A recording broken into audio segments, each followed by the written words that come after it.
Good morning. I call this meeting of the Steering and Policy Committee to order. Thank you all for joining us today. We are meeting here under the dome of the United States Capitol to speak truth to the American people. And that truth is simple. Republicans want to take healthcare away from the American people, all so they can give tax breaks to their billionaire donors. That's why they cut Medicaid and Medicare. And now hospitals across the country are on the brink of closing.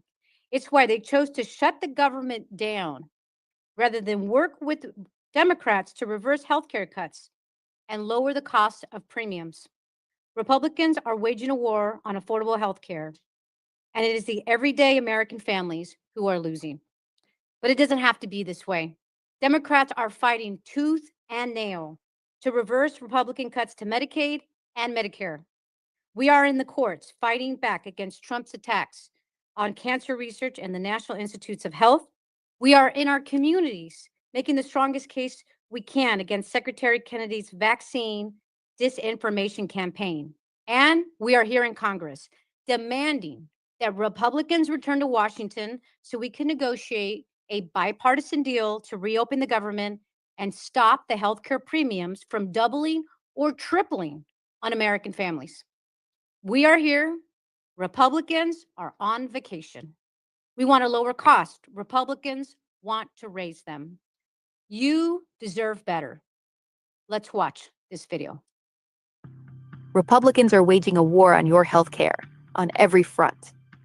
They're gutting Medicaid, cutting coverage from millions of working families.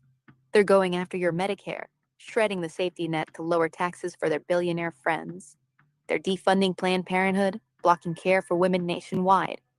Hospitals are closing, nearly 300 at risk across rural America. They're pushing vaccine conspiracy theories that will make all our children sicker. And they're gutting cancer research, shutting down the labs that deliver cures. From Medicare to medicine itself, this is a Republican war on healthcare. We have to fight back before it's too late.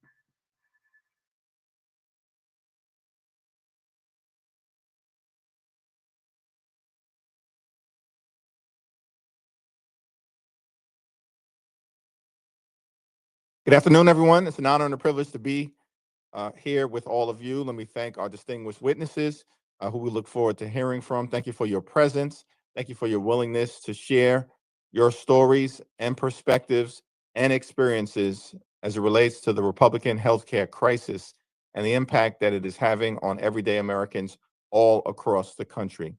I also want to thank our distinguished steering and policy co-chairs, Nanette Barragan, Debbie Wasserman Schultz, and Robin Kelly for convening this hearing, as well as to members of House Democratic leadership and members of the House Democratic Caucus who are present and on duty, fighting for the American people at the same time when Republicans remain on vacation after shutting the government down because of their unwillingness to address the healthcare crisis that they have created. House Democrats remain ready, willing, and able to sit down with our Republican colleagues anytime, any place, in order to reopen the government, to reach a spending agreement that actually meets the needs of the American people and improves their quality of life, and that addresses the Republican healthcare crisis. And make no mistake, it is a crisis that is impacting everyday Americans all across the country. It's an assault on the health care of working class Americans, of rural Americans, urban Americans, people in small town America, people in the heartland of America, and people in Black and brown communities all across America. Just this year, Republicans have enacted the largest cut to Medicaid in American history. 14 million people will lose their health insurance as a result. Hospitals, nursing homes, and community-based health centers are closing all across the country, including in rural America, because of what Republicans have done with their one big ugly bill. They've also set in motion a possible $536 billion cut to Medicare because of the steps that they've taken this year on a partisan basis. unless Congress acts by the end of December. Republicans have refused to extend the Affordable Care Act tax credits. And as a result, this month, tens of millions of Americans all across the country are receiving notices from their health insurance companies, making it clear that their premiums, copays, and deductibles are about to skyrocket. In some cases, double, triple, or quadruple. Married couple, for instance, that makes less than $100,000 can barely get by, currently is on the Affordable Care Act and pays $8,000 a year. That's already too much. But because of the Republican refusal to extend the Affordable Care Act tax credits, their yearly expense could triple to $24,000 a year. They will lose their health care or go into medical bankruptcy. That is not acceptable here in the United States of America. And that is why House Democrats, partnering with Senate Democrats, are continuing to stand on the side of protecting the health care of working class Americans, middle class Americans, and everyday Americans all across the land. Thank you again to our witnesses for your presence here today.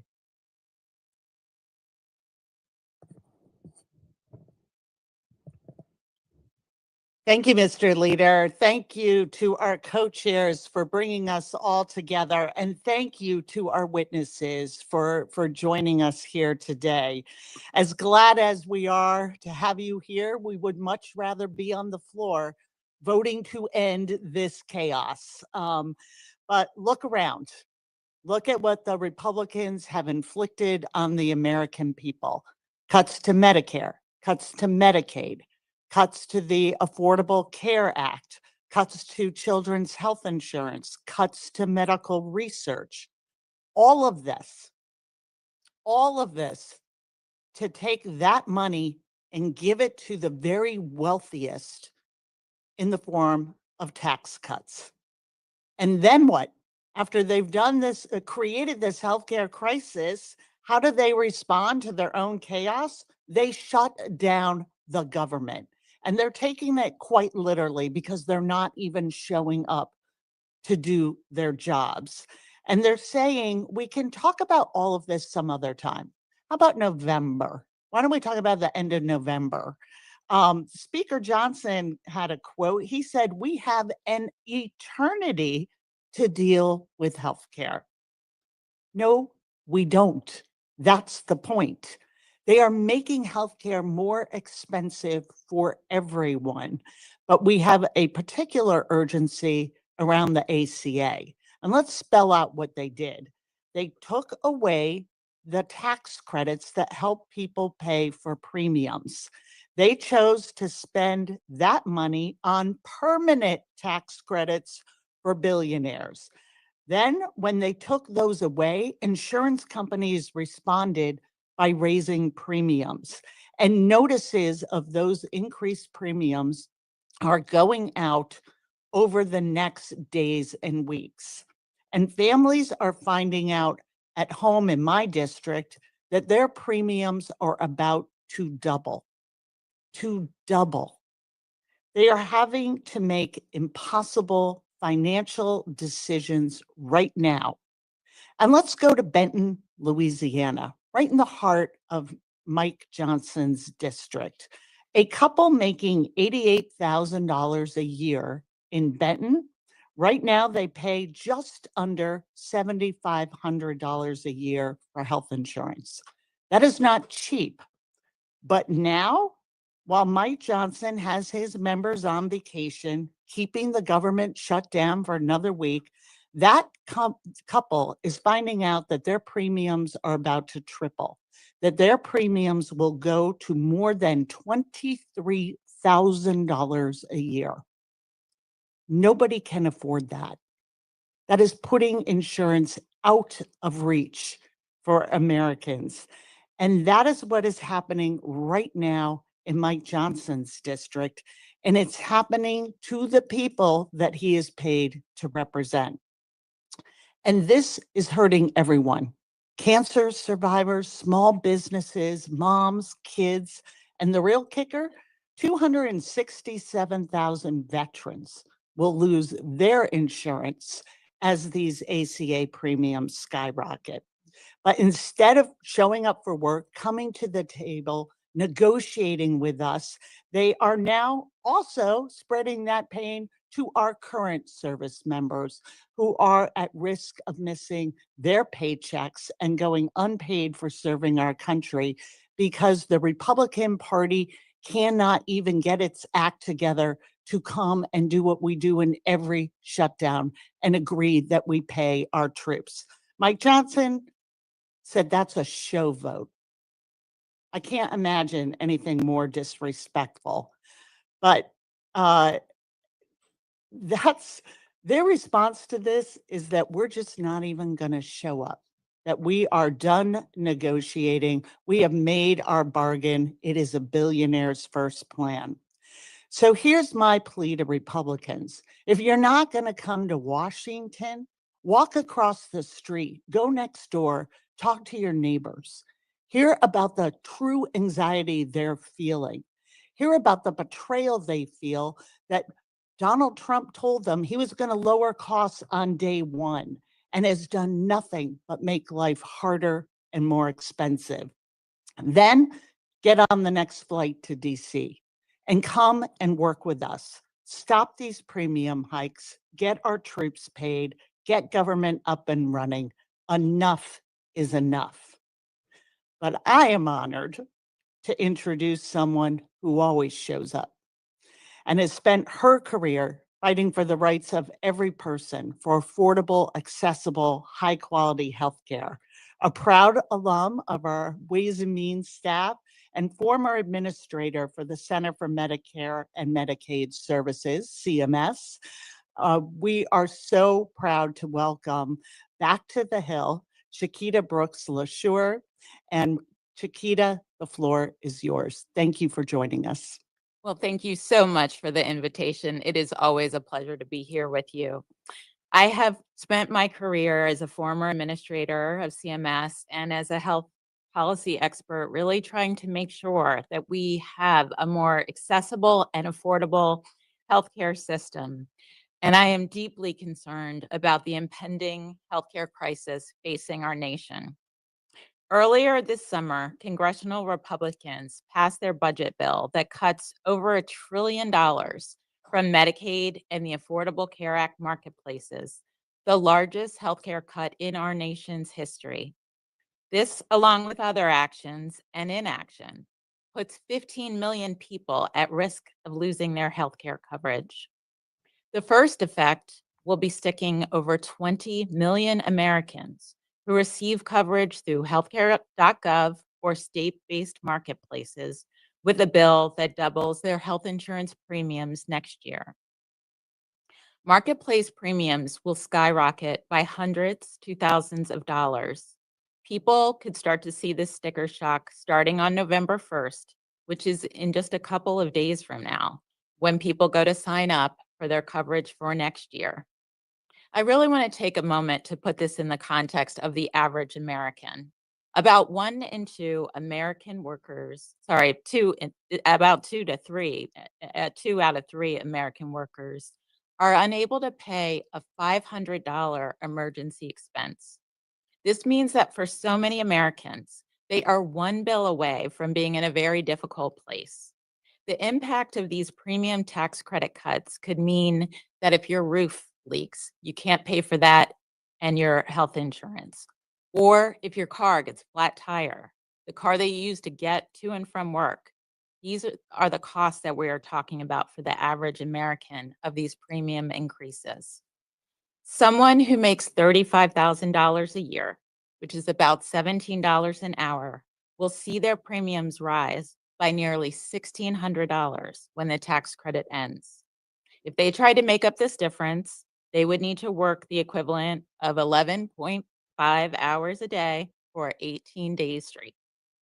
This does not account for their childcare, the gas, and the other expenses that would come so that they could increase their working hours if their employer allowed them to do so. Let us not also forget just how important the ACA is for our small businesses. Nearly half of adults who are in the marketplace who are employed by a small business, who are self-employed, or small business owners themselves rely on these tax credits. On average, in a family business run by a 60-year-old couple making $85,000 a year, are looking at a premium increase on average of about $22,000 next year. We should be celebrating small businesses rather than placing excessive strain on them to afford health insurance. The enhanced tax credits not only made coverage more affordable for working middle-class Americans, it also in turn made the ACA market more stable and kept costs down for all enrollees. But I would be remiss not to mention the looming crisis facing millions of Americans and healthcare workers who rely on Medicaid. The budget law makes many changes to Medicaid that will have ripple effects that could push Medicaid enrollees, like children with disabilities, adults who are juggling multiple jobs, older Americans who rely on home and community-based services, but not just those people, but our healthcare system and our state budgets may be pushed to their breaking points. Although many of the Medicaid provisions in the bill do not take effect until around 2027, we have already begun to see the effect on our healthcare system, which will harm all of us. Over 300 rural hospitals are at risk of closing due to Medicaid cuts. In Georgia, a large health hospital system announced just a couple of weeks ago that they were closing their labor and delivery unit due to the budget law. Rural clinics in Virginia and Nebraska have already announced their plans to close. We were already in a healthcare crisis in many ways. When I was CMS administrator, I would often hear stories across this country about the impact of rural closures on rural communities, from a widespread job loss due to the rural hospital being the community's larger employer to families having to drive further during an emergency. As a mother myself, I certainly understand the stress that you would think when you're here that your labor and delivery unit is closing. Nobody wants in this country a mother to have to deliver her baby on the side of a highway because she could not make it to the hospital on time. But that's the situation that we are facing in parts of our country. None of these things are inevitable, neither the shutdown nor higher healthcare costs. It is a choice that congressional Republicans and the Trump administration have made. They have created so much uncertainty in the healthcare system, uncertainty that will continue to cause more hospitals to close, insurers to raise premium costs, and people to choose to go without a health insurance. The American people should not have to choose between affording groceries or paying for health insurance. But if we continue this trajectory that congressional Republicans and the Trump administration have sent us down, that may very well be the choice that many individuals and families as early this fall will have to make. Thank you. Thank you so much, Administrator Brooks Lesher. Thank you for your leadership and for all you have done to expand affordable healthcare access. We know when Democrats are in charge, we deliver on our promises of lowering costs and making healthcare more accessible. This has long been a Democratic priority. It is thanks to Democrats that the Affordable Care Act today provides tens of millions of Americans with coverage. But when Republicans are in charge, they do everything they can to undermine healthcare. We saw this with their signature legislation this year, which kicks more than 15 million Americans off of their health insurance. That was the largest healthcare cut in American history. And now Republicans are doubling down on the healthcare crisis they've created, failing to work with Democrats to prevent the ACA tax credits from expiring. The American people want Congress to work together to ensure health insurance premiums don't go up at the end of the year. The clock is ticking, and open enrollment begins next week. More than 20,000 Californians in my district alone will see their premiums go up from this crisis, and many will see their premiums double. Failure to extend these tax credits is not an option. We'll cue up a video. While Republicans shut down the government, they're driving up healthcare costs for families. Their big, ugly bill cuts Medicaid, targets Medicare, and takes healthcare away from hardworking people. And now, families are paying the price. In Speaker Mike Johnson's district, a 60-year-old couple's premiums could rise by nearly $20,000 a year. That's not an expense any family can afford. While Republicans reward their donors, Americans pay the bill. That's why Democrats are fighting to protect our healthcare. Now, someone who knows this all too well is our next witness. It's my privilege to introduce Mariah Plant. Mariah is a small business owner in Wyoming County, West Virginia, who serves as the main caretaker for her brother, Matt, who is legally blind and nonverbal. Medicaid has been a lifeline for their family. It allows Matt to live at home while covering his doctor's visits and medications. But with Republicans doing everything they can to cut Medicaid, Americans like Matt face serious challenges to getting the care that they need. And caregivers like Mariah worry what will happen to their loved ones if costs go up and healthcare falls out of reach. Mariah, thank you for joining us today and for speaking up in service the tens of millions of Americans who rely on Medicaid like your brother, Matt. You're now recognized. Make sure. There you go. Warned me to turn that button on and I just flat out ignored it. Thank you very much, everyone, for having me and for taking the time today to hear from us citizens about how these cuts are going to impact all of us. I want to also apologize in advance for my tone. I recognize that we're all on the same side of this fight, but I got a lot of mad in me. And I want people to hear it because I represent the mad that is inside a lot of people in West Virginia, especially in rural parts of my state where we feel like we've just been hung out to dry by this whole process. I know I personally feel like I'm being attacked from all sides. Like I said, my name is Mariah Plant. I'm 29 years old. I'm a small business owner and I live in rural Wyoming County, West Virginia. I work full-time from home while also caring for my older brother, Matt, who again is legally blind, has nonverbal autism, and needs significant help with nearly every aspect of daily life. Medicaid is our lifeline in West Virginia. It pays for his medical care, his prescriptions, his eyeglasses, which are about an inch thick, and behavioral support, which are services that we could never afford on our own. Most importantly, Medicaid allows him to live at home, surrounded by people who love him, instead of at a facility where staff are often overworked and undertrained to care for people with complex needs. Just last year in Preston County, West Virginia, a man not much older than my brother, who is also nonverbal and has lifelong developmental disabilities, lost his life in a facility like this because it was understaffed and underfunded, and the people in charge of his care left him in a scalding hot bathtub for an hour. When they found him, his skin has melted from his body, and he was deceased. He could not cry out in pain. He could not tell them that the water was too hot. He could not even struggle to get himself out of the tub on his own.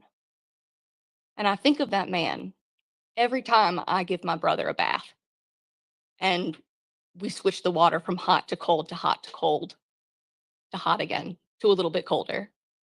And we switch out the washcloths just so. And we play the special bath time song.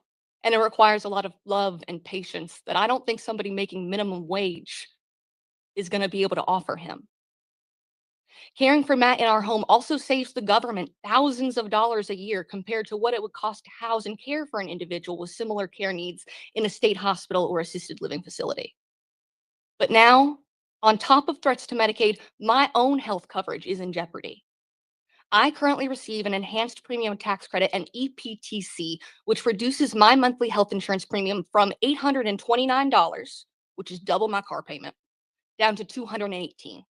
Very manageable.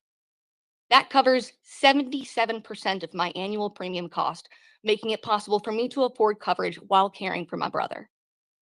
If these enhanced tax credits expire, my monthly premiums will nearly double, jumping from $218 to $388 before I ever see a doctor or pick up a prescription, which, by the way, the one prescription I do take will cost me another $150 a month.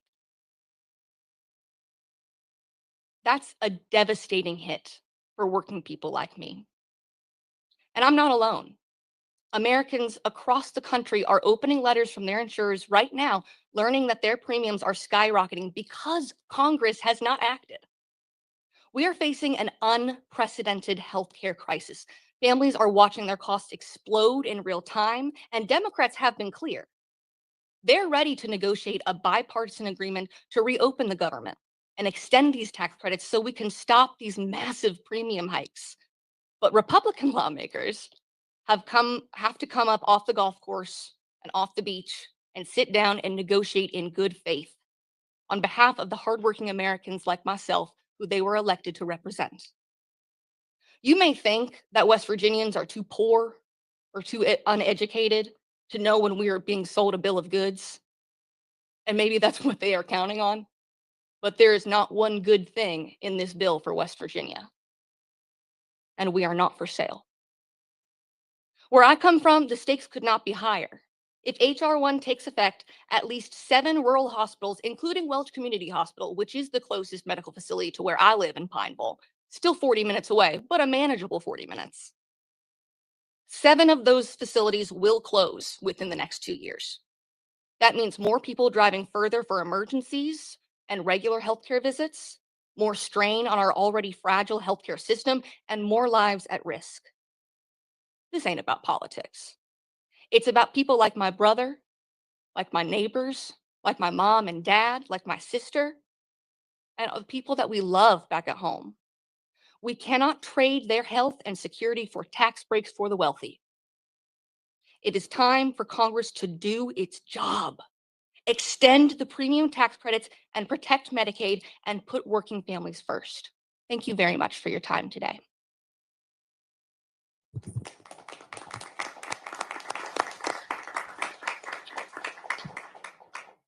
Mariah, thank you for your mad. We appreciate it.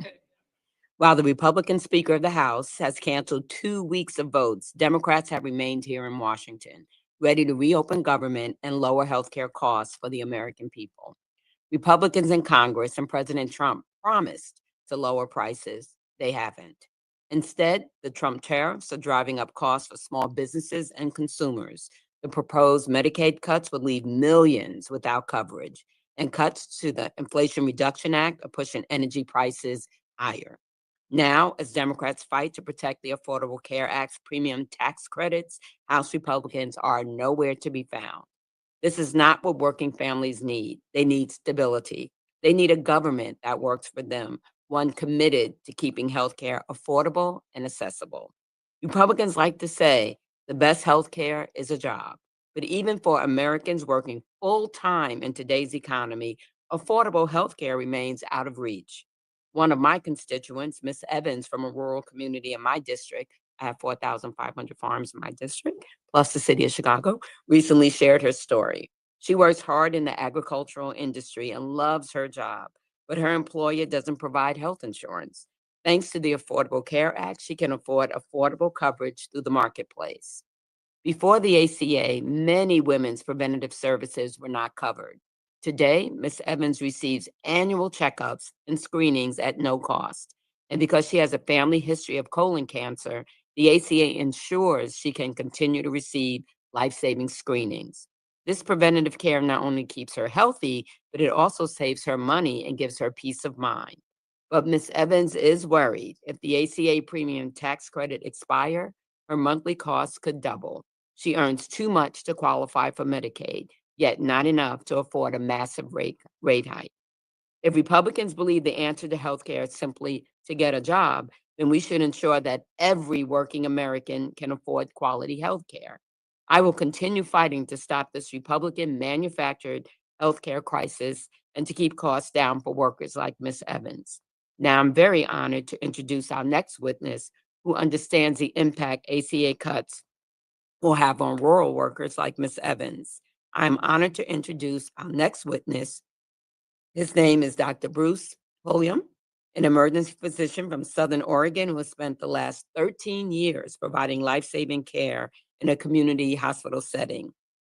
Originally from rural Northern California and raised by 2 public school teachers, Dr. Pulliam's path to medicine was made possible through government-supported scholarships, loans, and grants. Resources, he said, were essential to his ability to serve the community he now calls home. Today, he brings firsthand insight into how shrinking public Investments in education and healthcare is deepening provider shortages and straining rural hospitals. Dr. Pulliam has been a strong voice for policies that preserve access to care and strengthen the healthcare workforce, particularly in underserved communities. Thank you for your work. Good morning. Again, my name's Bryce Pulliam. I'm proud to be a board certified emergency physician, as well as a founding member and the current chair of the Southern Oregon Providers Association, which is part of AFT's Northwest Medical United Local 6552. I live in Southern Oregon and work in a community emergency room. My colleagues and I show up 24 hours a day, 7 days a week, 365 days a year with one goal in mind: to provide excellent care for patients in crisis.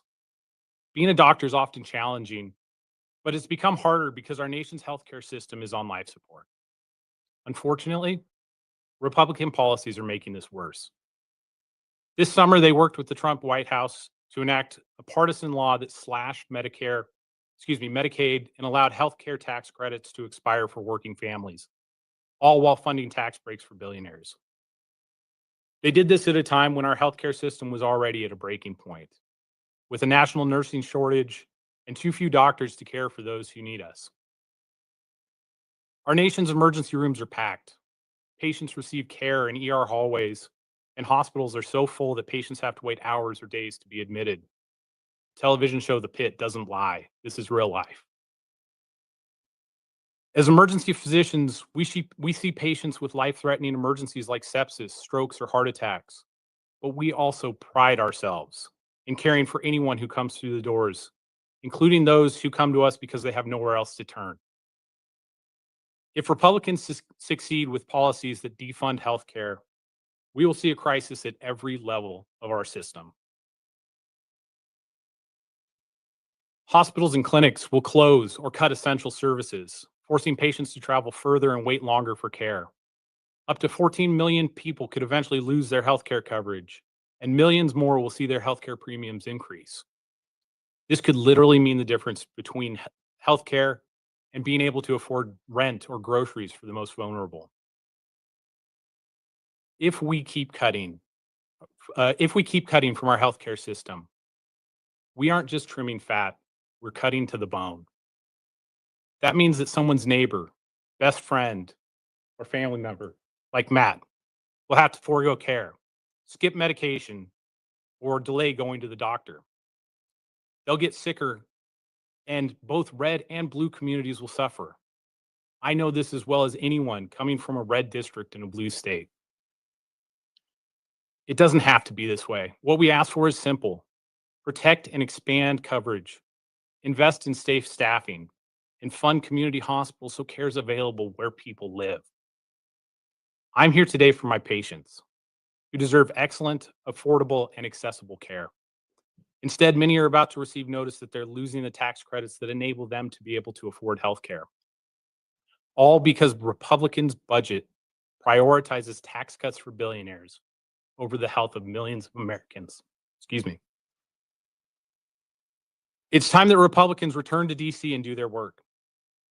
They need to end this government shutdown and work with the Democrats to restore and rescue the health care that's now at risk. I always strive to do what's right for my patients. The Republicans that control Congress and the White House should do what's right as well. Instead of creating a healthcare crisis, they should work with Democrats to fix it. The health of our communities depends on it. Thank you so much.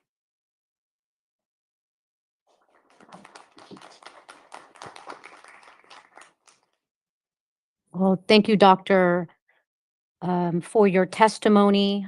I want to thank all our witnesses for being here today. I want to thank Leader Jeffries and the congressional leadership for your opening remarks, and to the witnesses all for being here. You know, as has been mentioned, Republicans have the House and they have the Senate and they have the White House. They could end this shutdown today, but they've refused to negotiate with Democrats. And Democrats will continue to fight to protect and save your health care, and Democrats in Congress want to keep your health care affordable. In my district of California's 44th district, 22,000 people will see their health care costs increase, and thousands will lose their coverage entirely. For a 60-year-old couple earning $82,000 a year, annual premiums will increase by $13,783 or 286%. That is insane. It's unacceptable. I now will recognize myself for the purposes of a question. Ms. Brooks LaSure, why is it so important for the healthcare tax credits to be extended now?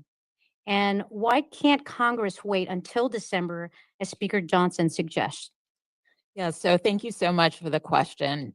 The tax credit should have been extended in April. That's when insurers start making estimates of what the premiums are going to look like.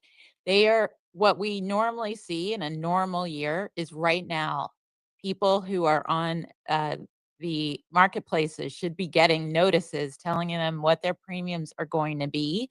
And that's why the tax credits should be extended now. And waiting until November 1st is too late, because when people come to the marketplace to shop and have sticker shock, they don't come back. They leave when they see this is not affordable for me. And that's why it's so important that tax credits be extended immediately. Thank you. That's such an important point. I now want to recognize my fellow co-chair, Debbie Wasserman Schultz, for a question.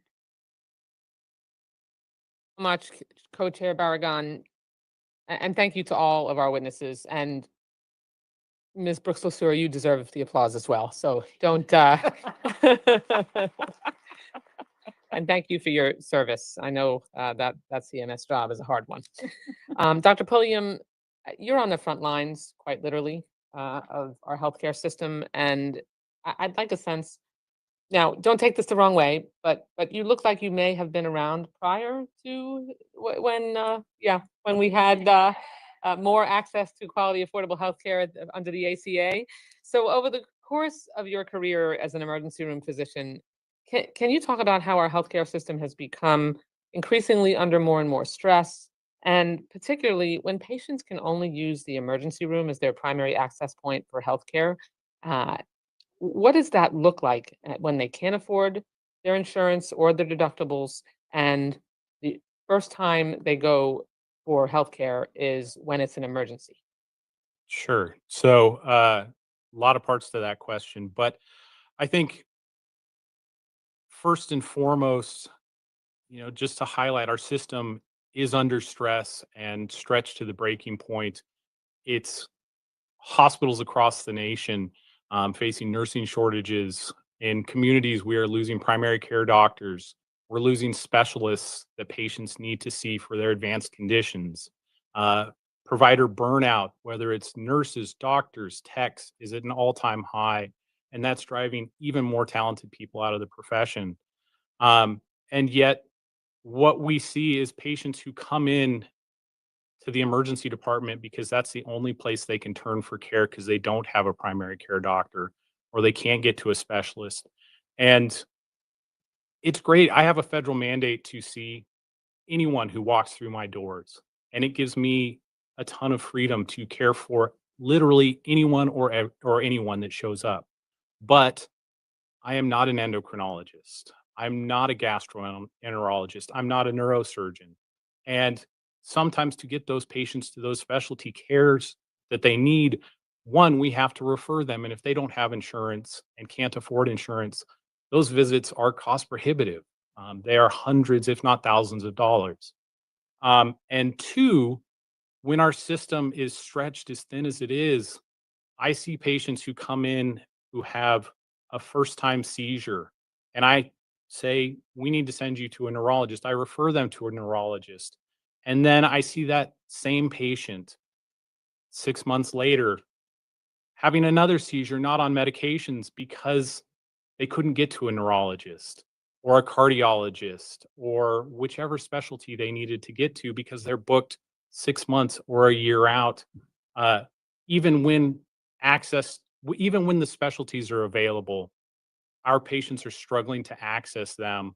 And unfortunately, the emergency department, we are jacks of all trades and we are there to help anyone, but we can't fix everything. Thank you. I believe we're going to our co-chair, Representative Robin Kelly, for the next question. All right, since they will ask questions, I'll ask you. My district is urban, suburban, and rural, and as I said, I have 4,500 farms in my district, and in my district, 2 hospitals, if they implement everything they want to, will shut down. So I want you to talk a little bit more about that, the length of time people have to travel and how close hospitals are to you now, or even federally qualified healthcare centers.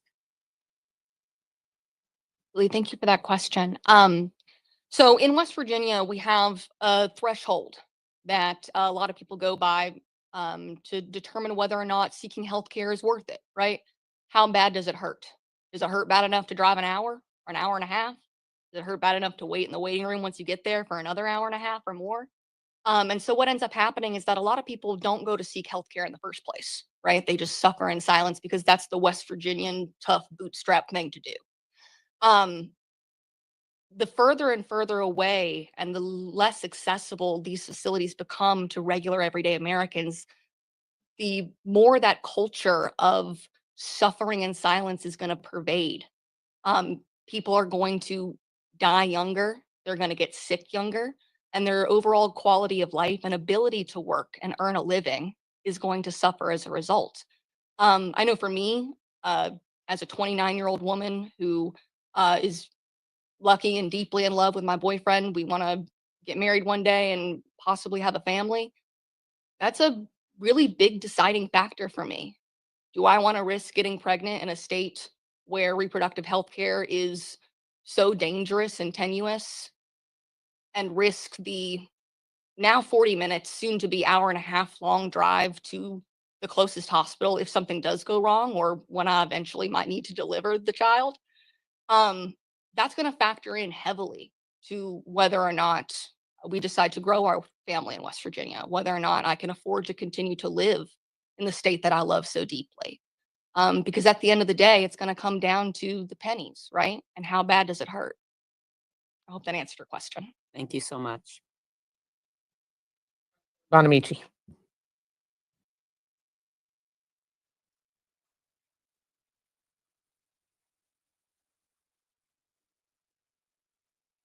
I really appreciate it. And I wanted to ask you, I'm from Oregon, Dr. Pulliam, welcome. And in our state, in large part because of longtime leadership in our state legislature, about 97% of Oregonians do have health insurance right now. But like Representative Kelly, I represent a district that has urban, suburban, and rural. In fact, I was just at a ribbon cutting of a community health center out in rural Tillamook County over the weekend.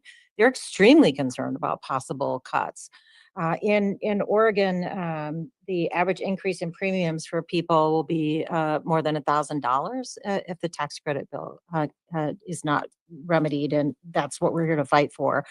But what I wanted to ask, and if each of you could respond briefly to this, sometimes people say, well, the Medicaid cuts don't affect me because I'm not on Medicaid. So can you talk about what it means to everyone if these cuts go through, if the Medicaid cuts go through, if the premiums go up? What does that mean to everyone in Oregon or in your state? So I want to get the message out there that this doesn't just affect people on Medicaid. Thank you. Lee, do you have a question? I'm happy to Oh. start and just to Give me the say, answer. Medicaid has become so important. It's important to our states. It's certainly important for the people that rely on it, but it's also important for our healthcare providers. And what we're hearing is just how much a lot of the healthcare system was already taxed. Medicaid was helping a great deal. Most of the rural hospitals in this country get a lot of their revenue from Medicare and Medicaid.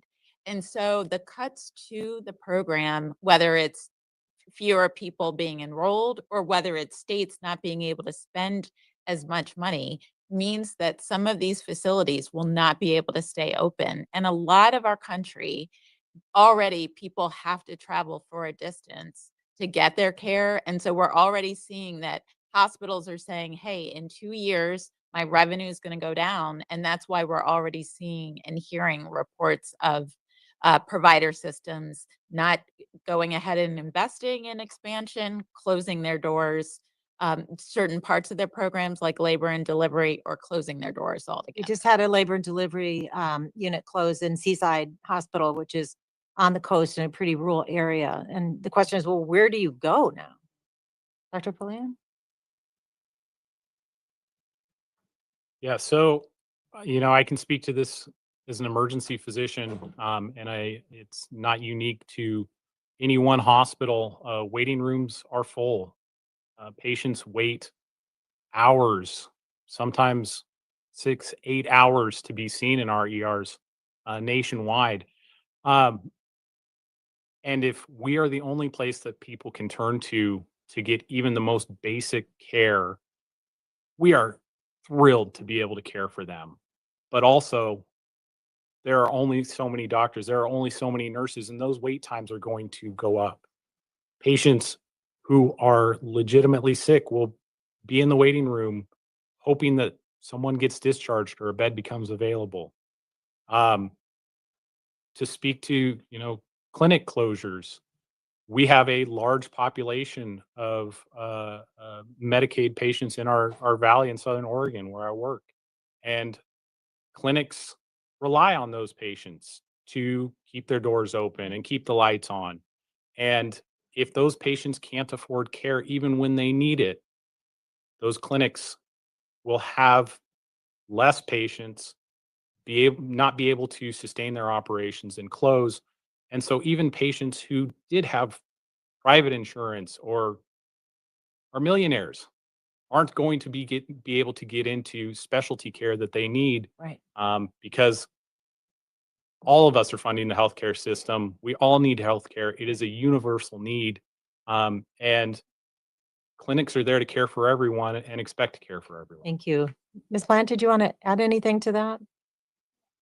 I think that Dr. Pulliam really hit the nail on the head, and it's important that we all recognize that these cuts aren't going to trickle down and affect everybody. They're going to hit us like a tsunami. It's going to hurt really, really, really bad.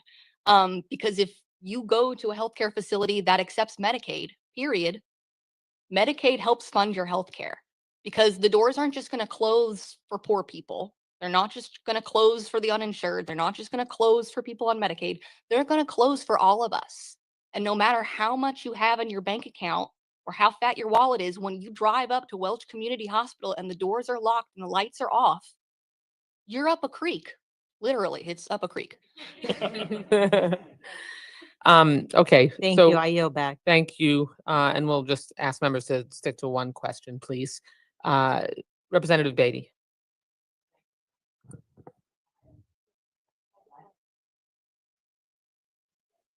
Thank you. I'm from Ohio, and while I don't have a lot of farms, I have a lot of small municipalities that would be what I'm going to call rural-like. And then I have a lot of suburban and inner city. And so I think it all works the same. But I want to piggyback on my one question off of Congresswoman Bonamici in a more direct way. You've all answered it or stated to it, but we get a lot of people who think that there are Medicaid nurses. And I need you to tell me that that's not true, and Medicaid doctors. And to your point, Mariah, they then think it doesn't affect me because that's the Medicaid part. And I think it's very important for America to hear what this Republican administration is doing, is giving us false information or leading us to believe false. So if each one of you on the record in the mic could say that, and you've kind of touched on it, that there are not Medicaid nurses or assistants or doctors. Matter of fact, with the law, they don't even know when people are coming in what their billing is. But I think that is so important because people have said, oh, it won't affect me. I'm not on Medicaid. I can see a nurse or a doctor. Thank you.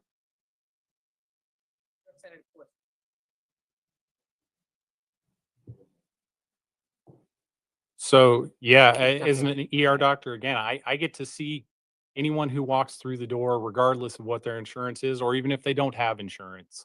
I'm a doctor for everyone, but Medicaid helps fund our emergency department. It pays for techs, it pays for doctors, it pays for nurses, along with your private insurance. We are not one or the other, all or nothing. We are everyone. The answer. Representative Horsford. Thank you, Mariah. It's Thank you for centering the voices of real people and your brother, Matt. It's a blessing, I'm sure, that you are in his life and that you're providing him the care and attention that he needs. I wanted to ask you, as a small business owner, we're dealing with a lot of policies that are creating a lot of economic uncertainty for small businesses. So can you talk about how difficult it is to start a business to begin with, and um, particularly as it pertains to healthcare cost, how these enhanced premium tax credits have allowed you to have the coverage as a small business owner, and what does that impact to other business owners if that goes away or is not available to you? And thank you for that question.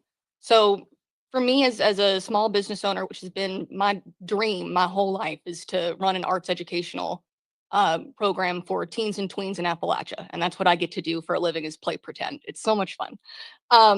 But we are currently experiencing a time where parents can no longer afford to send their kids to extracurricular activities that cost money. They can't afford to contribute towards costumes and sets. And so I'm seeing it on one side of my direct income is being hit by people not being able to access these little extras because the economy is already hitting them so hard.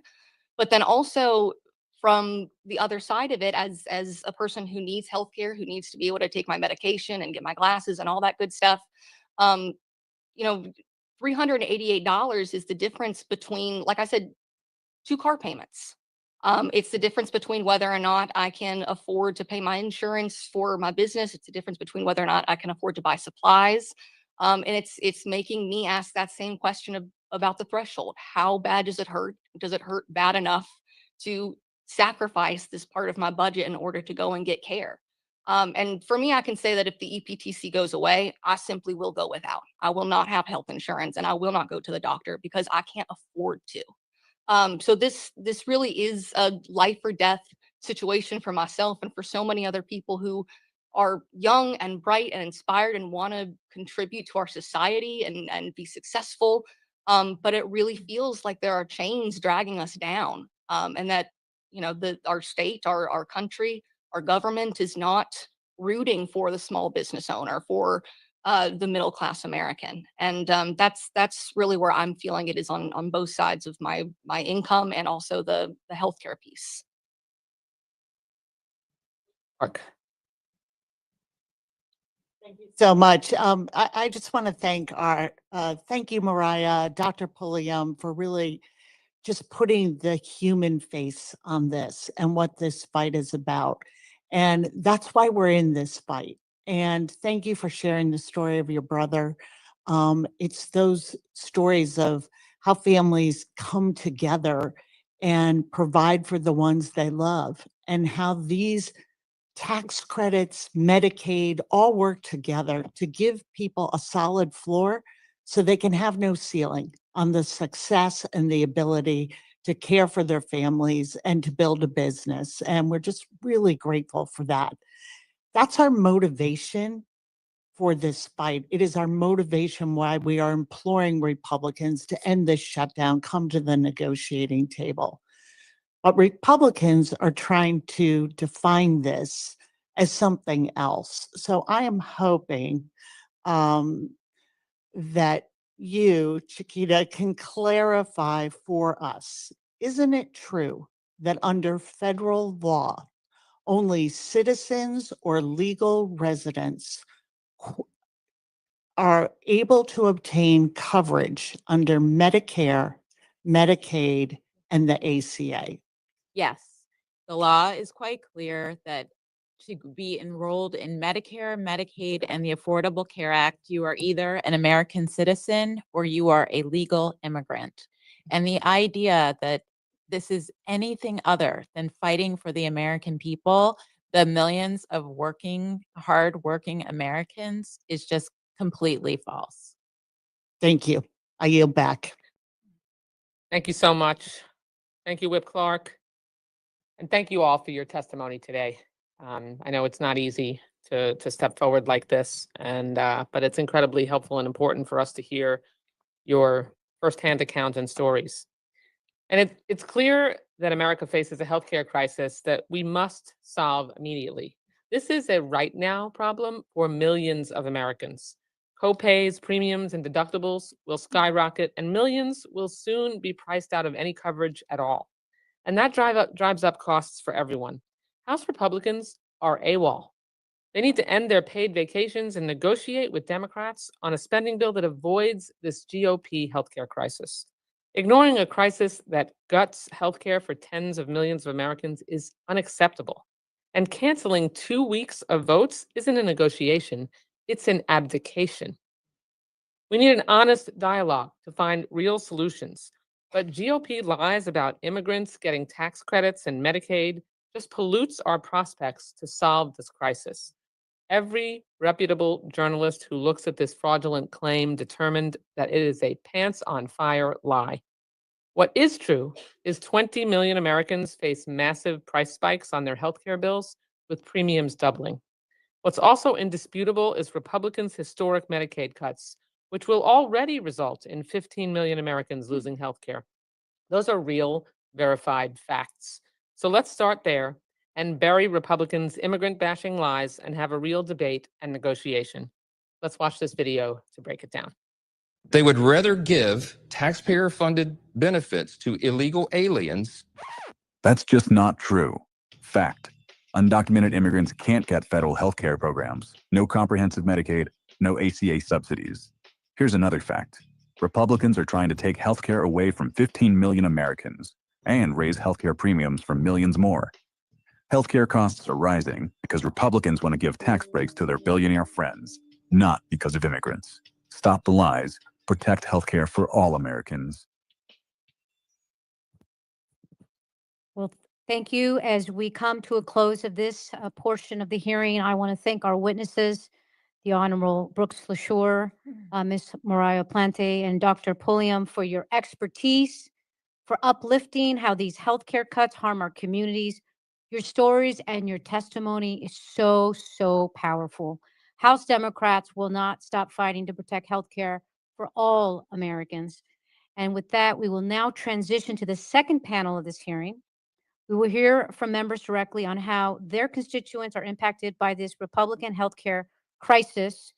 We are starting with panel number one, Representative Rob Menendez, Representative Greg Stanton, and Representative Mike Johnson.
And policy, and now we're with panel number one. We have three members that are here to testify. We will start by seniority over here. I'll start with you, Representative Mike Thompson.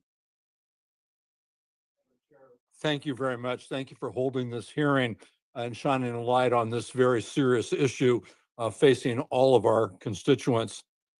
Over the past week, House Republicans have literally gone on vacation while millions of Americans are facing an unprecedented healthcare crisis. The Affordable Care Act premium tax credits that help millions of hardworking Americans afford their insurance are set to expire. Because Speaker Johnson refuses to hold votes, Americans, our constituents, will suffer. In my district, the numbers are pretty staggering. Family of four making $129,000 a year will pay $14,444 more for their health care, a 161% increase. A 60-year-old couple making $82,000 a year will pay $23,788 more, a 526% increase. Who in the hell can afford to pay that type of money for insurance? It is obscene what they are doing, what the Republicans are doing. Nationally, the picture is just as bad. More than 24 million Americans will either face higher costs or lose their coverage altogether, including 1,600,000 children, 3,300,000 small business owners. And remember, when we did the Affordable Care Act, a big part of the justification and why it was so supported so strongly is because it allowed small business owners, self-employed individuals to finally get health care coverage. And you know, the irony is more than half of the Americans affected live in Republican congressional districts. Even our Republican colleagues are sounding the alarm. I never thought you'd hear me say I agree with something that Marjorie Taylor Greene said, but I do. And I quote, "My own adult children's insurance premiums are going to double, and not a single Republican in leadership has given us a plan," end of quote. At the same time, Medicare telehealth coverage has lapsed. Doctors across the country are canceling appointments. One woman who called my office said that without a telehealth option, she can't afford to get her care because she lives so far away. The Uber bill is $100 each way. There's bipartisan support to fix this, but the Republican leadership won't call their membership back, and they won't allow a vote on the floor. And let's remember, by federal law, undocumented immigrants, notwithstanding all the malarkey we're hearing, are not eligible for federally funded health care. Congressional Republicans know this, but they're spreading disinformation. Madam Chair, they're lying. They're lying to distract from their inaction. Democrats are here, ready to protect Americans' health care. It's time Republicans come back to work. Again, thank you for holding this hearing. It's extremely important for my constituents, as I know it is for yours. I yield back. Well, thank you, Mr. Thompson. I now recognize the gentleman from Arizona, Representative Greg Stanton. Chairwoman Barragan and the other members of Steering and Policy, this is an important hearing. We're on day 8 of a government shutdown, all because Donald Trump and the congressional Republicans would rather shut down the government than work with Democrats to do the right thing, to protect Americans' health care. After Speaker Johnson canceled votes again, I spent the last few days in Arizona meeting with the people who will pay the price if Congress lets the health care tax credits die. On Monday, I sat down with small business owners. One of them was a young entrepreneur who runs a thriving salon in Phoenix. She pays $280 a month for ACA coverage, steep, but manageable. That insurance lets her get the care she needs to keep working. Without these tax credits, she will lose her business. Her exact words, quote, "Let me keep doing what I love without sacrificing my health to do it." Another entrepreneur from Chandler wrote to my office terrified. After medication, bills, and rent, she has $200 left each month for groceries and everything else. That's on a good month. She ended her letter to my office with this, quote, "I'm begging you with all my heart not to give in, no matter how long it takes." This is not a political game. These are real people facing impossible choices. groceries or healthcare, a roof over their heads or treatment for their children. Their dream of owning a small business or peace of mind that if they get sick, they won't go bankrupt. None of us want to shut down. We hate the shutdown. It hurts federal workers, thousands of them in Arizona, and everyone who depends on them. But I can't look at myself in the mirror if I abandon my constituents who are barely hanging on. If these tax credits expire, the average Arizona pays almost $800 more out of pocket. Families, thousands more. That's a luxury price tag on something that should be affordable. People don't stop getting sick when they lose insurance. They stop seeing doctors. They skip preventative care. They cancel appointments. Then, when something treatable becomes critical, they flood emergency rooms, overwhelming our healthcare system. A Phoenix doctor told me this week, quote, reducing access to preventative care dramatically delays and increases the cost of care. When people finally do come into the doctor's office, it's because they're in a really dangerous situation. This is a manufactured crisis by the congressional Republicans, and it has a simple solution. Extend the tax credits. House Democrats, we're here. We're ready. We can fix this crisis today. Republican, my friends on the other side of the aisle, come back to the table, extend these critical ACA subsidies, end this shutdown. That's exactly what the American people want, they deserve, and they need. I yield back. Well, thank you, Mr. Stanton. I now recognize the gentleman from New Jersey, Mr. Menendez. Thank you, Chairwoman. Thank you to my colleagues on the committee for giving me the opportunity to speak today. Let's be clear about where we stand. This shutdown is no accident. It's a direct result of the Republican healthcare crisis and the broader effort to roll back the Affordable Care Act and to make healthcare more expensive for all Americans. This week, I visited the North Hudson Community Action Corporation, a cornerstone of our community and one of New Jersey's largest federally qualified health centers. North Hudson Community Action operates 10 health centers, 4 Head Start and Early Start facilities, and 2 social services offices. They accommodate over 268,000 patient visits every year. Families, workers, and seniors who rely on them for everything from medical and dental care, behavioral health, and early childhood education. They employ more than 750 dedicated, hardworking staff, people who have devoted their lives to helping others. But what I heard during my visit was deeply concerning and a reminder of the real-world consequences that Republicans' actions have on all of our communities. Their team told me how the uncertainty caused by the Republican-led government shutdown is threatening the very programs that our neighbors rely on, programs like WIC, Head Start, and public health. These are lifelines for working families in Hudson, Bergen, and Passaic counties, and yet Republicans are using them as bargaining chips in a political game. Republicans' healthcare plan will devastate access and affordability for people who rely on North Hudson Community Action and organizations like it. And unless we act soon to extend ACA tax credits, premiums are set to rise drastically for families across the country. A family of 4 in my district making $64,000 per year will see their annual premiums more than triple. That is completely unacceptable. That's why House Democrats will continue to hold the line, fighting to expand healthcare access, lower costs, and fund the government responsibly. We believe that federally qualified health centers like North Hudson Community Action deserve stable funding so they can continue doing the life-changing work that they are committed to doing every single day. I told the team at North Hudson Community Action that I would carry their message back to Washington, and I am thankful for the opportunity to do so today. But more than that, their team and the thousands who rely on them are counting on us to take action. This fight is too important, and we are in it together.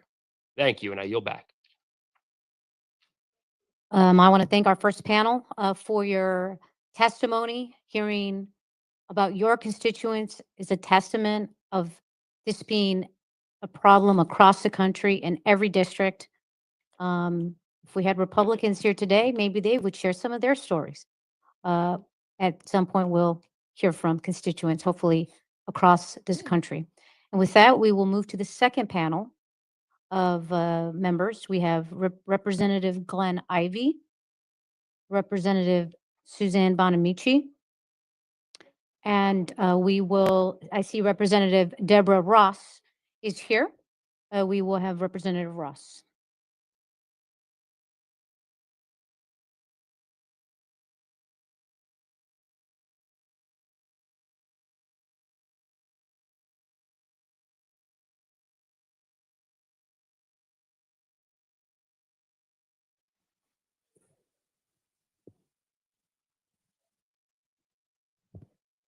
Okay, we will start with Representative Suzanne Bonamici.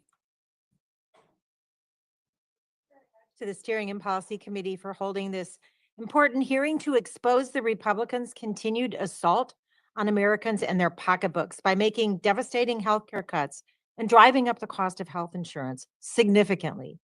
Republicans' cruel budget, the big ugly bill, will decimate Medicaid to pay for tax cuts for billionaires. And now they're continuing their heartless obsession with destroying the Affordable Care Act. These Republican policies are putting rural hospitals and clinics at risk of closure, which hospitals and health systems in my state of Oregon described as catastrophic.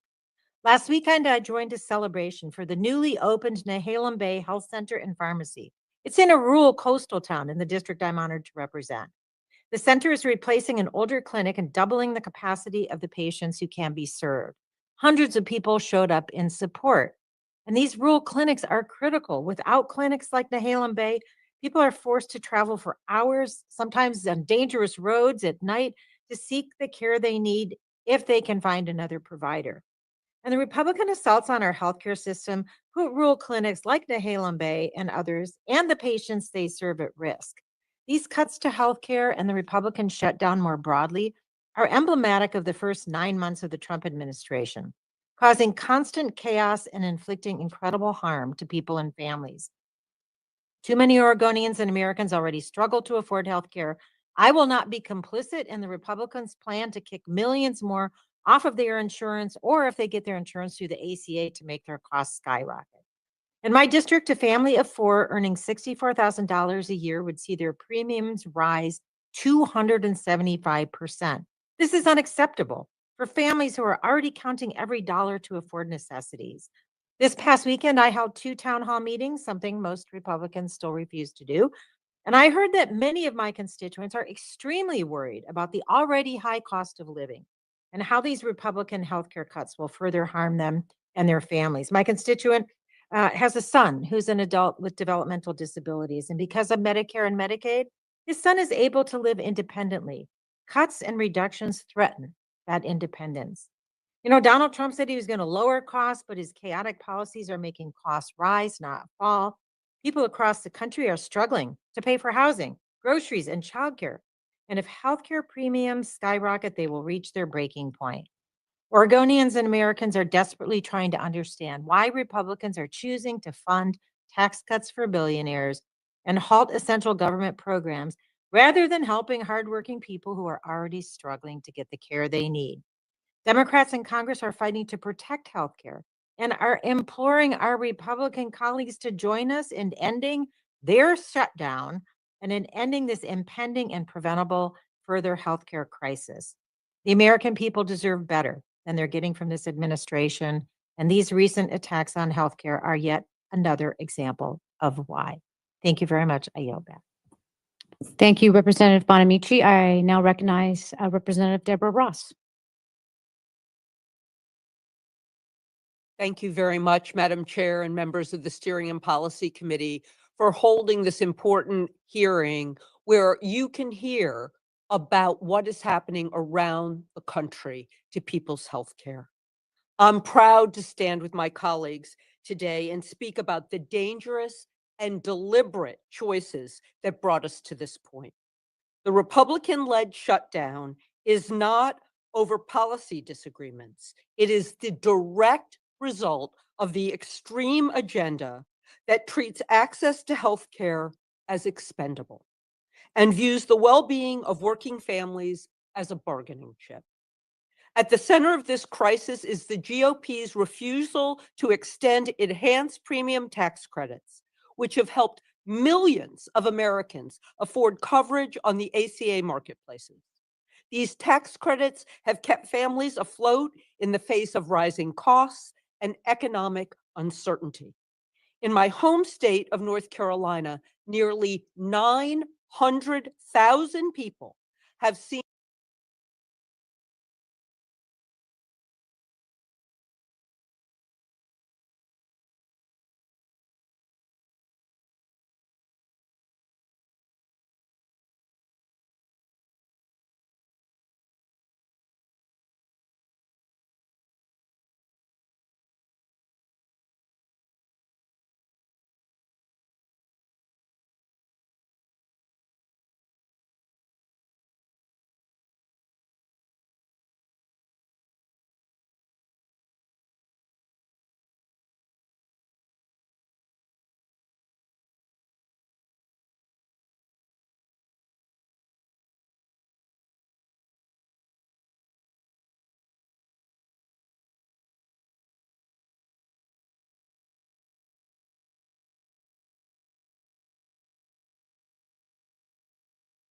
that keeps Zoe thriving and out of the hospital.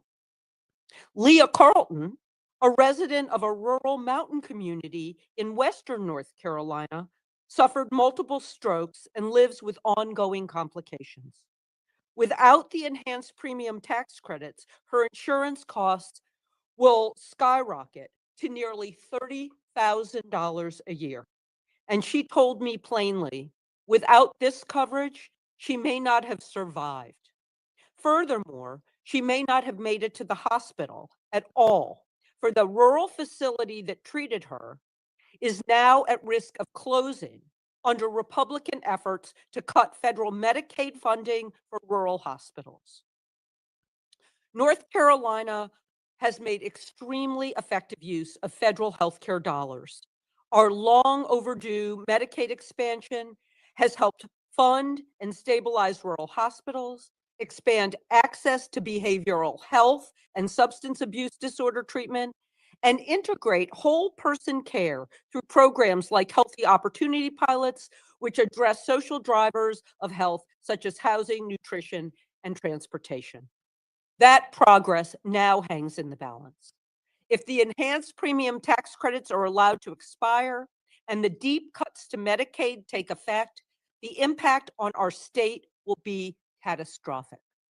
On my way here, I was on the plane with a Republican state senator who has come to Washington, D.C. to talk about the effects on Medicaid and ask for federal government assistance.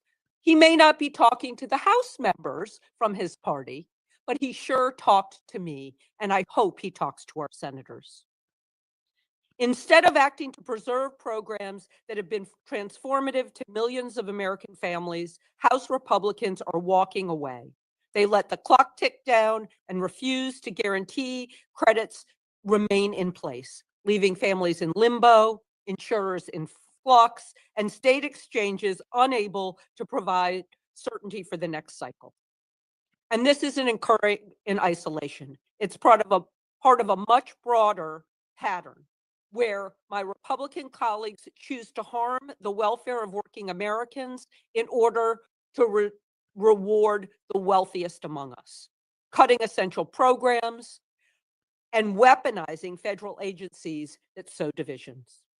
The big ugly law, which slashes more than $1 trillion from Medicaid and makes it harder for people to enroll in Medicare and CHIP, will leave millions of Americans uninsured. And that's not just a budget. It's a blueprint for decimating America's healthcare system. The shutdown the Republicans engineered is accelerating the very crisis they created. And it must stop. Families across the country are watching their premiums spike, some hundreds of dollars a month, because House Republicans are holding these tax credits hostage. It's cruelty masquerading as fiscal responsibility. So I urge my Republican colleagues to get back to work, end this shutdown, extend the tax credits, reverse the cruelest cuts in H.R. 1. Families in North Carolina and across the country are watching and waiting. Thank you, and I yield back. Thank you, Representative Ross, for sharing the stories of Shannon, Zoe, and Leah, and so many others. With that, I recognize the gentleman, Mr. Ivy. Thank you, Madam Chair, and I want to thank the committee for hosting this hearing. I think this is super timely for sure, particularly for my community. We're in the middle of the government shutdown. I have tens of thousands of government employees who are suffering from that, but they understand that the healthcare crisis is critical, and they're strongly in support of us linking those two together because the Republicans have dug such a deep and dangerous hole with respect to healthcare coverage across the country. And they understand that. They know that the $1 trillion in Medicaid cuts is going to have a devastating impact on many Americans, not just in Prince George's County and not just in Maryland, but across the country. And ripping away the ACA tax credits has been devastating as well.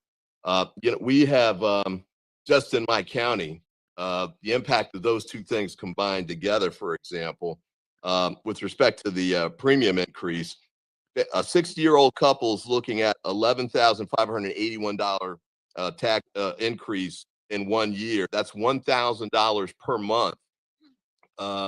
That's the type of premium work spike that these couples, these communities are facing.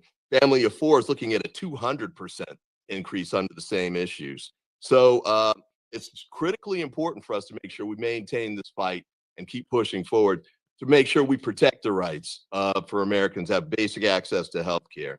I did want to mention too, I've been getting a lot of questions from people about where are the House Republicans? I do want to make sure the public understands that the game they played was to try and pass a bill that they knew would be DOA and arrival when it got to the Senate. And they left town quickly, in part so they wouldn't have to be here to try and fix what they'd done, but also so they wouldn't have to deal with the Epstein files because they knew we were about to pick up number 218 and have enough people to get that passed so we could force them to move forward on that. And then they had the nerve to complain and say that, we don't have enough time to work something out on this healthcare issue, so let's just pass the clean bill. Forget that.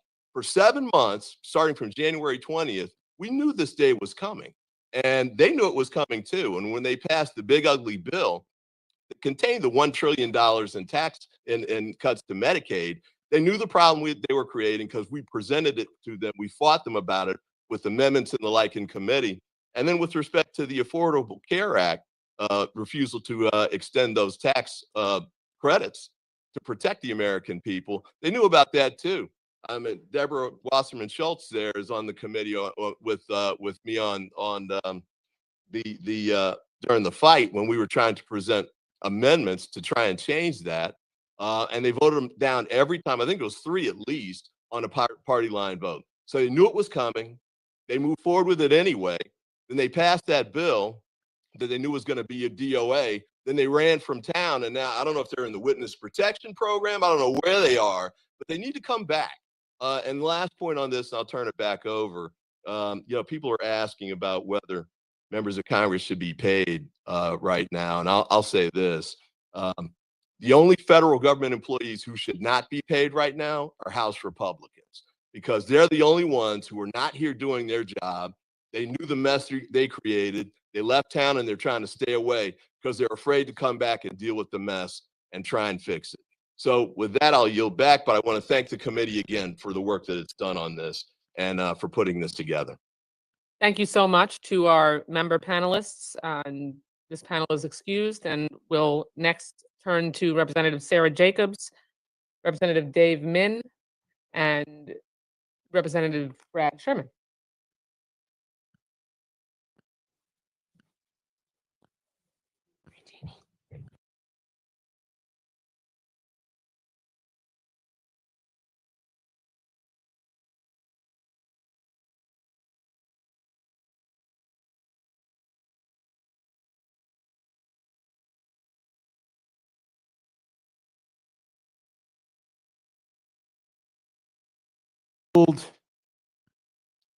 That they're offering us a clean CR.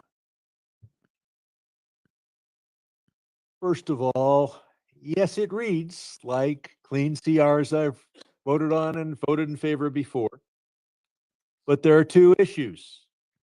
But they basically were sending a clean CR to a president with dirty hands. So first, they refuse to put in a provision that prohibits clearly and with teeth impoundment of the funds that we send. And second, they refuse to put in a provision preventing rescission. So what does this mean? It means we're supposed to pass a continuing resolution to provide funds for all of the functions of government, including ones that they support far more than we do. And then the president is free to defund whatever priorities he doesn't want, or to send to the Congress a rescission of any provisions. So instead of us agreeing that we continue government funding at the same level, they've got two mechanisms to defund Democratic priorities while funding Republican priorities. We're told that they'll negotiate on health care just as soon as we pass their bill. They wouldn't negotiate on health care in January.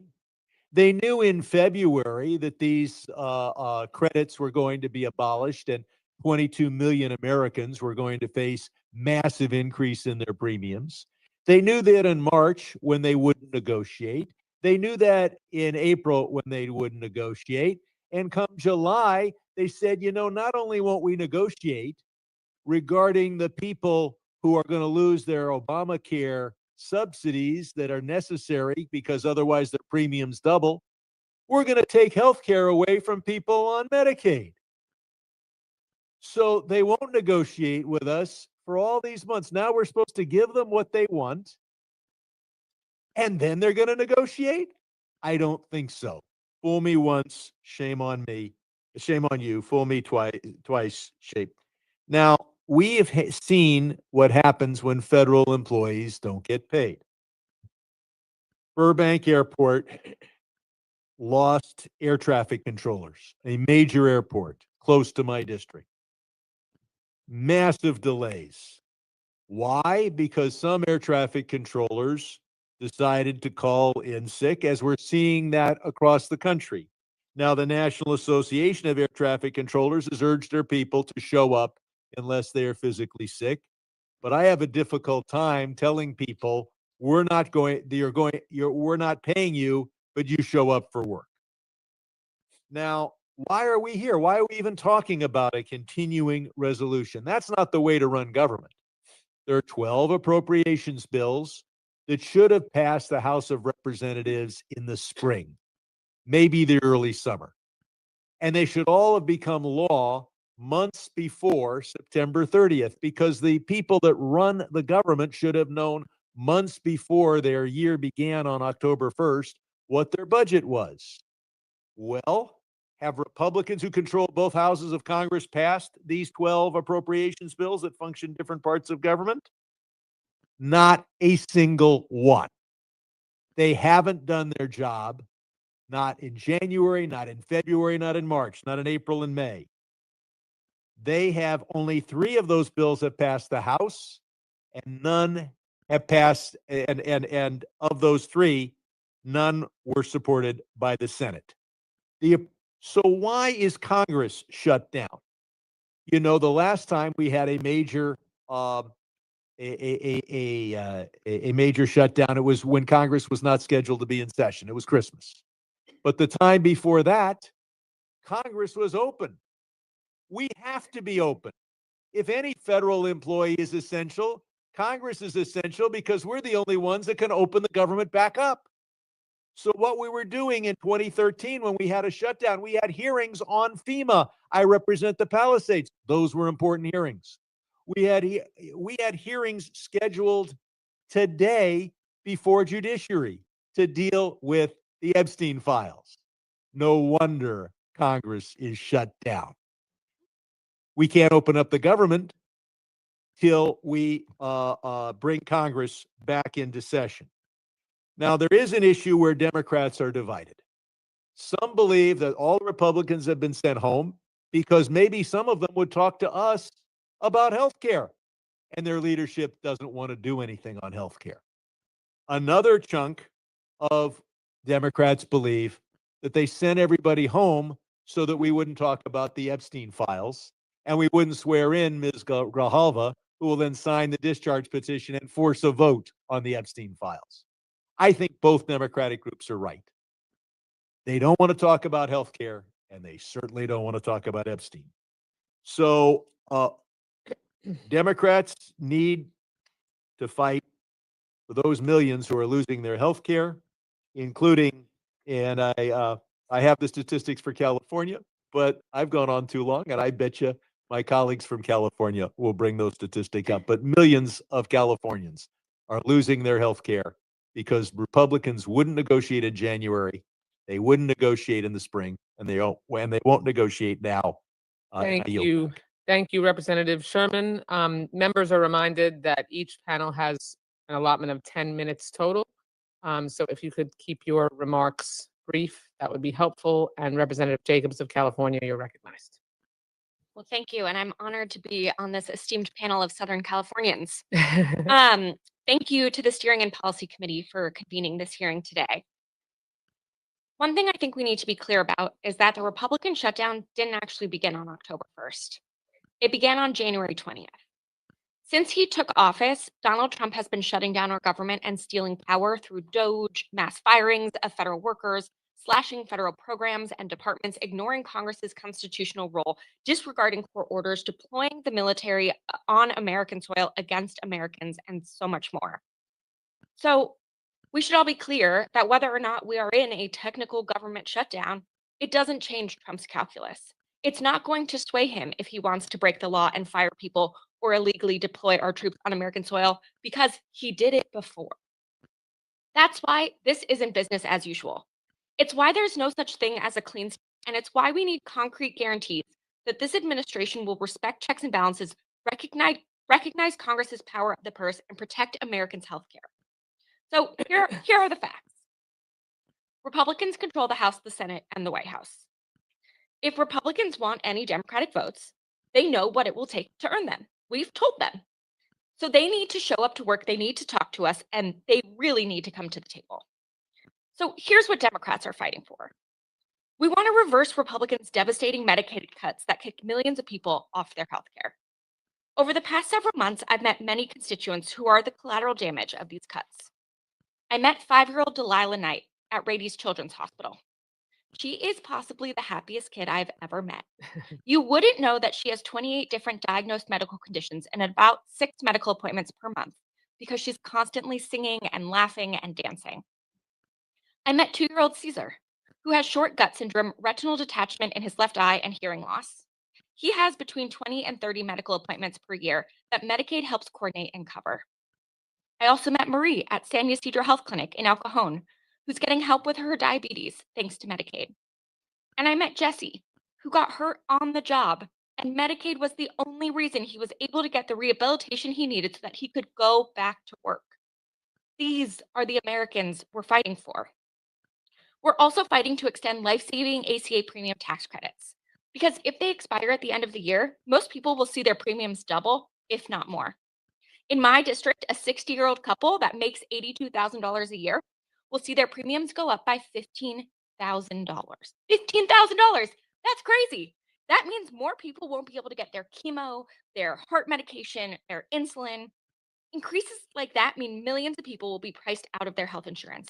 And on top of that, hospitals and community health centers will see more uncompensated care because instead of getting regular checkups that are cheaper and preventative, people will have to go to the ER when it's life-threatening and expensive. This shifts financial pressure onto hospitals, local governments, and insured patients through higher premiums and hospital bills for the rest of us. And lastly, we're fighting for any deal that we negotiate to actually be honored. Much to Donald Trump's dismay, we have 3 co-equal branches of government in this country. And per the Constitution, Congress has the power of the purse. The president needs to respect that whether he likes it or not, and he can't just decide when to disperse funds on a whim. None of us takes this shutdown lightly, especially not me. I represent San Diego, the biggest military community in the country, which is home to 47,000 federal workers. These federal workers, from air traffic controllers to TSA agents to researchers, are either furloughed or working without pay. Our service members are working without pay too, making it even harder for our military families to make ends meet when they already struggle to afford housing, childcare, and put food on the table. 45,000 service members and military families already visit the San Diego Food Bank every single month, and that's when we're not in a government shutdown. It's not a guess or a prediction that that number will go up. American families are at a breaking point, on the edge of not being able to afford healthcare or access federal programs they rely on because Donald Trump is hell-bent on taking them away. That's why we're here. We're not going away, and we're going to keep fighting to protect Americans' healthcare and make sure our government actually works and delivers for people. Thank you. I yield. Thank you, Thank you very much, Congresswoman Jacobs. Congressman Dave Min from California as well. Thank you so much, Madam Chair and members of the DSPC for holding this important hearing today. I am a freshman, just got elected in one of the closest races in the country last year. Before coming into politics, I was a law professor, and I've just been shocked by the lawlessness we have seen this year, whether it is deploying troops in our streets, whether it is the assault and kidnapping we see on a daily basis from ICE agents, whether it is the illegal cuts to appropriations made by Congress, and on and on and on. I've watched stunned this year as this Congress has refused repeatedly to stand up for our Article 1 constitutional authorities. And in fact, as we have over and over again greenlit ex post facto the illegal actions that Donald Trump and his administration have undertaken. And we are here right now in a shutdown. We are out for 3 weeks. And this seems to me to be a continuation of this pattern of condoning lawlessness from this particular feckless Congress. I've sat here for 9 months and not once been lobbied as a swing member to vote for any of these Republican bills. They have rammed through some of the most extreme, no, not some of the most extreme radical agenda, lawless agenda in history. And not once have they asked for votes from me or my fellow swing seat members. And now they're trying to blame this on Democrats. This is Donald Trump's Congress. This is Donald Trump's administration. This is Donald Trump's shutdown. And it is unfortunately having massive negative impacts on the constituents I represent. And let's be clear what this particular issue is about. This shut is going to also other things lead to 15 million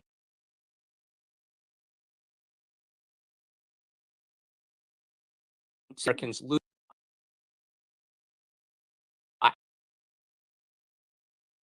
After that, Medicaid, the $1 trillion in cuts to Medicaid, potentially another $500 billion extreme policies. And that is what Democrats standing up for right now. In home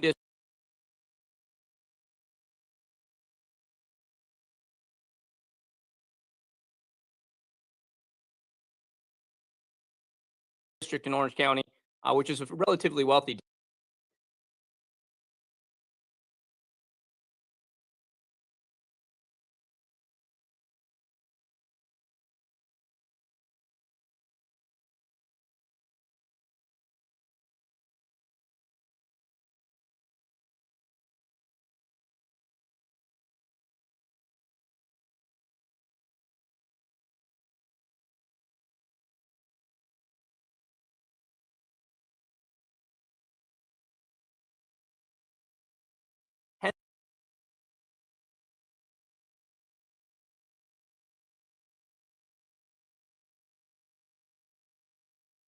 tens of thousands are going to lose their health care. And people don't do something about the not abstract cuts we're talking about. They're cuts that will harm real people. She works insurance, single bins across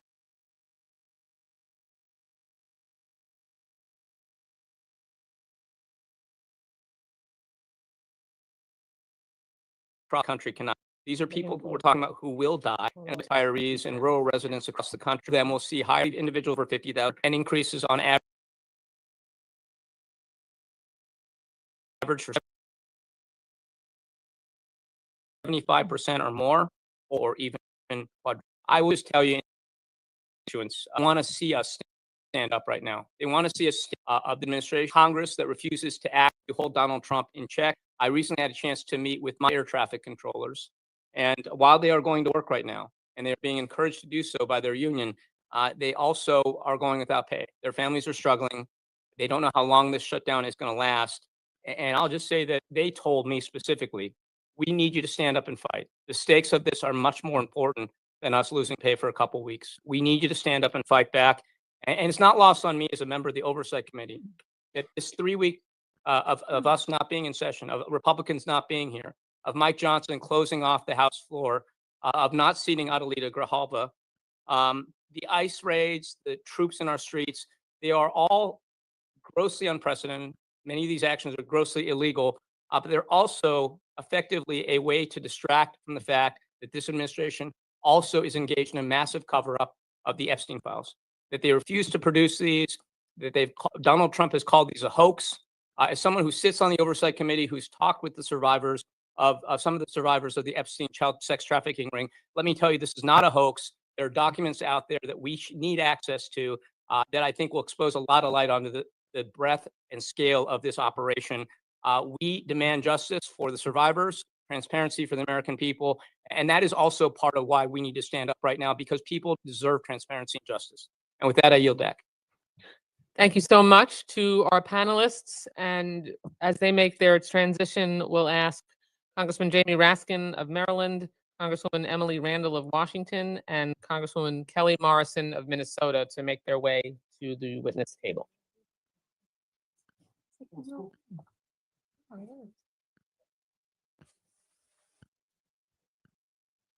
And Congressman Raskin, as you hustle to your seat, you are first. Thank you, Madam Chair, and thanks to the committee for doing this. You know, if your name's on the ballot, your face should not be on the milk carton. And all we say to our Republican colleagues is show up for work like the rest of America does, because we need you here negotiating an end to this healthcare debacle the Republicans have imposed on the country.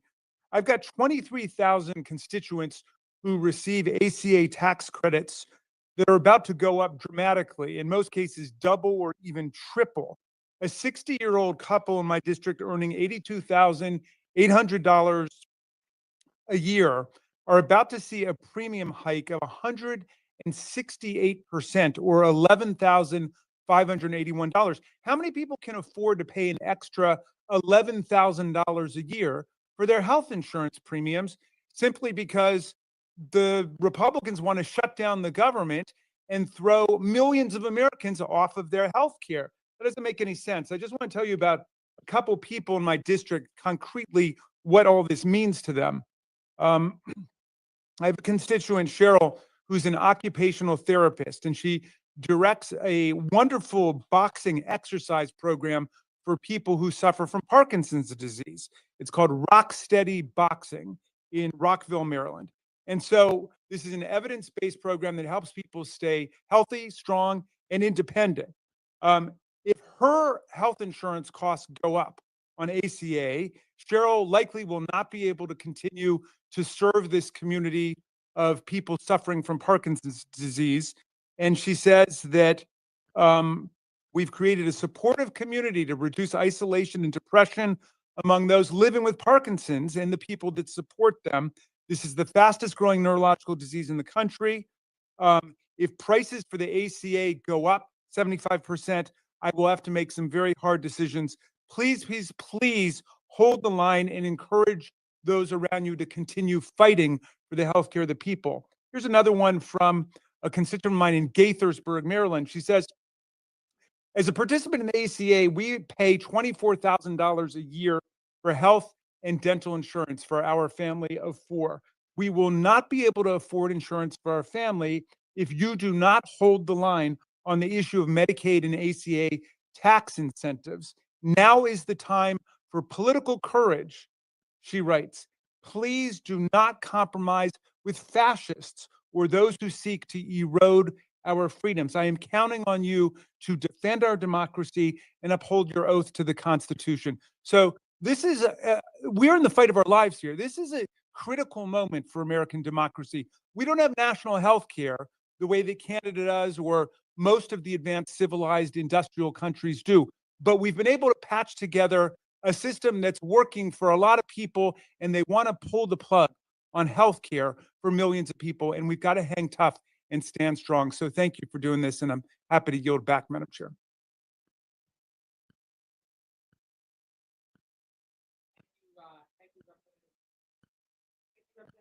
Raskin, and now I don't know between the two freshmen that are on this panel. I don't. You can choose, but we'll go with. We can go by Congresswoman their birthdays, maybe. Congresswoman Randall of Washington State. Thank you so much, Madam Chair, for convening this space for us to hear about the impacts on our neighbors. It's clear that we are here doing the work.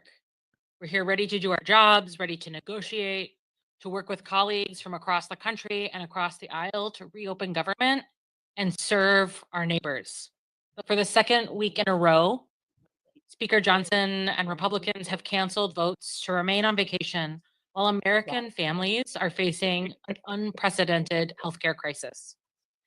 Instead of working across the aisle to lower costs for families in our communities, President Trump and Republican leaders chose to shut down the government.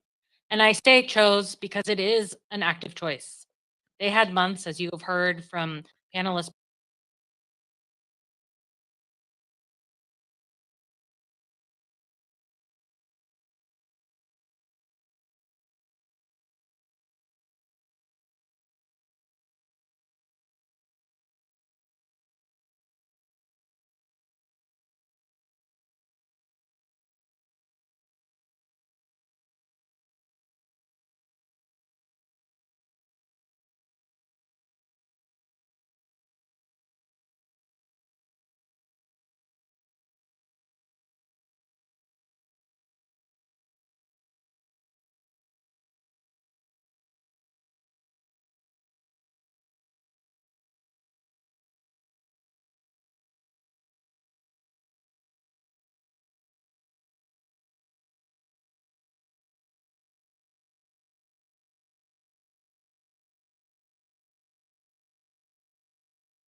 thanks to the ACA's premium tax credits, she can afford this healthcare coverage. She's a small business owner, an independent provider, and she buys her healthcare on the ACA. But losing this benefit would push her insurance costs to nearly $3,000 a month. And the average mental health care provider makes about $60,000 a year. So $3,000 a month is solidly more than half of her take home pay, leaving her just an average of $2,000 a month to pay for rent, to pay for food, to pay for all her other necessities. Other constituents with stories like these said, I wasn't able to afford health insurance until the tax credits. Please do not take this away. One of my neighbors said, I will either die from working too many hours to afford my health care, or I will die from heart disease. And another, without the enhanced premium tax credits, I wouldn't be able to afford my HIV treatment. These subsidies are literally keeping me alive. These stories make it clear that we cannot let political games put lives at risk. It's time for Republicans to come to the negotiating table and work with Democrats to open the government and protect these ACA subsidies that keep our community alive and healthy. Thank you. Do I turn it off or not? I don't know. Kendall? Sorry, we're doing musical chairs up here with members coming and going. Congresswoman Morrison from Minnesota. Thank you, Madam Chair, and thank you for holding this hearing and for giving the people of Minnesota's 3rd District the opportunity to participate, 3rd District that I proudly represent. Prior to my service later, I had the privilege of caring for patients as an OBGYN for more than 20 years. And I can tell you as a physician, I am truly afraid for my patients and for my colleagues to take care of them. The Republican policies of gutting Medicaid and now threatening to not extend the ACA premium tax credits that have made it possible for millions of Americans to access healthcare will cause tens of millions of Americans to lose their health insurance. Such a drastic increase in uninsured Americans will have dire consequences for clinics and hospitals already struggling to stay above water. In Minnesota, we are proud to offer the kind of care that people travel from neighboring states multiple hours, and in some cases, hundreds of miles to access. It's the kind of care the community, the state, and quite frankly, the Midwest region of the United States simply cannot afford to lose. But Republicans have put the desperately needed care these facilities provide in serious danger. A salient example in Minnesota is HCMC, a safety net hospital, level 1 trauma center, and a lifeline for the upper Midwest that runs the busiest emergency room in the state of Minnesota. It trains the physicians we count on in moments of crisis, the literal future of our physician workforce. And I might add, the hospital that took care of many of the children who were shot in the Annunciation Catholic school shooting. It's safety net hospitals like HCMC that are strained even further under the circumstances Republicans have manufactured. Facilities will be forced to choose what service lines they have to cut, what workers must be let go, what patients will be forced to go elsewhere for care that will no longer be available. Failing to extend ACA premium tax credits and allowing devastating Medicaid cuts means those patients and patients of hundreds of physicians in this country will suffer because Republicans refuse to act. When a person or a family is without health insurance, it hurts their health in the short and the long term. You delay care. You postpone your appointments. You wait until you need emergency care. You give up the medications that were helping to keep your chronic condition from becoming life-threatening. Your child misses the vaccine that could have prevented a hospital stay, or worse. You miss the routine screening that could have caught the cancer early. Investments in preventative care save lives and save taxpayer dollars. Safety net hospitals and their workforces struggle when a community is made sicker by delays in care and growing numbers of people without coverage. Republicans are protecting billionaire tax cuts over the health of low and middle income families on the American taxpayers' dime and on the backs of healthcare workers across the country. And while all of that is more than enough reason to reverse that crisis, an analysis of the Republican health plan estimated over 50,000 preventable deaths as a direct result of the path Republicans have put us on. So Republicans are holding the government hostage at the expense of American lives. They've spent the last 8 months putting our vulnerable healthcare system on a fast track to disaster. They pushed almost $1 trillion in cuts to critical health programs, endangering countless clinics and hospitals, many in their own districts, to deliver tax cuts that benefit primarily billionaires. Now they're demanding we support a plan that will result in millions of Americans paying hundreds more a month for health insurance, thousands more in many cases to make the grim decision to live without coverage. Over half of the Americans at risk for the highest impact live in districts they represent. But my Republican colleagues are out of town with no urgency to act. It's unconscionable to me as a physician and should be absolutely disqualifying for the legislators failing to protect the health and well-being of the Americans they were elected to represent. With that, Madam Chair, I yield back. To our panelists, thanks for coming to work today, unlike some of our friends who chose to not be here and get the people's work done. As we make a transition to the next panel will include Representative Jasmine Crockett of Texas, Representative Morgan McGarvey of Kentucky, and Representative Susan Delbeni of Washington State.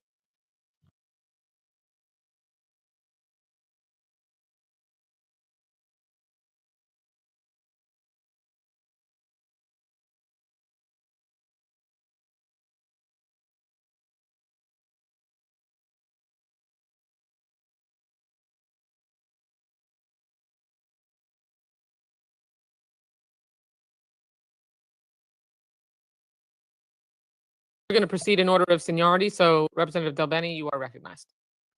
Thank you, Madam Chair, and thank you to the committee for holding this important hearing. Let's just start with the facts from my home state in Washington. Nearly 200,000 individuals will lose Medicaid coverage because of the big ugly bill Republicans passed. 80,000 individuals will be priced out of ACA marketplace coverage without the extension of the premium tax credits. And for those that are able to keep their ACA coverage, they're going to see their premiums go up by an average of $1,300 a year. That's the average. Older adults in my state between the ages of 55 and 64 are expected to see their marketplace premiums increase by over $1,900 next year. Trump promised to bring down prices, and he broke that promise. Groceries, healthcare, energy costs have all gotten more expensive. Trump's tariffs alone are costing the average family $2,300 this year. And if we don't extend these enhanced premium tax credits, families will be paying even more. Instead of lowering prices, Trump cut programs like Medicaid and SNAP, triggered $500 billion in cuts to Medicare, and increased the deficit by $4 trillion, all to give tax breaks to the wealthiest in our country. And now Trump and congressional Republicans won't come to the negotiating table to ensure that healthcare costs don't skyrocket next year. Democrats are here. We're right here. We're House Republicans. I've spoken about these issues numerous times, and I want to spend some of my time today making sure we hear from the folks that directly impacts. Here, right here, a collection of stories of people in Washington who are worried about losing their health care coverage without the extension of the tax credits. In here are stories of young professionals, parents, cancer survivors, business owners, and retirees who have coverage on the exchange so they can take care of themselves, their families, and their businesses. These are everyday Americans who just want to ensure they can go to the doctor next year if they need to. And it's not just those who get coverage through the ACA or Medicaid who should be worried. Our providers and health systems have been sounding the alarm. They know that these cost increases eventually are going to impact everyone.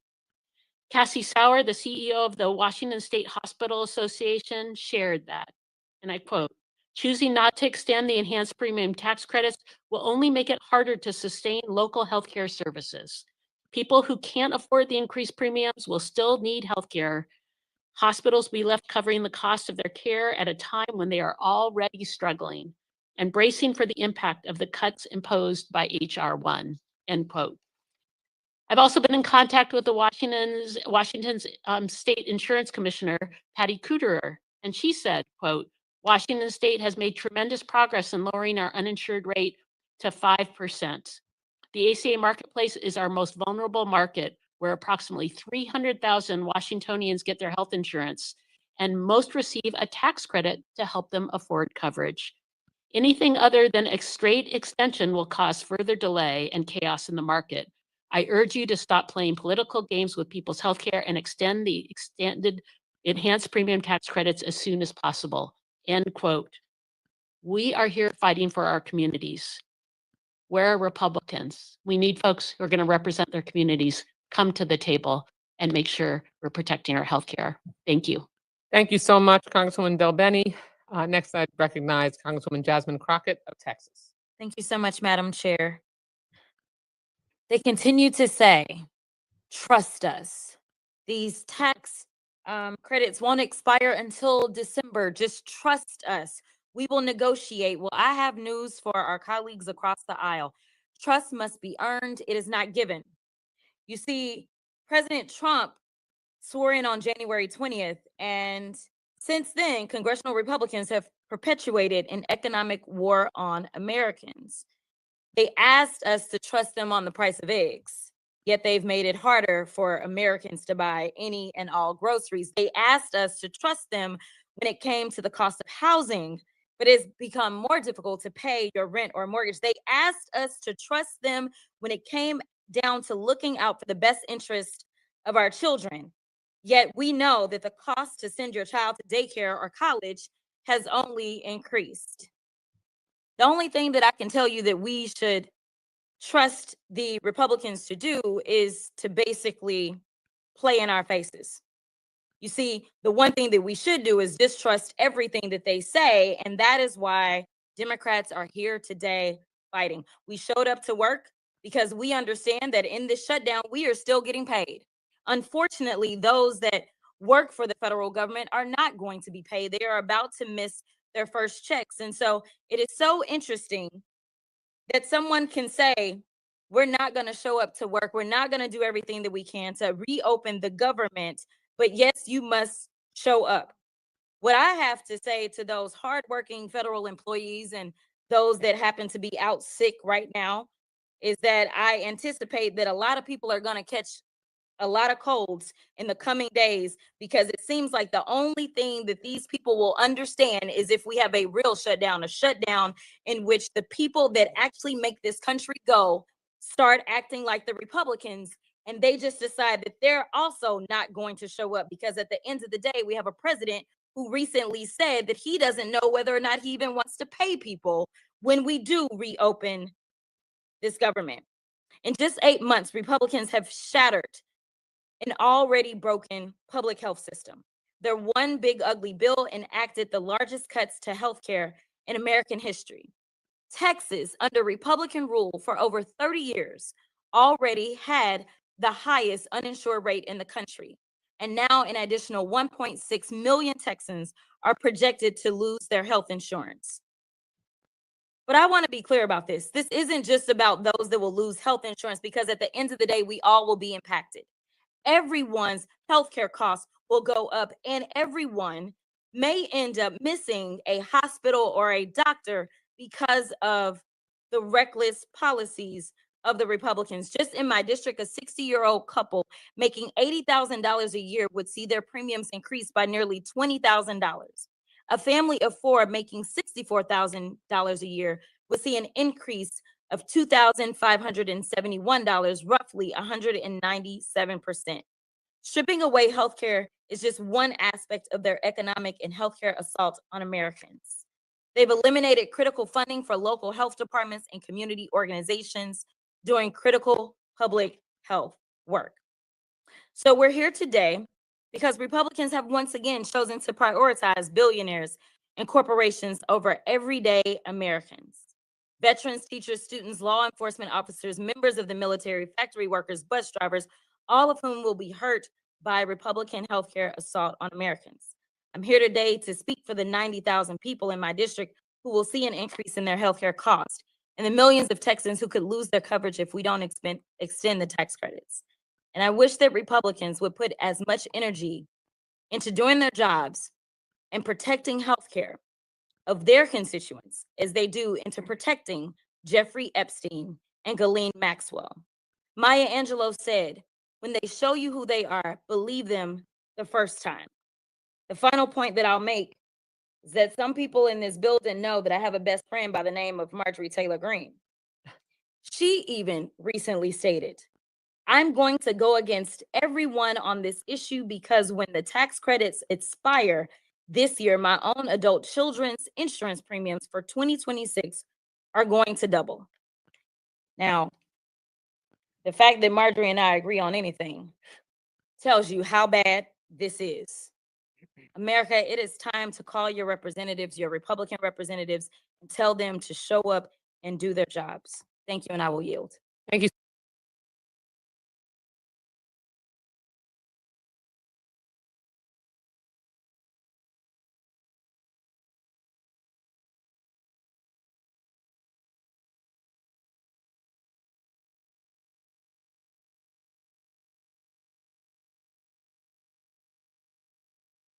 They're saying they don't care if your health insurance goes up. They're saying they don't care about you.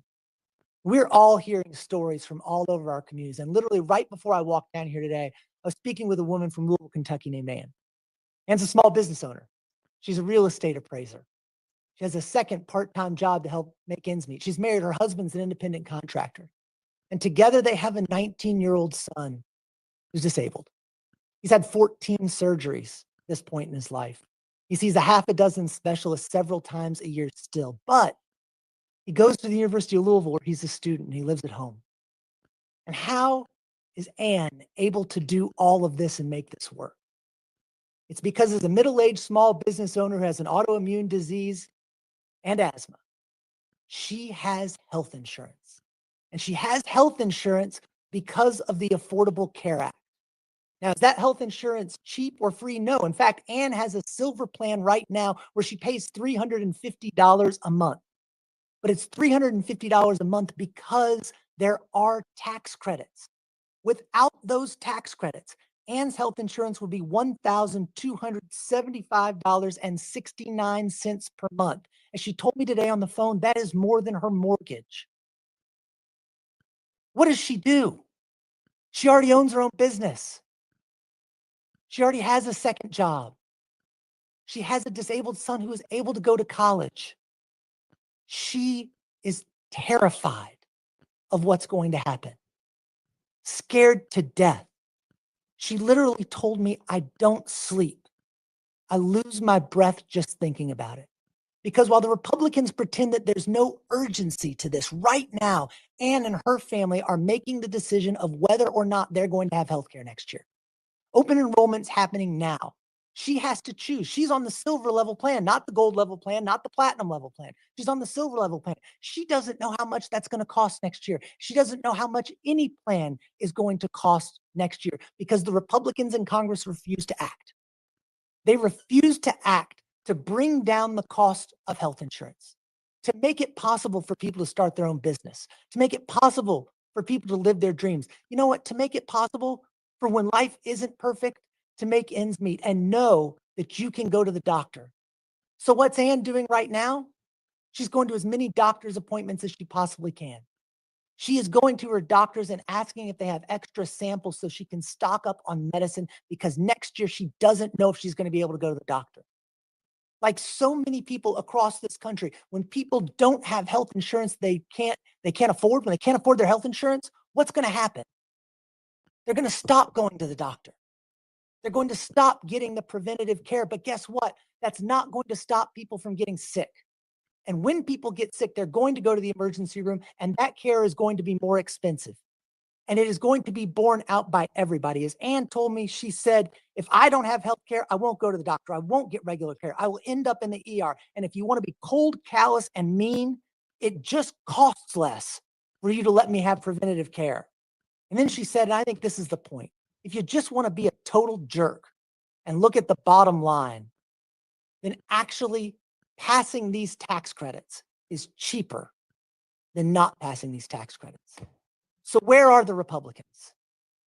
They know this is important. They know it's urgent because when Donald Trump passed tax cuts for billionaires in 2017 that were going to expire at the end of this year, they made sure to extend and expand those, calling us back in over the 4th of July to make sure it was done. Now that people's health insurance is on the table now, they are nowhere to be found. They've got to come back to Washington. They've got to work with us to open the government back up and to lower the cost of healthcare for the American people. I yield back. Thank you very much to all of our panelists, and thank you for helping us remind the American people that we are here working and the Republicans have not shown up to work. Our next panel should make their way to the table. That includes Representative Johanna Hayes of Connecticut, Representative Yasmin Ansari of Arizona, and Representative Jimmy Panetta of California.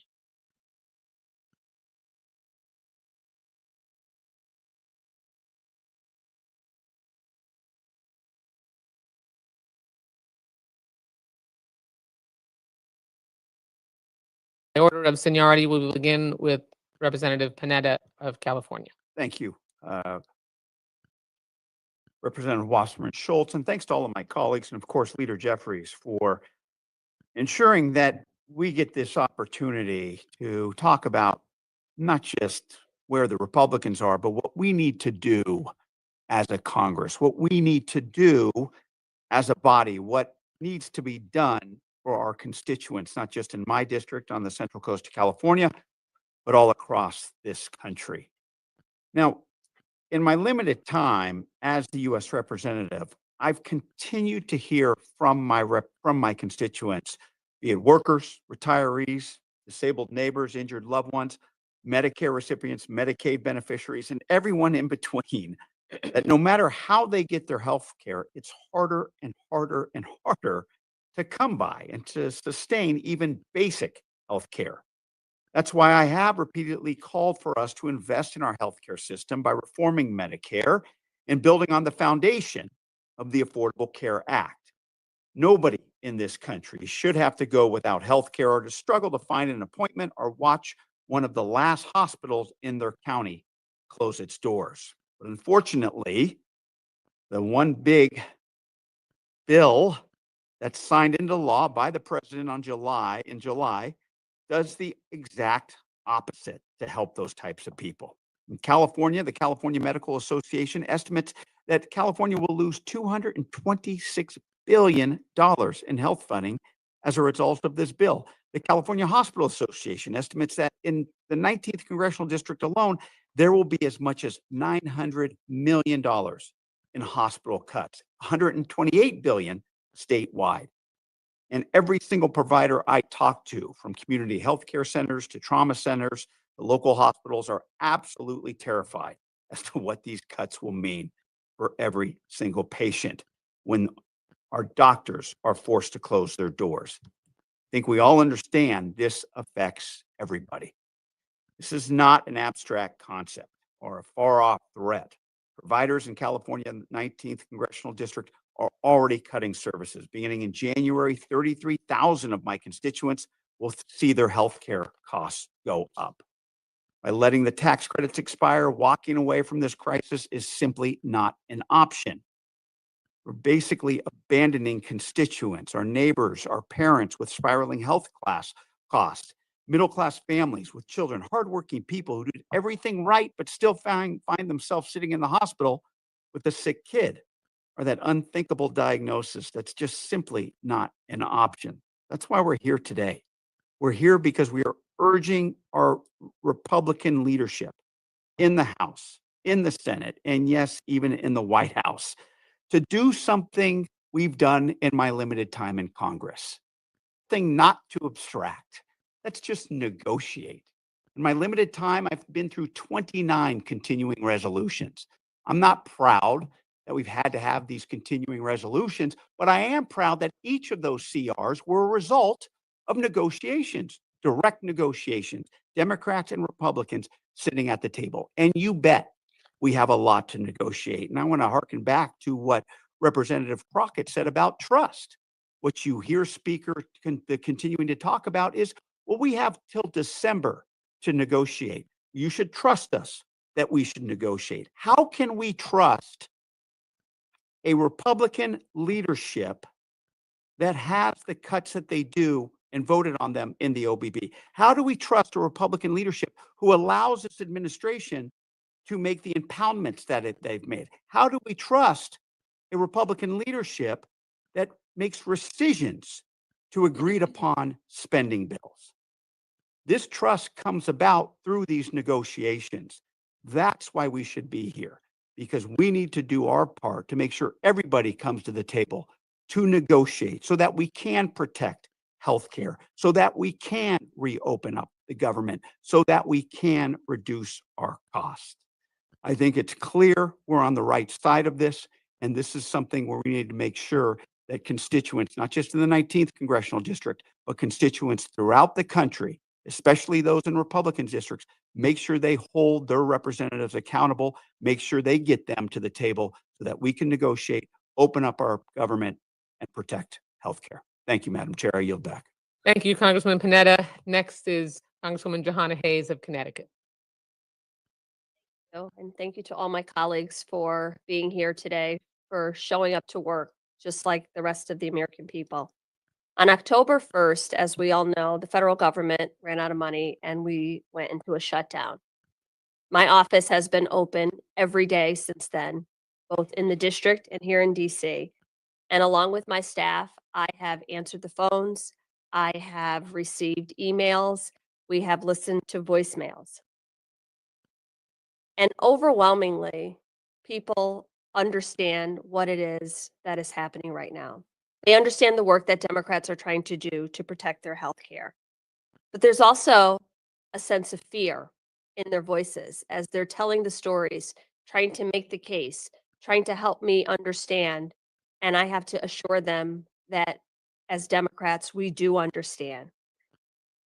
And just so that we're clear, I'm hearing from people who are doing the best they can, showing up for work every day, small business owners, independent contractors, working people who have to purchase insurance through the marketplace. A couple in Danbury with an income of $88,000. They're working every day. They pay $613 currently for their health care. Their costs are expected to jump to $4,193 a month, from $600 to $4,000 a month, an increase of over $42,000 a year. And it's not just them. A couple in New Britain with around the same income, making pays now $607. Their premiums will increase to $4,286, an increase for the year of $44,000. That's half of their annual income. These are people who are already showing up to work, who are already doing everything that they're supposed to do. Last week, the Connecticut delegation did an event with Access Health CT. That is our official Connecticut marketplace. And the numbers were staggering. About 34,000 people in Connecticut will lose health coverage. About 23,000 of those people will see their costs rise. And about 108,000 people who currently receive access to nutrition programs will see those benefits jeopardized. This doesn't have to happen like this. It doesn't have to happen like this. September 19th was the last time the House was in session to vote. The last time Speaker Johnson had us here. He has canceled votes every day since then. October 17th is the day that Access Health CT will start sending out these premium notices to these people. And just the anticipation of those letters coming in the mail has already instilled fear in my constituents. But I will say the majority of callers understand how important it is to protect healthcare, and they want us to keep working to do that. My governor announced plans to try to backfill some of the programs that are being cut, to try to inject money into the WIC program to make sure our babies are fed, to help stabilize SNAP for a couple more weeks, to make sure our seniors and people who rely on these nutrition assistance programs get the care and the help that they need. But no state, not Connecticut, not any state, has the money to fill all of these gaps that are happening. LIHEAP programs in a state like Connecticut where winter is coming. All of the things that people rely upon. And I will say that I am here. I am ready to work. I am ready to negotiate and do whatever we need to get our Republican colleagues back to the table so that we can work out a deal. But I also recognize that we are not dealing with reliable legislating partners. So we have to make sure that we have concrete deals. We have to make sure that OMB can't take another $8 billion in appropriated funds and send it elsewhere. We have to make sure that projects do not fall silent and work sites end because they've taken the money. We have a president right now who's saying he's not sure if furloughed workers will be paid. This is legislation that he signed into law. And now he's saying he doesn't really know if that was the interpretation of it.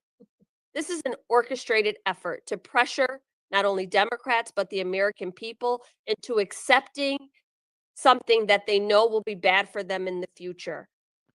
I am so proud to stand with House Democrats on behalf of not only my constituents in Connecticut's 5th Congressional District, but all across the country who understand that we are fighting for their care, that we are trying to lower the cost and cancel these cuts that are hurting them every single day. It would be different if we were talking about healthcare in a vacuum, but people are seeing costs rise everywhere. Housing, insurance, food, everything is rising. And we are the party that are standing up for people and not transferring wealth, trillions of dollars, to the wealthiest individuals in this country. I hope that my Republican colleagues are watching this, are hearing these stories from their constituents as well, are really understanding that we need to get back to the table and get back to work for the American people. I'm here. I was here last week. I'm here today. I'll be here next week. We're ready. So as soon as Mike Johnson gavels us in, Democrats are ready to do the work. And thank you again for convening this hearing today. And I yield back. Thank you, Congresswoman Hayes. Congresswoman Ansari of Arizona.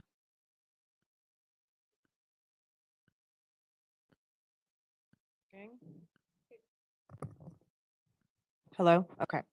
Thank you so much. The debate over renewing and strengthening the Affordable Care Act's tax credits and protecting healthcare access more broadly isn't just about abstract numbers or partisan talking points.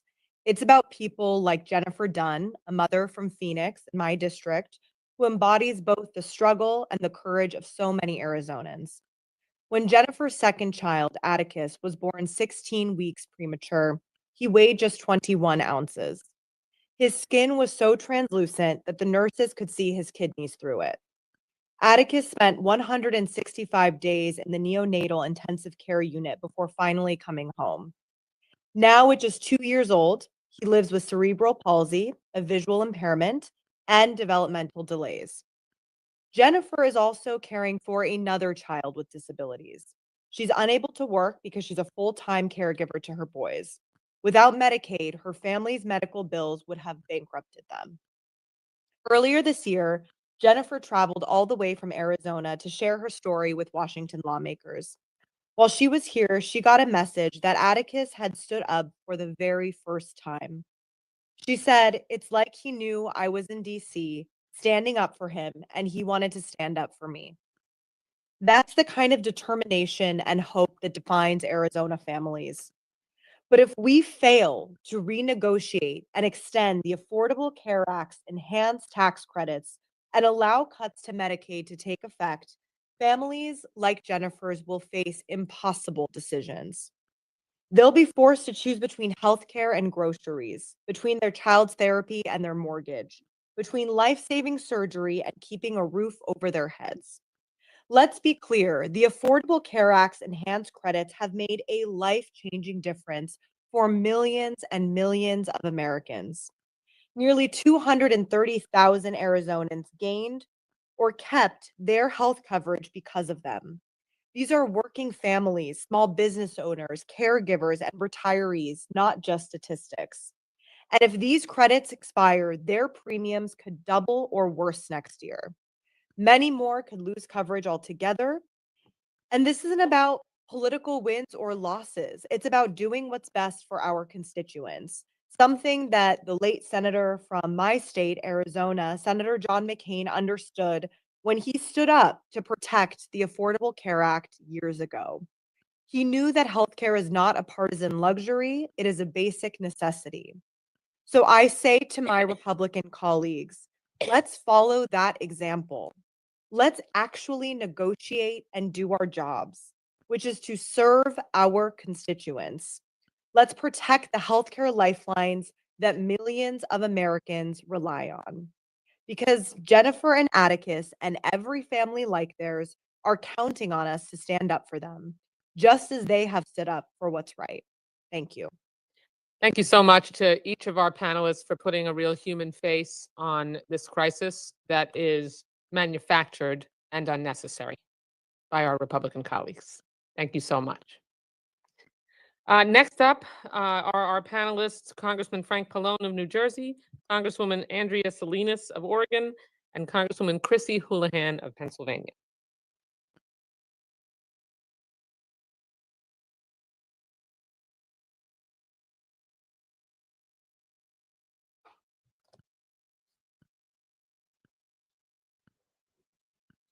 Do you want me to start, Madam Chair? Yes, please. Okay. First of all, I really want to stress this fact that the Republicans are missing in action. You know, I've been here for a long time, and I been through a lot of shutdowns, but I do not remember any shutdown where the members of the House of Representatives or the Senate didn't stay here in Washington Saturday, Sunday, the whole time until we had figured out on a bipartisan way how to end the shutdown. And the fact that that the House Speaker canceled votes last week, canceled votes this week, so that we don't even have the opportunity to be here in session to vote on some negotiated bipartisan agreement to end this crisis is an outrage. It is totally an outrage.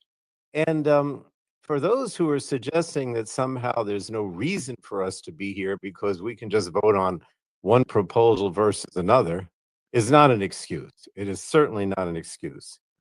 The other thing too that I see is that our Republican colleagues in the House won't acknowledge that there is a healthcare crisis. When I say to them, "Oh, there's a crisis," they deny that it even exists. They refuse to show up to fix it. They say it doesn't exist, and they don't see the urgency of it. Well, let me tell you that we don't have any time, right? I mean, already in many states, they have put out the filings that indicated to the public what the next premiums are going to be without the help from the federal government that comes from the subsidies or the tax credits. What I'm hearing from my colleagues on the Republican side on the Energy and Commerce Committee, where I'm the ranking member, they say, well, we never supported the Affordable Care Act from the beginning. We never supported the enhanced premium tax credits. So why would you expect that we would care? Why would you expect that this matters to us? Now, I understand they didn't support it. I was one of the drafters of the Affordable Care Act when I was the chairman of the Health Subcommittee of Energy Commerce at the time. I understand they didn't support it. I understand that they tried to repeal it. I understand that they didn't vote for the enhanced premium tax credits. But for them to not understand why that's important, and it having been, through COVID and so many crises, and realizing that healthcare premiums keep going up, the deductibles, the copays keep going up, and that this is a crisis, you have to be an ostrich. You have to have your head in the sand. You couldn't possibly not understand that or not care. But this is what we're hearing from them right now. November 1st, a lot of the filings are already out. November 1st is when the open enrollment begins for the marketplace, for the Obamacare or the ACA marketplace. So within the next few weeks, people are going to have to make a decisions whether or not they're, buy the insurance or not. And it's probably about 25 million Americans are going to face the sticker shock or the skyrocketing monthly premiums that come from the fact that they're not providing or not helping provide any, these extra tax credits that make a difference. Now, I just want to give you an example. I'm going to so many, and I've been here sitting here with you for a while, and I've heard some examples, but I wanted to just use one example of a 60-year-old couple making $85,000 a year in Fulton County, Georgia, that'll face a increase of more than $2,000 per month in January. You're making $85,000 a year, and you're going to buy insurance that is going to cost you $2,000 more per month. You're not going to do that. You're just going to go without the insurance. And what happens when you go without insurance? The costs for everybody else go up, right? You don't have insurance. You have you go to the hospital, uncompensated care. The hospital then doesn't have that money coming in. So they're going to increase premiums for everybody. This isn't just for people who are get their insurance through the marketplace. This includes those 65% of the public that get their insurance through the job, because all those providers, whether it's the doctor, whether it's the hospital, whether it's a nursing home, they're all going to have to spread those costs to people that have insurance through their jobs, right? And that could go up 10%, 20%, who knows, because of the uncompensated care. And then the next thing's going to happen. A lot of those employers are going to say, well, I can't afford to buy the health insurance for my employees anymore. Or I'm going to buy a policy that's catastrophic, that doesn't cover anything, or increases the deductible, or increases the copays. So, some people are saying, well, what does it matter? This only applies to the people, that buy their insurance through Obamacare. Most people get their insurance through the job. That is another false narrative. That is another lie that is being put out by the Republicans, because everybody is impacted by this. And you understand that this crisis has been aggravated by the fact that when they passed their big ugly bill or big beautiful bill, whatever they said, right? Not only did they not provide for the enhanced premium tax credits that we're now talking about, but they also cut Medicaid by $1 trillion. And the result of it is there's also going to be cuts to Medicare by 4% across the board because of the sequestration. I don't like to use that term with my constituents, but you know what I'm talking about, right? That's another $500 billion. And all these things have created a crisis. But beyond that, this administration has created a healthcare crisis that goes even beyond Medicare, Medicaid, and health insurance in general, because you have a Secretary of Health and Human Services, Robert Kennedy Jr., who's telling people they don't need vaccines or making it more difficult for them to get vaccines. I have people calling me at my district office asking me whether they should take Tylenol. I mean, I've been dealing with healthcare for a long time, but I'm not a physician. I'm not going to tell them whether they should take Tylenol, but they have created all this chaos, not only with health insurance and vaccines, with what kind of medication you should take. It is just unbelievable. And the other thing is a shutdown. And that's the last thing I'm going to mention, is that this shutdown aggravates all of that as well. They're like, you understand this. Some of these community health centers, other places that rely on funding diabetes programs, teaching health centers, telehealth, all of these are depending on federal dollars. And some of them keep going now because they have a little more money for another week or two. But this Republican shutdown is also aggravating the Republican healthcare crisis, because these places are going to run out of money. And then what happens then? More uncompensated care, more people going to the emergency room. And as a result, premiums go up again, even for people in the private sector. So it is totally irresponsible for them to say that there's not a healthcare crisis, that people do not need the help of the federal government to pay for the health insurance on their ACA. It's time for the Republicans to get back to work. Come down here and meet with us. We're here, they're not. I think that shows a lot about the fact that we care and they don't. And thank you for having this hearing. Thank you so much, Congressman Pallone. Congresswoman Chrissy Houlihan of Pennsylvania. Thank you so much for the opportunity to speak in front of the committee today. My name is Representative Chrissy Houlihan, and I serve Pennsylvania's 6th Congressional District, which is just outside of Philadelphia. And it's not that far. In fact, I left home this morning at about 5 a.m. to be able to come down here and intend to be here for the remainder of the week, and I'll be here next week as well. For 8 days now, we have invited President Donald Trump and Speaker Mike Johnson to work with us to forge bipartisan deals that will reopen our government and will lower the cost of health care for millions. But where are the House Republicans? When you walk around the halls, they are nowhere to be found, and it's apparent that they are on an extended vacation. Where I have had a town hall and 4 different roundtables over the last 2 days, I'm not certain that any of our Republican colleagues are doing anything to advance our government or the people that they represent. I am one of the most bipartisan members of Congress. I'm on the Problem Solvers. I'm part of a group called For Country, which is all about people who've worn the uniform. I'm the co-chair of the Bipartisan Climate Caucus, the bipartisan Biotech co-chair and founder. I'm the bipartisan STEM and STEAM co-founder. I am the bipartisan service member co-founder. You would have to look very hard to find somebody who's who's more bipartisan than I am. And I stand here willing, as usual, to work with any Republican who wants to do the right thing and to protect access to health care.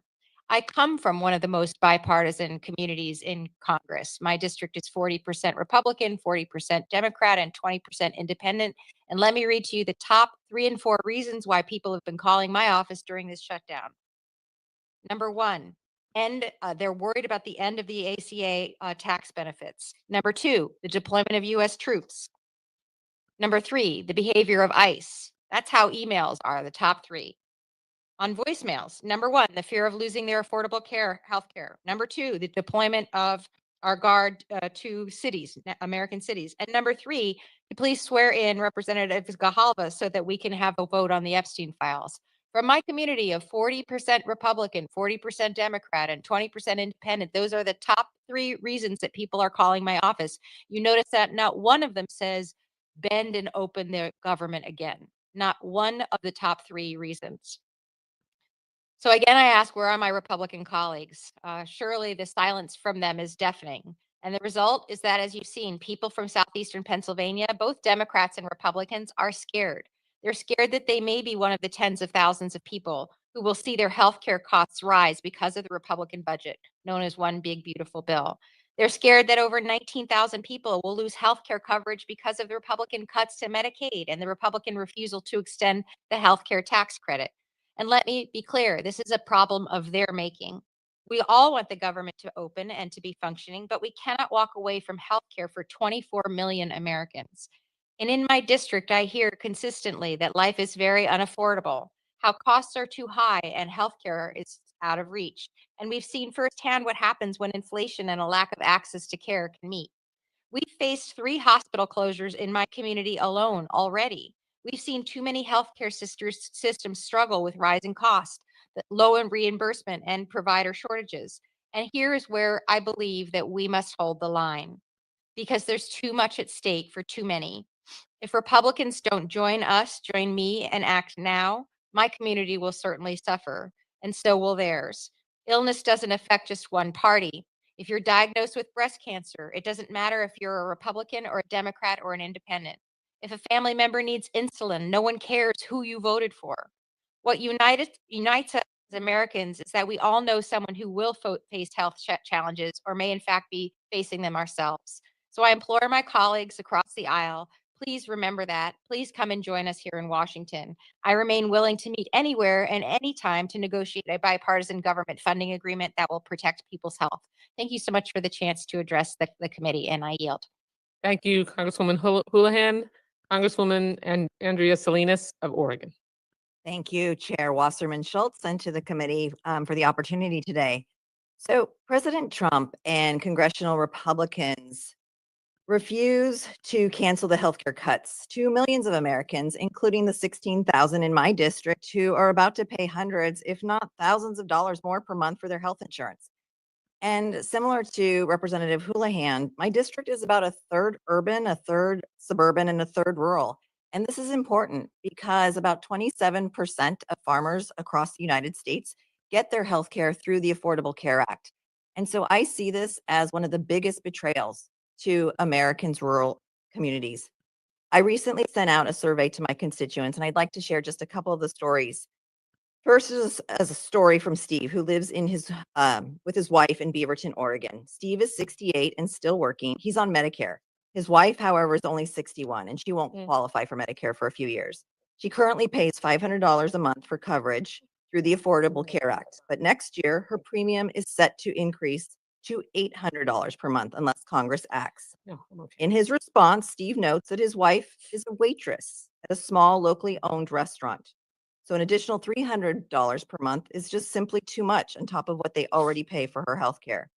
They likely won't be able to absorb that additional $3,600 a year in healthcare costs, and they will likely just not renew her health insurance and be forced to go without it. Another one of my constituents, Connie, responded with a similar story. She's from a place called Dallas. It's a small rural town in my district, and she has a bronze Affordable Care Act plan, which means her coverage really only covers serious injuries.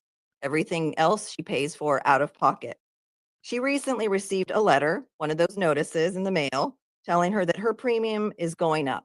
Right now, she pays $423 per month for her healthcare premium. Next year, due to Republicans' refusal to work, not just work with Democrats, but to come to work to extend the premium tax credits, she will pay a staggering $2,273 per month. That's an increase of over $1,800 per month in a small rural town in my district. And I don't know about you, but I don't know many people in my district or in Oregon who can afford that extra $1,800 per month for healthcare.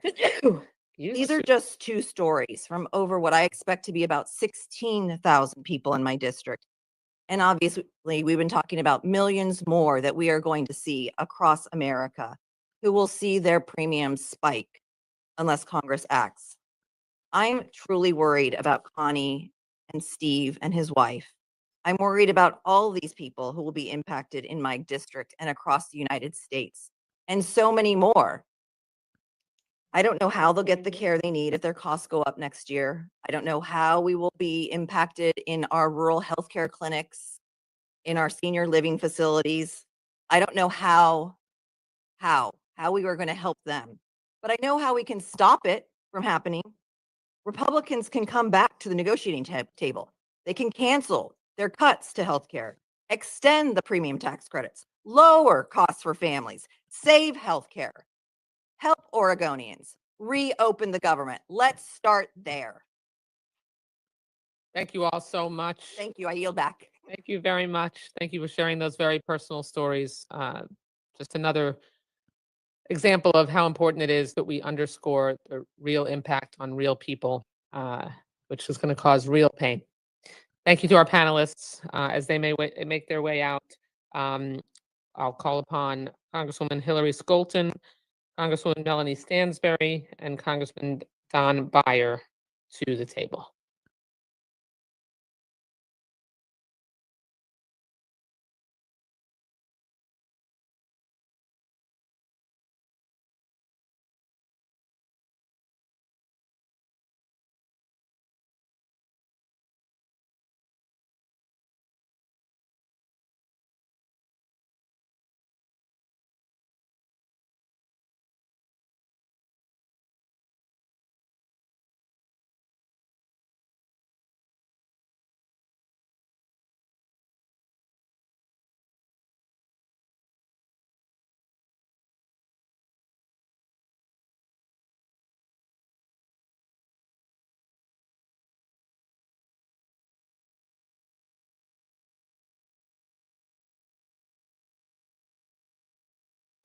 And as soon as you get settled, you are recognized.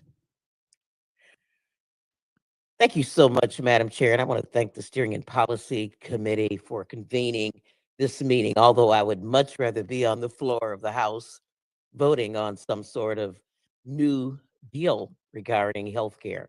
I just think that where we are is sort of unsustainable. People always ask me, how is this, what impact is all of this having on your constituents? And as I listen to people come up with different numbers, so, you know, my constituent is going to be impacted this way or that way. I just want to clarify for the record that we are all in a panic because what we don't know is how much people's healthcare premiums will go up in individual states and different situations. But what we know is that everybody's healthcare premiums are going to go up. That's what we know.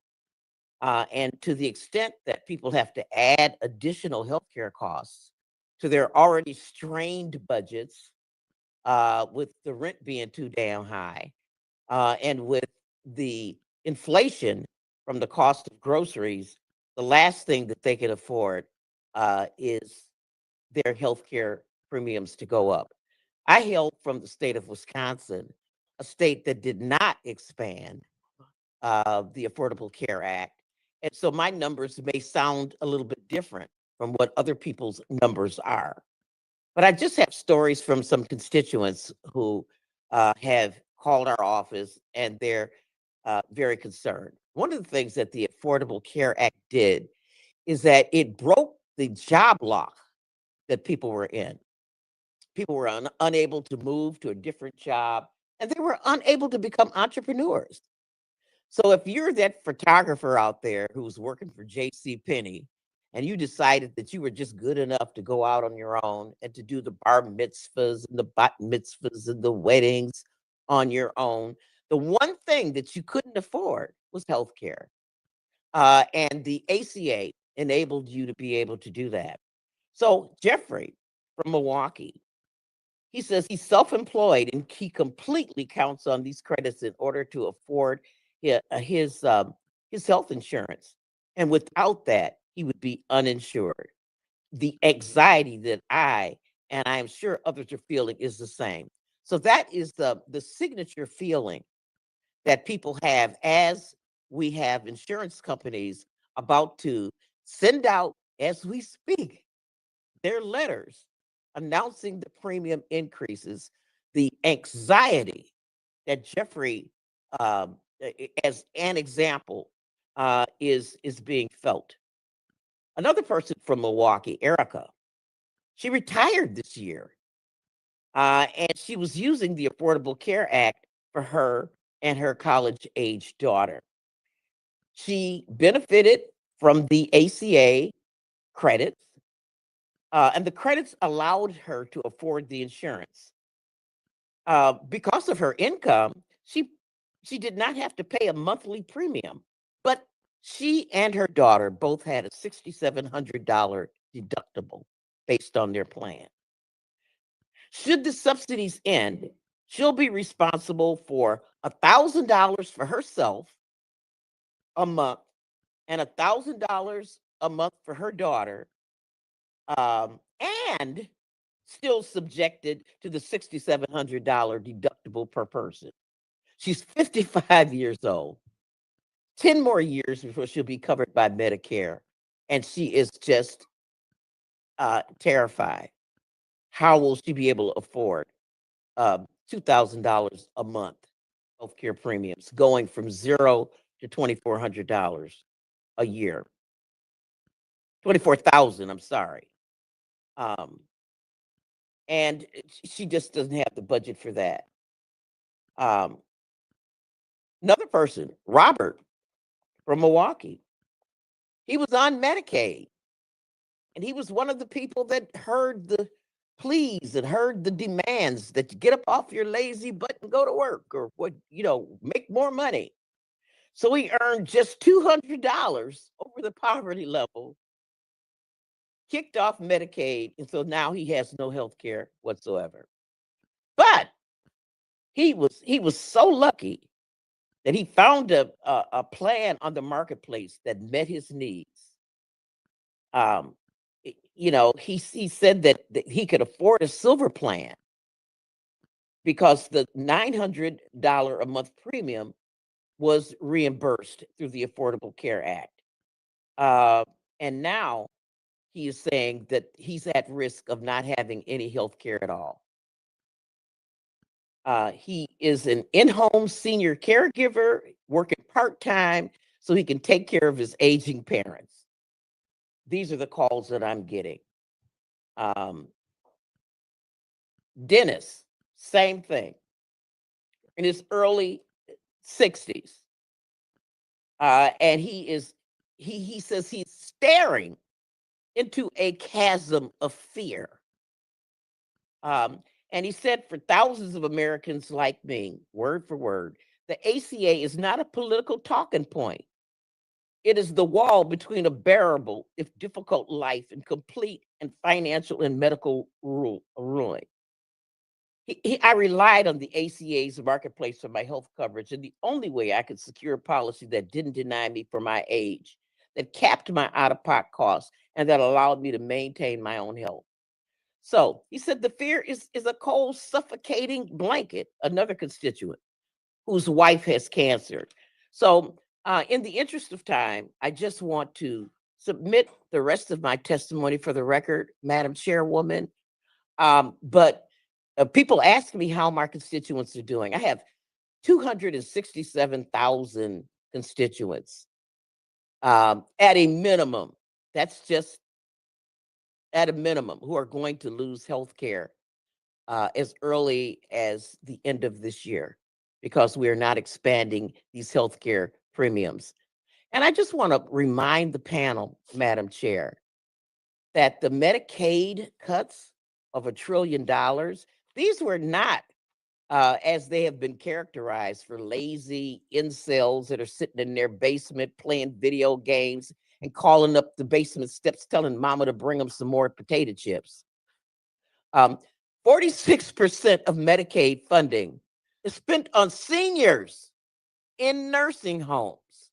And that's a mandatory thing that has to be funded.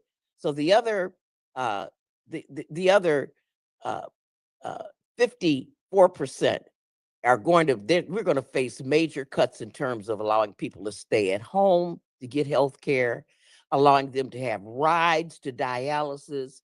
We are really putting people behind the 8 ball. And with that, I would yield back, Madam Chairwoman. Spoken like a seasoned member of the Ways and Means Committee. Thank you very much, Congresswoman Moore. Congressman Don Beyer from Virginia. Well, first, Madam Chair and Chair Wasserman Schultz, Chairman Aragon, thank you very much for doing this. I really appreciate it. And everybody who came from all over the country to be here. And I have the great honor of sitting next to Congresswoman Moore on the Ways and Means Committee. It's a great time. And next to Chop Congressman liver over Boyle when he is not otherwise occupied with his leadership of the Budget Committee. And his chair bangs into mine. But I'm so glad you're doing this. I just want to make 5 simple points. But before that, just the overall theme is how morally unacceptable this is. That life, liberty, and the pursuit of happiness are not possible when we don't have health care, when we're sick, when we feel bad, when we die young. And they are undermining the American commitment to our Constitution, to the Declaration of Independence. Point number 1, I held 2 Medicaid roundtables earlier this year. The message that jumped out from both were the parents and the grandparents of children with disabilities, often grown children with disabilities, 22-year-olds, 28-year-olds, who are only able to take care of them because of the Medicaid waiver. Tears, great fear, great anxiety. What's going to happen to these kids when the Medicaid waiver goes away? When you cut $1 trillion out of Medicaid, which is what the Republican bill does, this is inevitable. And it's going to have a really bad impact on all those people that have disabilities, whether they're physical, sensory, or intellectual disabilities. Number 2, with Andrea Salinas, who's just on here, she and I co-chair the Mental Health Caucus, taking over from the wonderful Grace Napolitano. What I'm hearing from the psychiatrists and the psychologists and the MSWs is great fear about what happens with Medicaid, with all the folks with severe mental illness, and just with anxiety and depression, the people who won't be able to go to work. And then point 3, that's just the fact, politically, I do not understand what the Republicans are doing. The only reason Donald Trump many reasons Donald Trump won, throwing some racism, throwing some misogyny, but the political issue, the policy issue was the cost of living that has skyrocketed during the 4 years of COVID. Next is Stan's. And so his big promise for the golden age of America and to cut costs, he's not done a single thing this year that would bring those costs down. This is probably the worst. It's even worse than the tariffs in terms of driving costs up. It's going to drive costs up for all those people that are depending on the enhanced premium tax credits, but also for everyone else. Because I'm a member of Congress, I'm on the exchange, Washington, D.C. I don't appreciate the fact that it's age-related, but what the hell? It's very expensive for a couple of 2.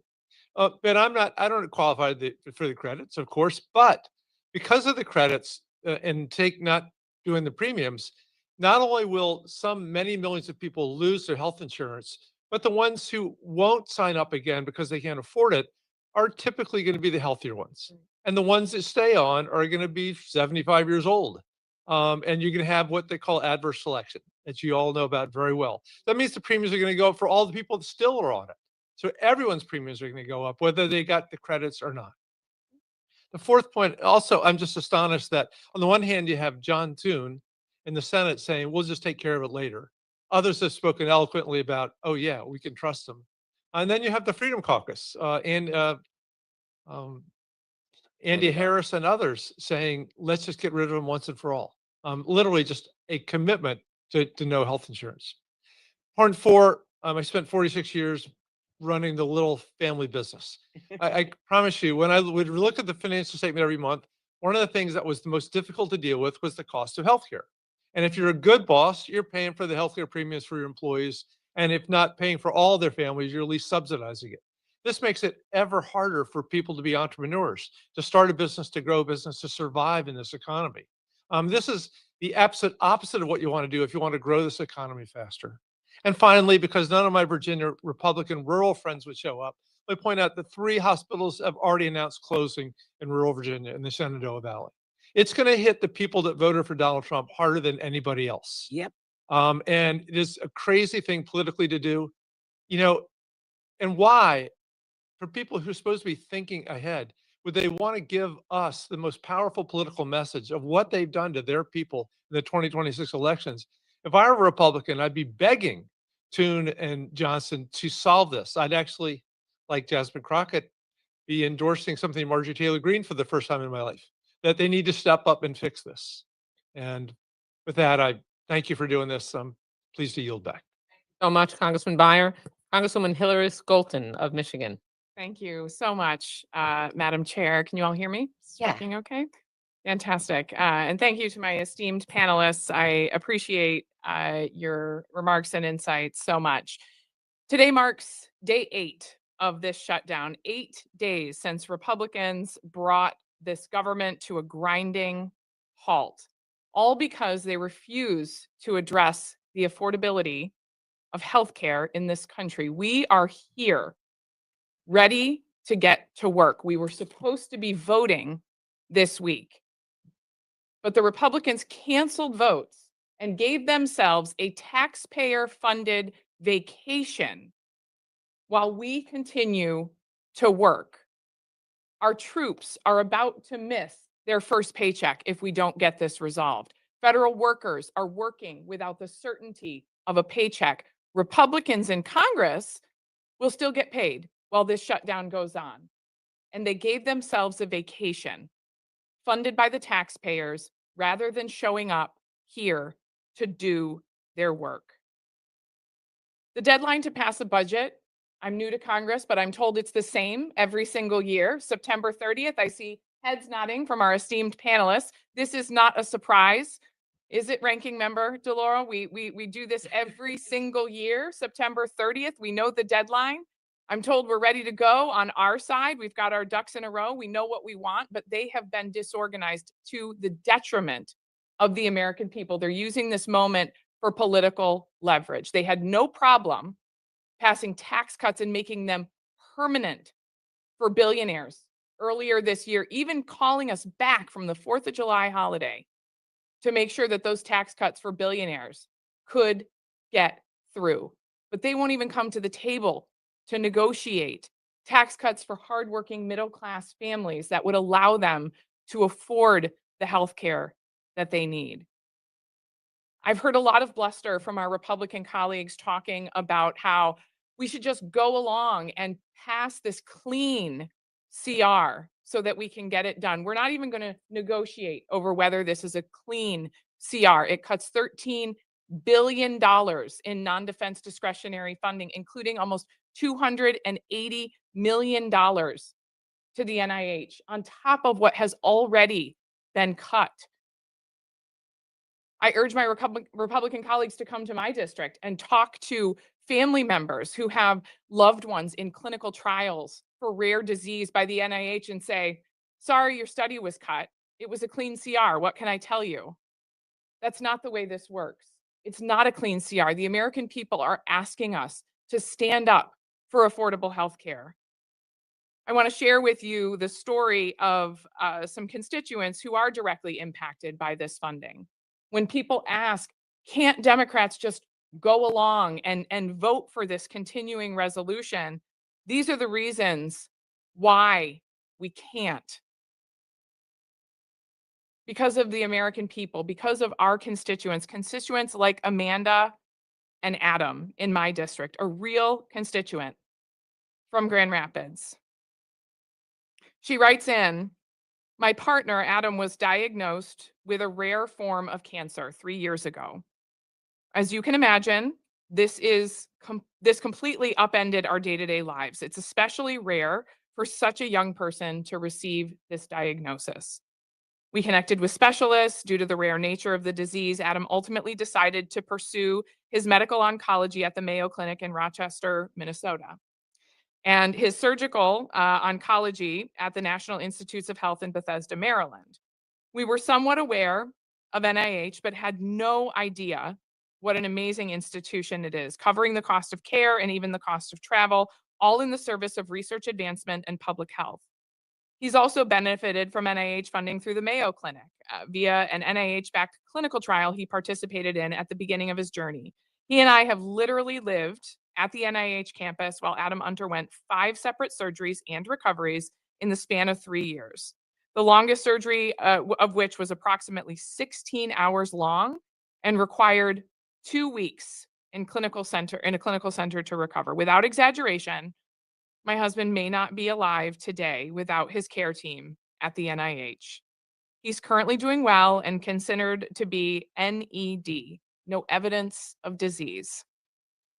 But the statistics for his cancer are grim, and we are not naive to the possibility of it returning. We are horrified that NIH and our nation's public health have been infiltrated and put at risk by political interest.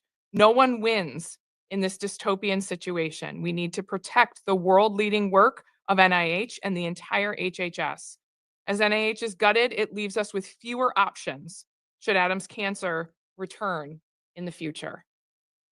I live by the mantra that I am always willing to compromise, but not compromise my values. We are here because we're willing to come up with a compromise that funds our government, but not willing to compromise on our values of protecting healthcare for the American people. Thank you. I yield back. Thank you so much, Congresswoman Skolton, Congressman Byer, Congresswoman Moore, classmate. We appreciate your advocacy on behalf of your constituents and the American people. And as you make your way from the table, I will ask Congresswoman Melanie Stansberry of New Mexico, Congresswoman April McLean Delaney of Maryland, and Congressman Steny Hoyer, our former whip and majority leader, to come to the table. And in order of seniority, as he takes his seat, I will recognize the gentleman from Maryland, Mr. Hoyer, for his opening remarks.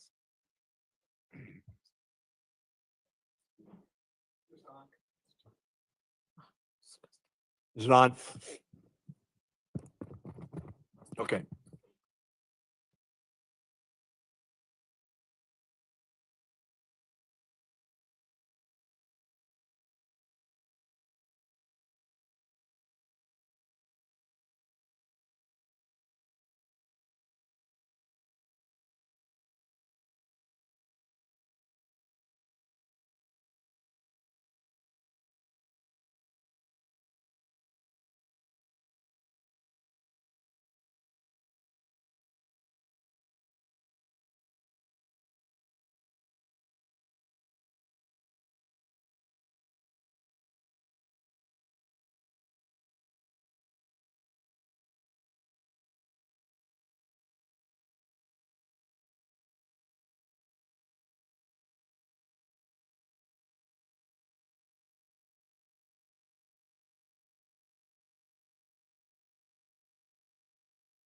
That, in my view, is why we're here. A lot of Marylanders are anxious, worried, and in many cases fearful that they and their families will either lose their health insurance or won't be able to afford the coverage they've had. You've heard many instances of that being the case. 190,000 of them will see their monthly health care premiums skyrocket by an average of 68%. That's in the small state of Maryland. Another 110,000 of them will see an average increase of 17%. Some 181,000 Marylanders are at risk of losing coverage altogether because of Republicans' manufactured healthcare crisis. Extending these tax credits is not an abstract issue for Marylanders. It will determine whether they have to ration their medication or face bankrupting costs. It will determine whether they can keep food on the table and a roof over their heads. Marylanders cannot afford to look away. Sadly, House Republicans are away. For the second week in a row, they are nowhere to be found. They could have worked with Democrats to protect the health of the American people. They could have worked with us to keep the government open. Instead, they are absent without leave. Although I suppose the speaker would say he gave them leave. They left the American people on the tracks, and the train is now coming. The time to act is now. Premiums are at hand. The loss of coverage is fast approaching. The urgency for action is now.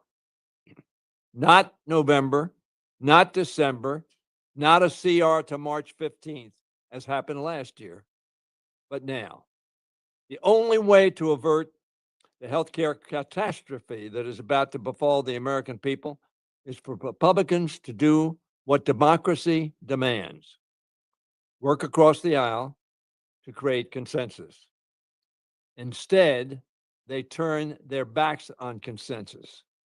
The same person I quoted, Russell Vogt, was quoted just a few weeks ago that there ought to be less bipartisanship in the Congress. Let me repeat that. There ought to be less bipartisanship in the Congress. They heed the direction of Director Vogt to have less bipartisanship, not more. That is the exact opposite of what the American people ask all of us to do. Republicans continue to leave Americans waiting. Americans are still waiting on Republicans to lower cost, something Trump promised to do. Americans are still waiting for Republicans to make America healthy again. Rather, they abandon them on their health care. Americans are still waiting on Republicans to govern. Now, committee, I would like to call your attention to, because there's a lot of talk about who's responsible for this. Ronald Reagan was president when I came to the Congress of the United States. In the 8 years that he was president of the United States, there were some 8 shutdowns. One year he didn't have 7 he had. And I want to tell you how long they lasted. 1982, 1 day. 1983, 3 days. 1983, 3 days. 1984, 1 day. 1986, 1 day. 1987, 1 day. Why were they so brief? We controlled the House. The Democrats controlled the House. Ronald Reagan was president of the United States, and the Republicans controlled the United States Senate. It was because we all believed shutting down government was a stupid, harmful, and expensive policy for all America, not just federal employees, but all those whom they serve every day, answering phones on Social Security, helping veterans get their health care, doing the things that government does for our people. So it's shutting down America that we're really talking about.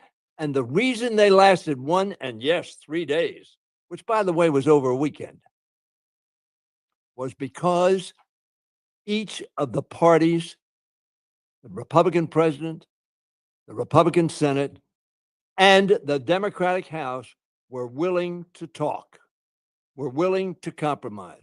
We're willing to bring this crisis to a quick close. How we all hope that we will learn that lesson from Ronald Reagan, from the Republican Senate, and the Democratic House for those 8 years.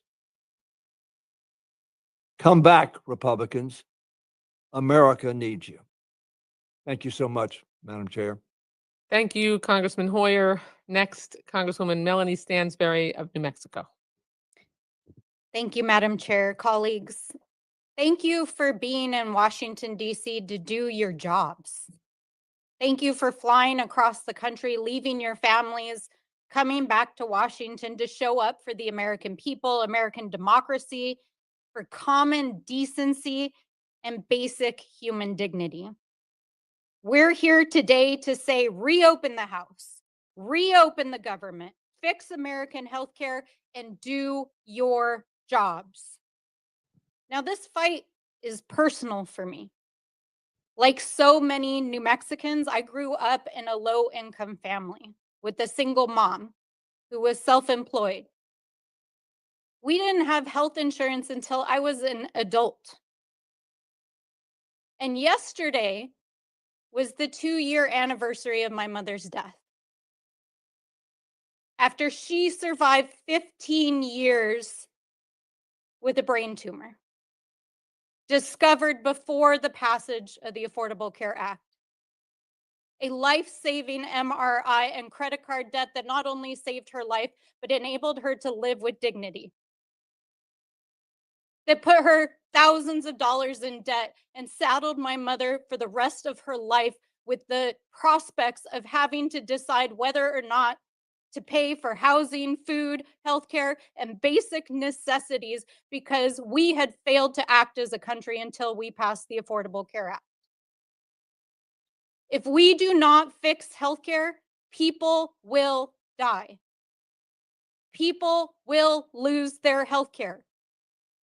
Now, this may not matter to Mr. Mike Johnson and the billionaires that they're serving, because it doesn't matter to them if it costs a few $100s extra a month for them to pay for their health care. But let me tell you, for people like my mother, for people like me, for people like New Mexicans across the state and millions of Americans across this country, it will mean the difference between putting a roof on their head and being able to put food on the table. It will mean the difference between ensuring their families and their children and saving their lives and making sure that they have access to health care. And so while I understand that my colleagues across the aisle think that this is some sort of game, that they think they can just shut down the House and stop showing up for work and not come to Washington, D.C., that they can just tell the American people to eat these costs and tell Democrats that they don't have to negotiate. This is literally life or death for millions of Americans. So what we're here today to say to our colleagues across the aisle and to Mike Johnson is do your job. Come back to Washington, D.C. and negotiate in good faith, because this is a matter of life and death for millions of Americans. And this is not a game, sir. This is not a game. This is American lives.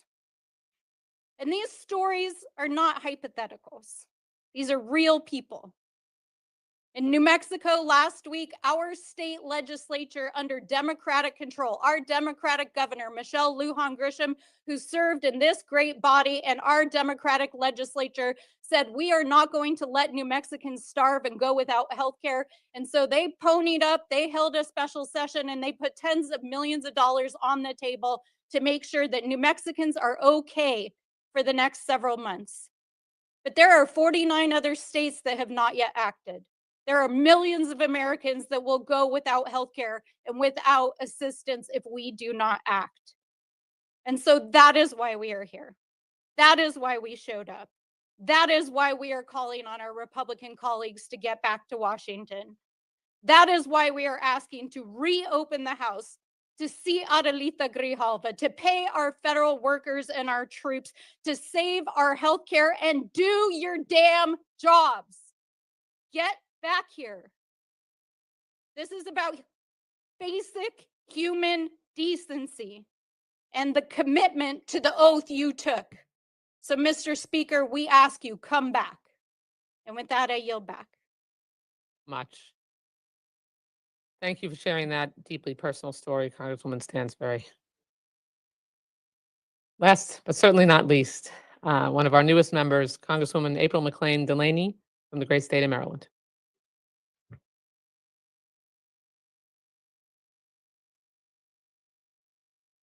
Can you hear me? No. How about that? Okay, great. I have to say, Congresswoman Stansberry's very emotional plea for our colleagues to come back and to sit on the other side, Steny Hoyer, who leads up the senior House member of my great state of Maryland. But it's about values. And I just have to say thank you to our Democratic caucus for showing up to care, that we care about people and who we are as Americans and what we stand for and what health and well-being for everyone means in this country. And I so appreciate your stories and what that means, because those are echoed across every district and every state in this country. So I represent Maryland's 6th congressional district, and I call it a microcosm in miniature of America. Red, blue, suburban, urban, rural, 5 national parks, 35,000 government employees, loyal employees, civil servants who show up each and every day, irrespective of party, just to serve. and the tsunami of cuts that is hitting our residents, including these public servants who might now see a loss of health care, is staggering.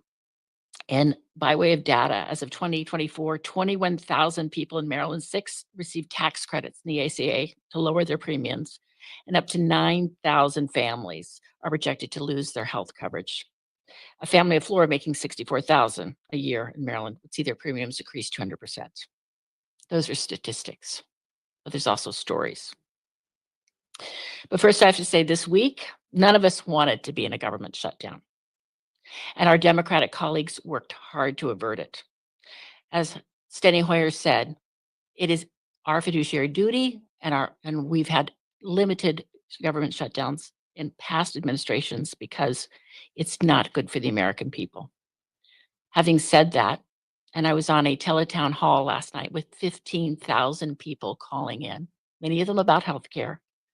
Some things are so important, they're worth fighting for, like standing up for our health and well-being for Maryland and all of America, and making sure that we don't sign off on a budget that makes life less affordable and harder. And where are missing Republican colleagues waiting for the president's approval to show up? They're home. They're home. But we're here doing our job. And as my husband John and I often say, you can't fake showing up. And we're showing up. So last week, I was with the Women's Democratic Caucus, and they came out and toured with our local officials in Maryland, in Germantown, the Up County Regional Health Center, a one-stop shop for our neediest residents, from dental and maternal health to Medicaid and SNAP benefits. This is an essential lifeline for many of our most vulnerable. And these type of facilities provide both state and, most importantly, federal assistance, which is stable and reliable. That tour reinforced my view, and many who were there, that healthcare is not a talking point. As I said, it's a lifeline. And when federal funding for Medicaid and critical services is cut, the impact is staggeringly real. Across the 6th, 1 in 7 families depend on Medicaid. And statewide, more than 247,000 Marylanders are enrolled in the ACA marketplace coverage. I think that was put forth by Steny Hoyer. Nearly 9 in 10 of them depend on premium tax credits to keep it affordable. And without those credits, families in my districts will see premiums rise by hundreds or thousands a month. Last week, on the Capitol steps, I met Tony, a father with a young family. He's undergoing chemo for his aggressive cancer. He personally stated to me, after his public comments, that without the ACA tax credits, his premiums would double, and he truly was afraid that he would not be able to continue his treatments, and thus he would not be able to continue to live. These are not statistics. They are true impacts on families. But for Western Maryland, which is rural, Maryland's rural hospitals and clinics really could be forced to close medical wards, maternity wards, cut mental health facilities and addiction programs, or just shut down entirely. And the tsunami of cuts hitting our states on multiple fronts, they can simply not fill the gap. That is unacceptable to me, because I don't want our mothers in Garrett County to be left without maternal care. And I definitely don't want our seniors in Allegheny, which they've talked to me a lot about, to be forced to drive 3 to 4 hours to receive critical medical treatments. So I've traveled in the last 2 weeks across Garrett, Allegheny, and Frederick counties, and Washington County as well. And they all say that they are worried in rural America about people falling off of Medicaid and the uninsured rushing their emergency rooms. I repeat, hospitals could close. And for instance, some of these hospitals have 60% of their patients on Medicaid. Last, I'm the only Marylander on the House Agricultural Committee. Farmers are already under economic duress from tariffs and economic uncertainty and loss of SNAP. They're also really stressed about health care. Half of the women in America deliver on Medicaid. But those communities also encompass farmers who are in essence small businesses, and many of these utilize ACA credits. It's estimated nationally that 27% of our farming families, many of them who are older, rely on the ACA tax credits. This was mentioned several times last night at my town hall. And then my final point, I'm going to say, this GOP-driven shutdown is hurting Maryland and states in other ways. Not only federal workers without paychecks and small businesses and farmers caught up in economic uncertainty, weird sombrero memes and grim reaper memes aside, this administration's authoritarian actions have targeted our federal agencies, NIH cancer trials, and the withholding of emergency FEMA funding and the rescission of federal grants for infrastructure and energy projects. These actions too hurt the health of our state and of our working families and our dedicated civil servants. And they also undermined our national security and, most importantly, trust in our government. So let me be clear. We cannot let the health and well-being of our citizens, of our state, or of our country to be held hostage to partisanship, retribution, and these cruel-hearted cuts. And I will work in a bipartisan way to end this shutdown. But I have to stay united with my Democratic colleagues, as well as my state, in the fight to extend ACA credits, to protect Medicaid, and to lower the cost for all Americans. Wes Moore, our governor, often says, we leave no one behind in Maryland, and we in our Democratic caucus cannot afford to leave any Americans behind either. Thank you. Thank you, Congresswoman McLean-Delaney, Stansberry, and Hoyer.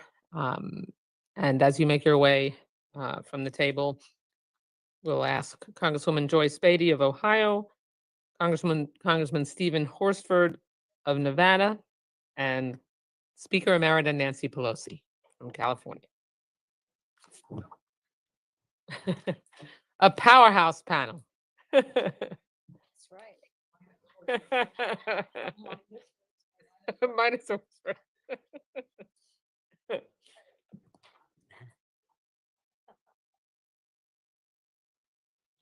I think it goes without saying that I would recognize Speaker Emerita Nancy Pelosi for her opening remarks.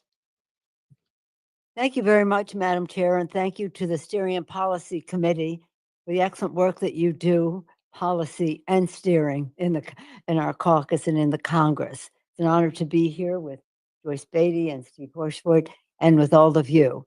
I see Congresswoman DeLauro, a former chair of the Steering and Policy Committee for many years, also of the Appropriations Committee, having such a hand in this legislation that we're fighting in terms of getting health care permanent for our people. Let me just, I saw that members put their remarks. I have my remarks. We had a press conference the other day in San Francisco with with Jared Hoffman and with Kevin Mullen, two members who butt the district that I had the privilege of serving in San Francisco. And we had people come tell their stories, and one of them gave me permission to further bring the story here today. But before I do, just to say a couple of things, because I see that others have placed their story in perspective. Here we are at a place that I think is very critical for our country. Those in the White House and on the other side of the aisle have done nothing in their time but except to undermine the Affordable Care Act. Not only that, in the 90s, put Medicaid in a box, tie it in a ribbon, they're ready to throw it in the deep blue sea. They said, and some of you remember, Betty, you do remember when they said, Medicare should wither on the vine. Again, scores of times that others of you participated in when they tried to eliminate the Affordable Care Act, repeal the Affordable Care Act. So they do not believe in any of this. They do not believe in governance. They never voted for any of the things I just mentioned. So we have to be very cautious because this is not about incrementalism. This is about elimination because they don't believe in governance. That's why they even say they're not going to pay our employees who are not working now, but because they don't believe in what they do. It's a shame, a pity, and it flies in the face of all that we have done for the people, for the children, for our country. We have an obligation as we sit before the flag, the vision of our founders about this great country and what it's about, and about what our obligation are to to our troops who vote to make this country so great, and also our children for whom that we're here to protect. So understand this, when they make this, like a reporter said to me on TV this morning, well, they just want to make some improvements, reforms. I said, what reforms? 20 times at least, maybe 60, 70 times, they tried to repeal it. They weren't suggesting any reforms then. What reforms are we talking about? Well, they might have an idea. They might have an idea. Their idea is to give a $4 trillion tax break to the wealthiest people in our country, tax to wealthy people and corporations at the expense of our children. And I declared there on that show this morning that Donald Trump is the worst president of the United States for children. And many of us are here for the children, but he's taking food out of their mouth to give tax breaks to the rich, removing their health care, talking in ridiculous terms about climate and clean air, clean water for our children. Forget about it. Gun safety, forget about it. Everything you can name, he has been a problem for the children. But we come to this point where we're talking about health care, which is a health issue. It's also a financial health issue. People can't afford all of this, especially now that they wanted to take away now, as you know, we passed the Affordable Care Act. We were not one Republican vote, but we did it because we had public sentiment with us to help us win the vote, or the diagnosis groups, any diagnosis you could name was there helping us. We saved it because we had 10,000 events around the country for people to tell their story. And that's why this is so important today, to tell the story. Nothing more important. It's better than any provision of the bill you can name, or any politics you can talk about, or any motivation somebody may have, because it's the story of people and what the Affordable Care Act meant to them. But it's not just about the Affordable Care. It's about the Affordable Care Act. It's about Medicaid, which contained in that, Medicare, which is contained in that. $600 billion from Medicare. Hundreds of billions of dollars from Medicaid. One that gets me the worst, that I don't think they could possibly, maybe they don't understand that, but they do understand food for children. Hundreds of billions of dollars from SNAP. Hundreds of billions of dollars from that. So their goal is to reduce any government participation in improving the lives of the American people. That's who they are. That's who they are. And they say it proudly. And then they say, oh, they should go to work. As soon as they go to work, they lose their ability to qualify for Medicaid. That's part of their thing. And they have their friends that they give tax breaks to who are hiring these people at low wages and sending them right to sign up for Medicaid. Sign right up for Medicaid. Again, adding to the cost to the taxpayer and subsidizing their low wages. So there's all kinds of sociological, economic things involved here that they are intricately involved in trying to hurt the American people. We had a story at our press event, we had many stories, but the one that I bring here. Cinnamon is a San Francisco native and a stay-at-home mom of 2 young boys. Last November, her husband was laid off, and she immediately applied for Medi-Cal. That's Medi-Cal is Medicaid in California. Just weeks later, her 4-year-old son became dangerously ill. After multiple ER visits, he was admitted to the hospital for a life-threatening infection. He spent 3 weeks in the hospital, came home on 9 different medications, and is still under the care of 4 specialists. Doctors haven't ruled out an autoimmune condition. Thanks to Medi-Cal, Cinnamon's family paid nothing. Without coverage, the hospital bill alone, over $300,000, would have bankrupted them. After 9 long months of job searching, her husband finally landed a position at a well-known tech company. Cinnamon breathed a sigh of relief, thinking her family was finally secure. But as a contingent worker, her husband doesn't get the same health benefits as regular employees. The family plan costs $200 a month, completely out of reach. And with this new income, they no longer qualify for Medicaid. They no longer qualify for Medi-Cal. This is the thing. Go to work, send her to work, but yeah, and then they don't qualify for Medicaid. They know that. This is why the Affordable Care Act healthcare tax credit matters so deeply. Without those tax credits, Cinnamon's family and thousands like her could lose coverage altogether. They've done everything right. They've worked hard, applied for coverage, made responsible choices, and yet without these subsidies, they could still fall through the cracks. No parent should ever have to wonder if their child's life depends on whether they can afford an insurance premium. Extending the tax credits means families like Cinnamon's can stay protected, continue to recover, and live without fear of financial ruin. Open enrollment for Marketplace begins in November. Plans need time to update premiums for next year, which is why Congress cannot afford to wait and must act now. And that's why we have to have a permanent solution to this. Families like Cinnamon's are counting on it. And we heard story after story when we heard the 10,000, we had the 10,000 meetings where people told their stories. My father had a stroke. My baby was born with a heart condition. My wife is suffering from breast cancer. The list goes on and on, very familiar to the American people. That is what is going to open up government, the stories of the American people. So thank you for raising the profile of all of this so that people will tell their stories as well as have us tell them here. Thank you, Madam Chair. Thank you, members of the committee. Thank you, Madam Speaker. Next, former Chairwoman of the Congressional Black Caucus, Congresswoman Joyce Beatty.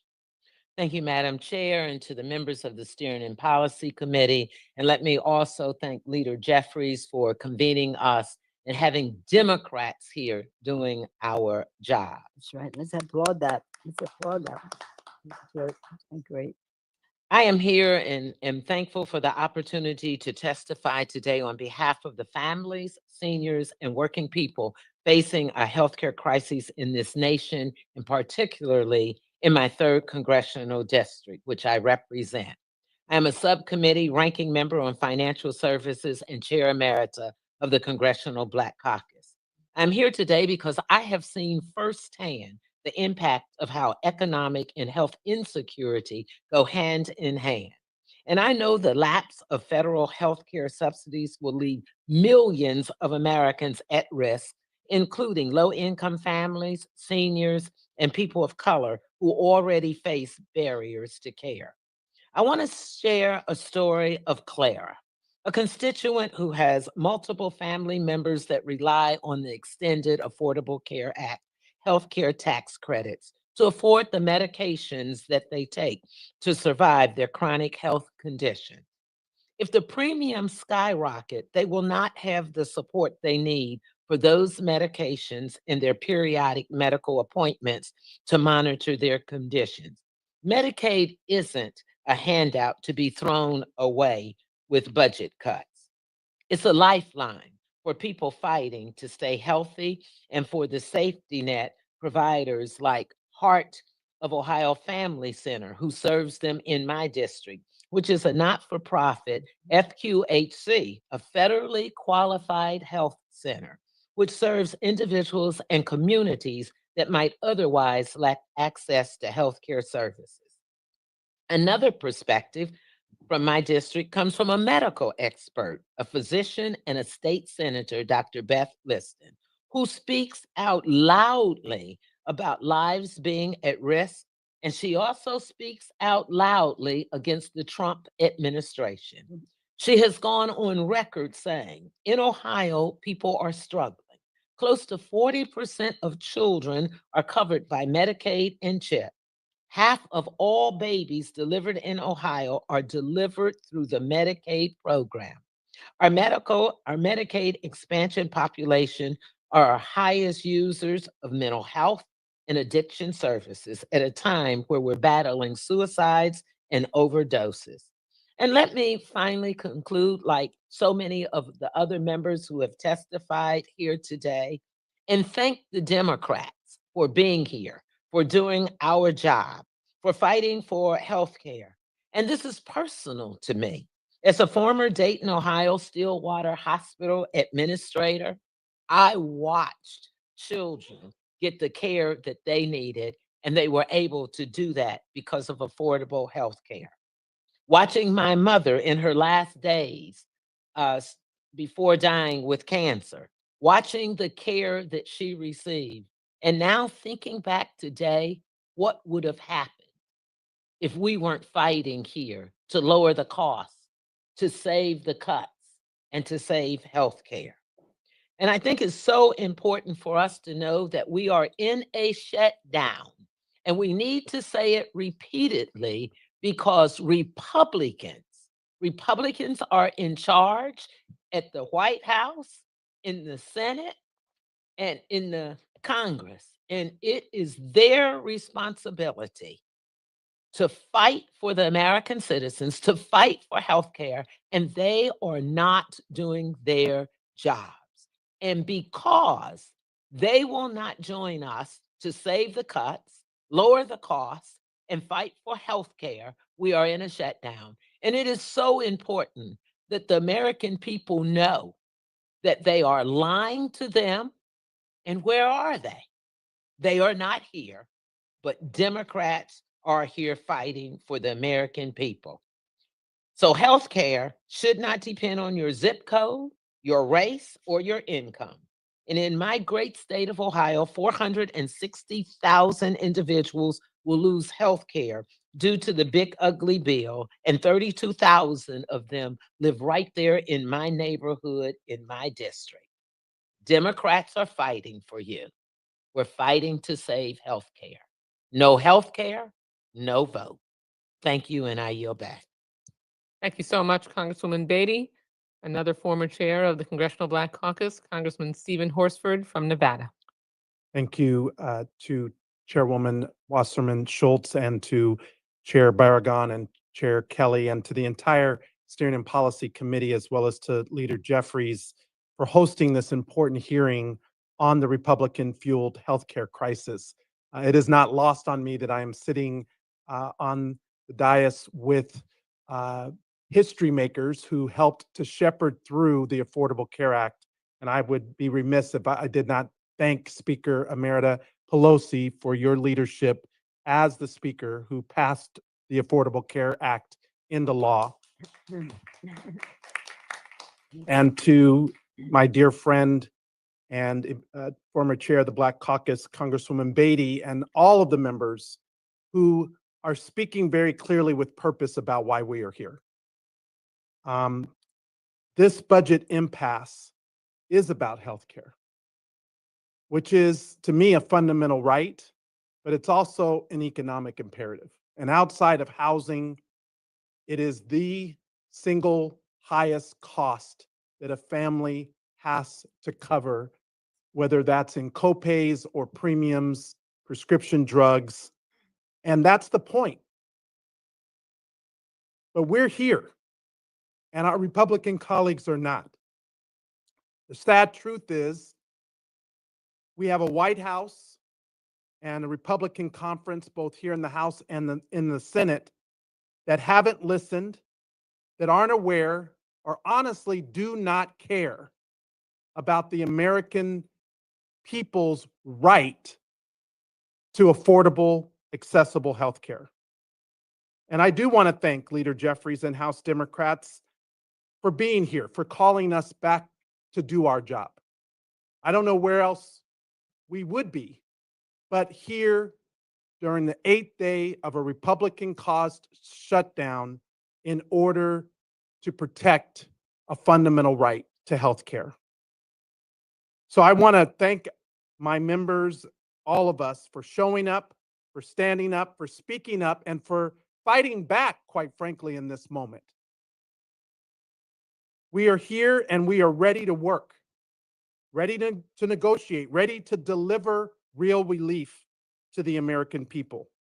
And the timing really couldn't be more critical. They keep saying we have time to deal with these enhanced premium tax credits. We're past time. November 1st marks the start of open enrollment for the next year, and letters of notification of premium increases are going out as we speak. In Nevada, families will sit down, log into their Nevada HealthLink account, and figure out how to protect their health and their budgets for the year ahead. Make no mistake, congressional Republicans know this. Speaker Johnson is betting that by giving his conference an extended vacation on the taxpayer's dime, I might add, that he can block a deal and let chaos do the work for him. Well, Republicans could have acted. They had a choice. They had a choice when we were debating these issues in the Ways and Means Committee. Their big, ugly betrayal of a bill that's now law not only provided permanent tax cuts to billionaires, permanent tax cuts to them that were not paid for, that adds $3.5 trillion to our federal debt. And now they say they don't have the time or the money to give tax relief to middle-class families to cover healthcare. To me, that is disrespect.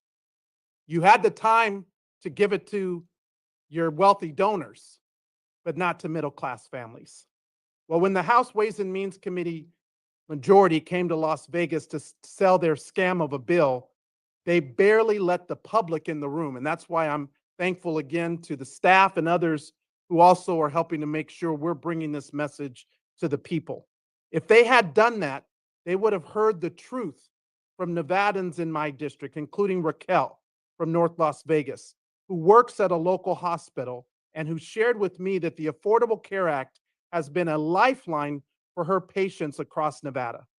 But she also warned that the big ugly law is threatening that progress, forcing her employer to cut her and her coworkers' hours by 20%. And Raquel said it best: if the Affordable Care Act is eliminated, we will all fail. Eva, also from North Las Vegas, shared the impossible challenge of caring for her aging parents while managing her own chronic illness. Her family simply can't afford higher insurance or prescription costs. Her words stuck with me. Call me crazy, but being able to do the little things because of access to health care makes life so much easier. Well, here we are. Republicans are causing a direct assault on healthcare, and they're making life harder and more expensive, while Democrats are fighting to expand access to healthcare and to make life more affordable. That's worth fighting for.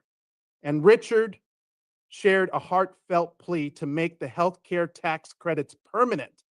Without them, his premiums would soar 150%, up $1,800 a month. Think about that.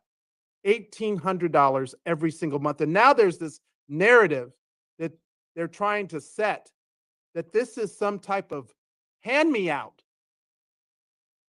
After they just gave the tax cuts to the billionaires, they can't provide tax relief, leveraging our tax code to support middle-class families to keep their health care.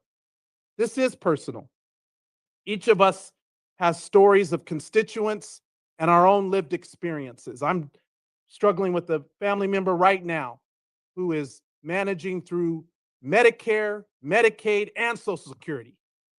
This is real, and it's life and death. So I appreciate all of my colleagues and their impassioned work and pleas, and I urge Speaker Johnson, call the Congress back into session, open the doors of the House, let the members of Congress do our jobs, swear in Adelita Grijalva as the next member of the House of Representatives, and let us cancel the cuts, lower the cost, and protect health care for the American people. With that, I yield back. Thank you so much. Well said. Thank you to all three of our esteemed panelists. And as you make your way from the table, I will ask Congresswoman Nikki Budzinski from Illinois, Congresswoman Betty McCollum from Minnesota, and Congresswoman Rosa DeLauro my chairwoman of the Appropriations Committee from the great state of Connecticut to have a seat at the table.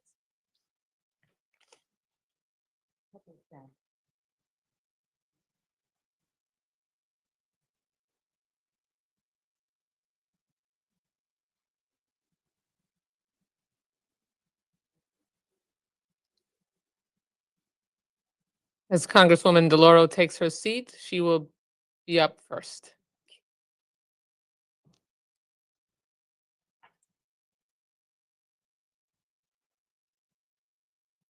Thank you very much. What an honor it is for me to be here today. And I want to say a thank you to Steering and Policy for organizing this effort.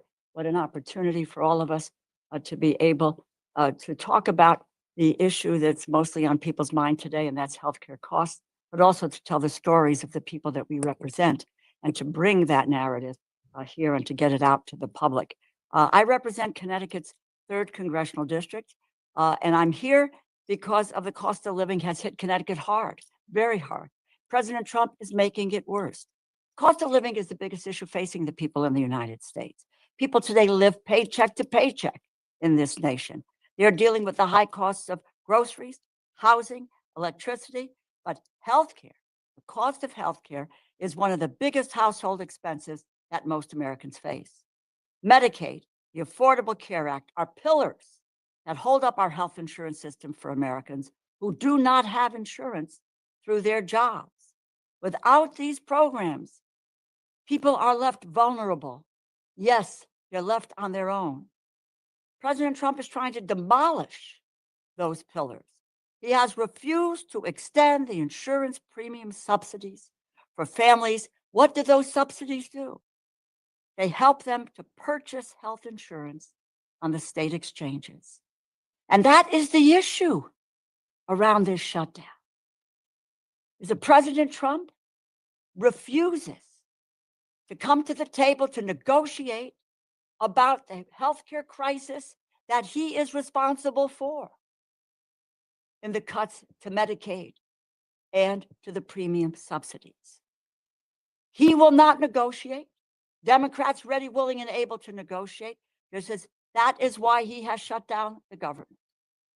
On Monday, I held a roundtable with primary care physicians in my district.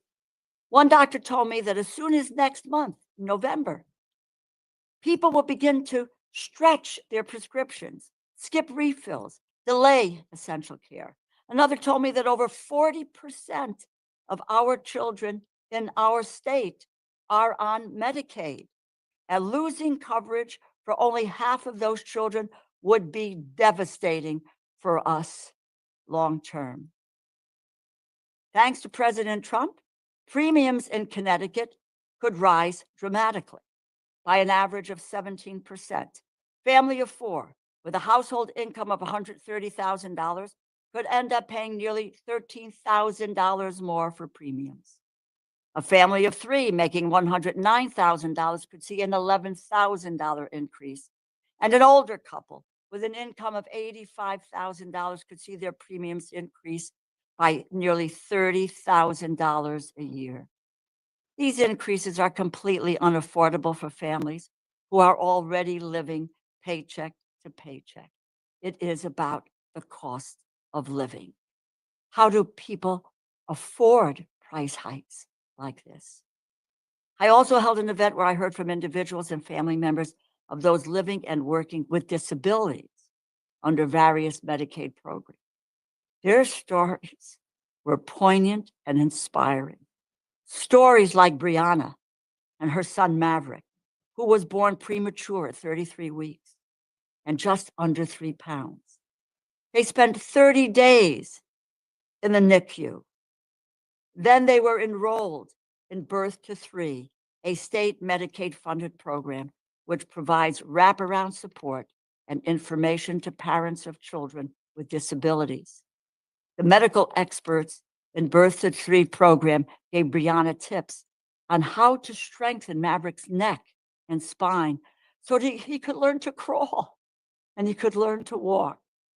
They told her of how to navigate appointments with medical teams and help support him all the way through preschool. Karen, who uses MedConnect, a program that provides health insurance for employees with disabilities. Karen has learning disabilities, was institutionalized for 24 years. She worked hard to develop the skills to live independently, and she now lives alone, working 20 hours a week at a grocery store, learning a variety of positions. She earns too much to qualify for Medicaid, but MedConnect allows her to earn Medicaid benefits while working, covering her dental care and other essential health needs, making her independent. It is Chris, an adult living with a disability, who was able to receive employment supports from Medicaid to spend time with an aide at the local library until he found a dishwashing job that could support him and allow him to live on his own, once again, becoming independent. These are the few of the powerful stories that I heard. I know that there are more like this in every state. If Connecticut is forced to make cuts to state programs due to the $1 trillion being cut from Medicaid and the big, beautiful bill, programs like Birth to Three and others would be severely reduced or eliminated.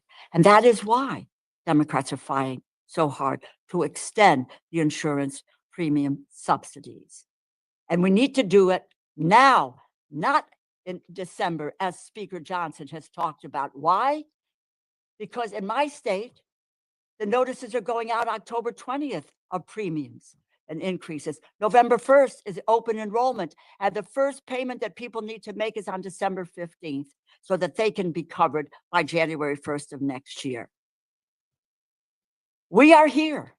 Where are our Republican colleagues? Don't make light of it, but where's Waldo? Where in the hell are they? They are on vacation.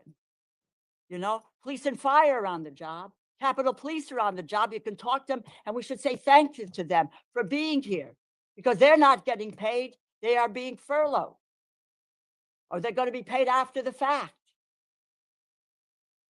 Thanks to Democrats for addressing this issue and bringing it before the American people, because without the Democratic advocacy, the public would not understand the depth and the breadth of this healthcare crisis that is before them. Democrats are at the table. We are ready to negotiate, and the message is clear. Lower the costs, cancel the cuts, and save healthcare for the American people. Thank you for this opportunity, and thank you for doing it. Thank you so much, Congresswoman DeLauro. Next up is my fellow appropriator, Congresswoman Betty McCollum from Minnesota. Thank you, Madam Chair. I appreciate the opportunity to testify on the attacks of healthcare that my constituents are hearing about at the hands of the Trump administration and the Republicans of Congress. Let me be clear why we are here today. This is a Republican shutdown of the federal government. Democrats are here in Washington. We're ready to work. And yes, we are ready to negotiate. But the House Republicans, they're nowhere to be found. And that's because Speaker Johnson decided to cancel votes in the House. Now, why did he do that? Because Republicans have created a healthcare crisis and they don't feel the need to work with Democrats to fix it? All of this is happening, as has been pointed out by numerous speakers. Americans are experiencing sticker shock of the high, skyrocketing healthcare premiums that are coming via mail. I'd like to give a few examples of what Republican leadership has done to healthcare in this country. Their big, ugly law nearly cut $1 trillion from Medicaid. Let me say that again, $1 trillion cut to Medicaid. 15 million Americans are at risk of losing their coverage because of this law. In my state of Minnesota, that could be up to 140,000 people who will lose healthcare coverage. And yet the Republicans refuse to do anything about it. Republicans in Congress and the Trump administration have made so many cuts so quickly on so many fronts that it's difficult to keep track of the damage that they're doing. To understand the impacts of some of these changes, I have spent this year holding and attending town hall meetings to hear directly from my constituents on how they're being affected.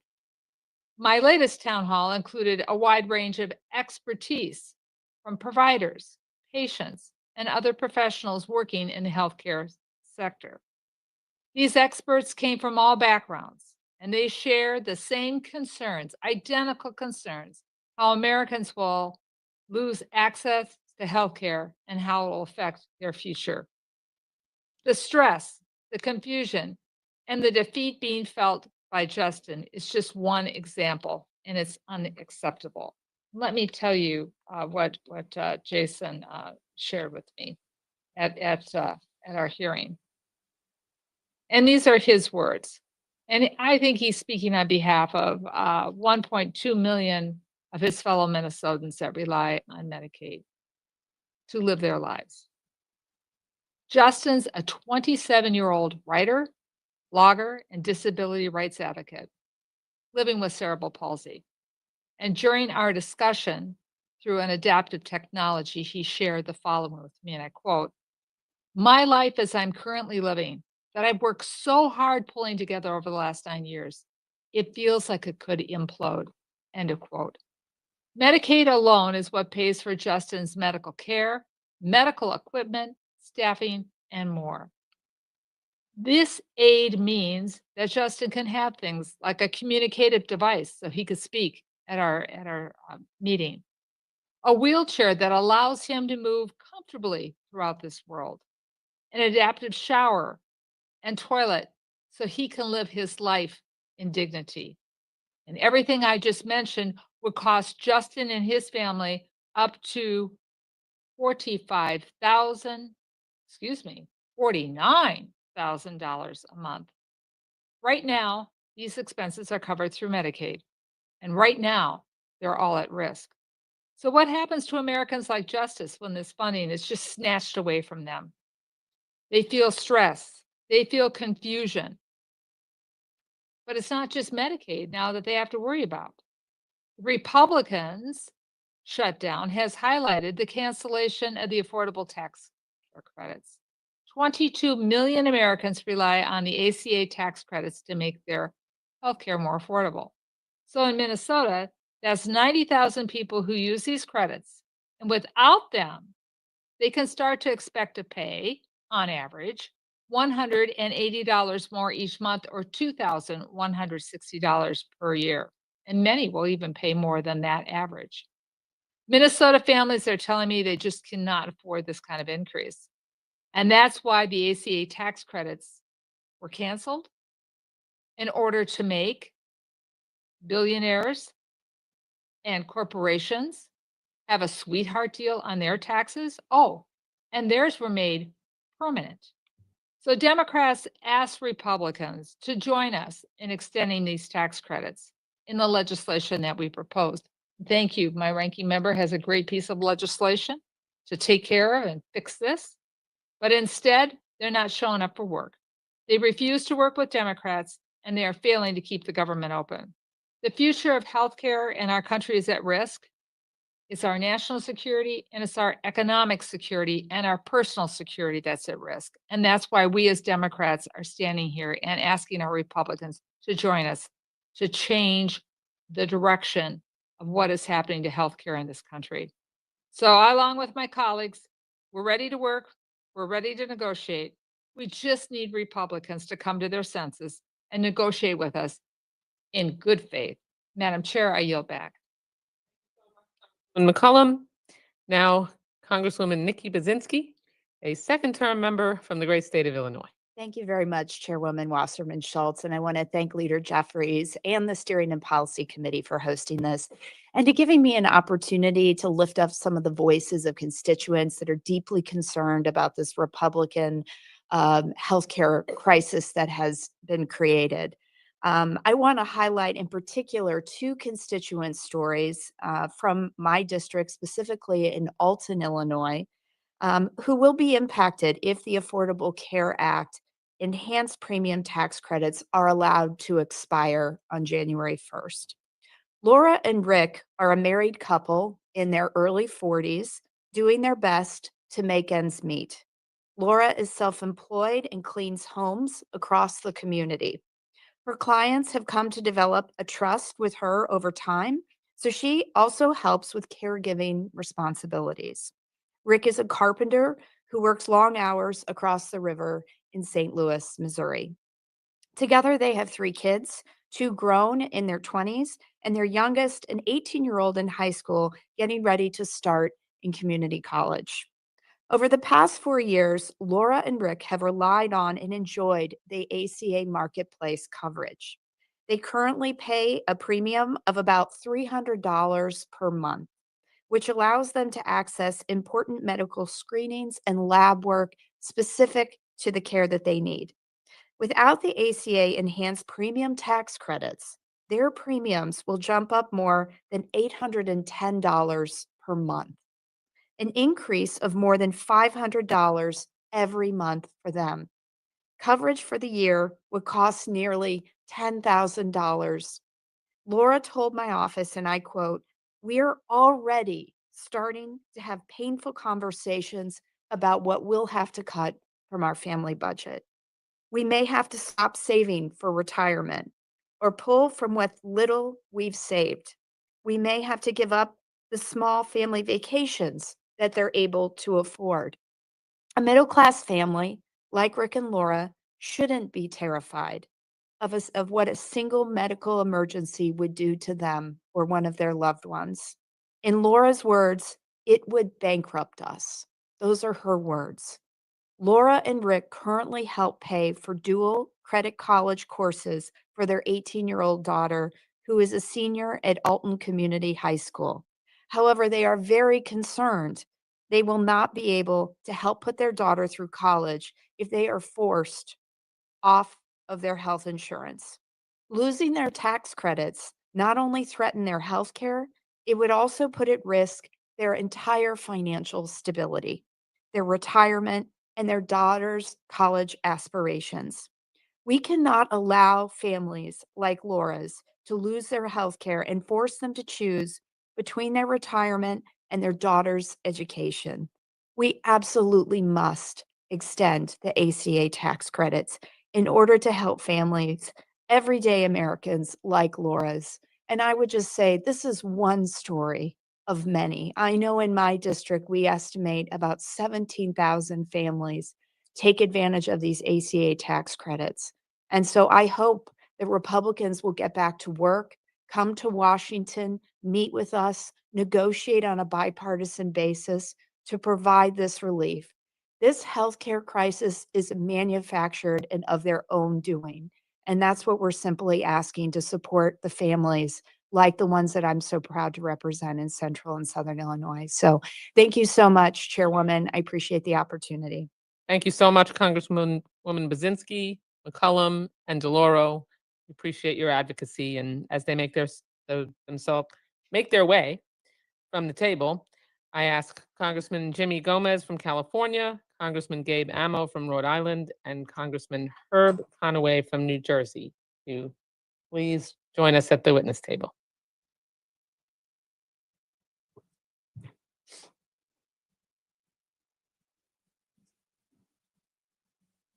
Oh, I'm good. Thank you. Thank you, gentlemen, very much.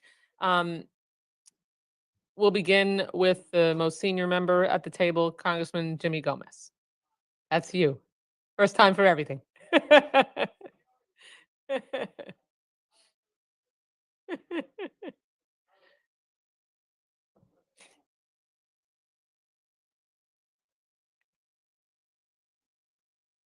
So first, I just want to thank Leader Jeffries as well as the Steering Policy Committee for hosting this. This is an important thing to do, is continuously tell the story and the narrative of what's going on here in Congress. Republicans are AWOL, right? They have basically left their post, are not doing the job that they were sent here to do, which is to fight for their own constituents and for the American people. Even regardless if you disagree with us on issues, you should not be MIA. You should not be gone. And that's what they did. They're gone. And somebody asked me a question, is like, why do you think that's the case? A reporter asked me, why do you think Mike Johnson? I said, in most other shutdowns, what did we see is that they would keep us here working, even if it's on other issues, they would be working to put pressure on the members, to put pressure on leadership, to put pressure on themselves to find a deal.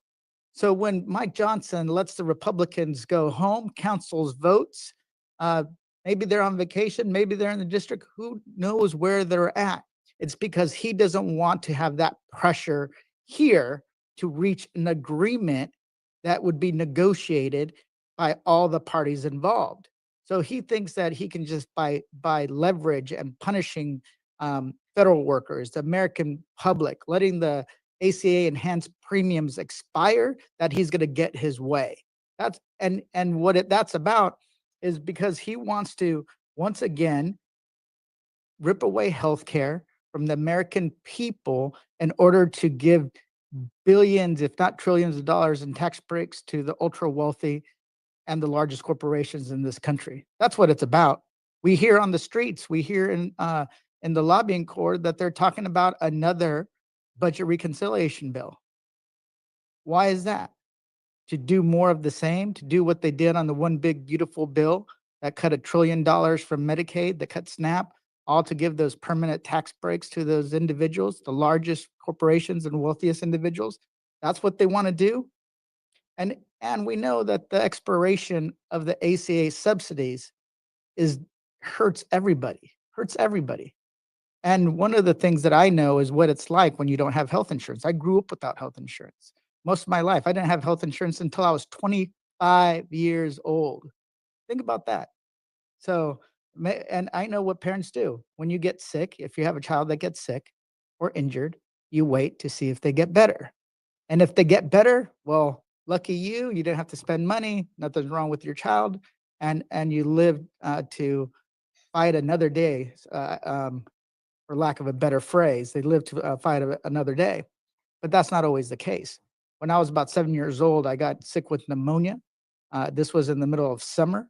My parents were waiting to see if I was getting better. They used home remedies, everything from Mexico that they can think of. I'm glad they didn't kill a chicken and rub it over my head or anything like that. But I got sick, went to the hospital, and because I had a 7-day stay in the hospital, my parents had to put up, this is what they did back in the day, put up the house as collateral. That's what they would do. Put up the house as collateral, and then you would have to make payments. You miss a payment, they take your house. So at the end of that year, I knew that we're in bad shape when my siblings blamed me for not getting Christmas presents that year. But we almost went bankrupt, but my parents managed to make it. And that was because they missed shifts from work to take care of me during that 1 week stay and those hospital bills. Families shouldn't have to make those kind of decisions. They shouldn't have to wait to see if a child or a family member gets better or worse before they get care. And then what happens when they don't have health care, they go to the emergency room. And that costs everybody more because they're required to be seen. So that's what's at stake. It's life or death for a lot of folks. People who are going to get treated or not treated. It means that 4 million Americans will just give up their health insurance. 20 million will have skyrocketing premium costs to an extent that it actually disproportionately going to impact Republican states that didn't expand Medicaid. Those 10 states that didn't expand Medicaid, a lot of their people went onto the exchanges. So they're going to have disproportionately impacts when those premiums skyrocket because these ACA subsidies expire. To an extent that Marjorie Taylor Greene even called this out and called out her own party. If Marjorie Taylor Greene is the voice of reason of the Republican Party, they are in trouble. They are in trouble. So that's what's at stake. It is life or death for people. It's about affordability. And the Republicans need to come back and do their jobs. And no matter what they say, no matter what they do, there's never been a time in history, except under Donald Trump, that a unified government under this president, it's Republican House, Republican Senate, a White House, that the government closes. It's usually in a divided government. As Steny pointed out, in the 80s, it was because the Democrats were in the House and the Senate was controlled by the Republicans. But they managed a deal in a matter of days. A matter of days, they cut a deal. So that shows you what this is about. This is about people fighting back. This is about the Republicans just want to continue their attack on working folks. And we have a constituent who sent me a few constituents. One constituent sent me a letter saying her premiums were going to go up 70%. Another one that used to pay $82 in premiums on the exchanges in California now is going to see an increase of $382 per month. So that's what we're dealing with. People can't afford that. You can't afford those kind of increases. And then with the tariffs that are impacting so many different families, the economy that's really not doing well, people are going to just give up their health care in order to survive, to pay their rent, buy food, to take care of the other basic necessities. And like my family and like myself, you will risk to see if you get better or you get worse. With that, I yield back. Congressman Gomez, and by just about a year, Congressman Gabe Amo is the next most senior from the great state of Rhode Island. Thank you. Thank you, Madam Chair, and thank you to the Steering and Policy Committee and Leader Jeffries for ensuring that we reflect the voices of the people that we serve around this country, that we elevate their stories, that we highlight this Republican healthcare crisis and a Republican shutdown. You know, since congressional Republicans skipped town 19 days ago rather than release the Epstein files and help 22 million Americans, including 40,000 Rhode Islanders, afford their health insurance, I've talked with countless constituents at home about how Trump and congressional Republicans made a choice. They made a clear choice. They wanted shutdown and chaos over healthcare for their families. That is a very stark difference in priorities.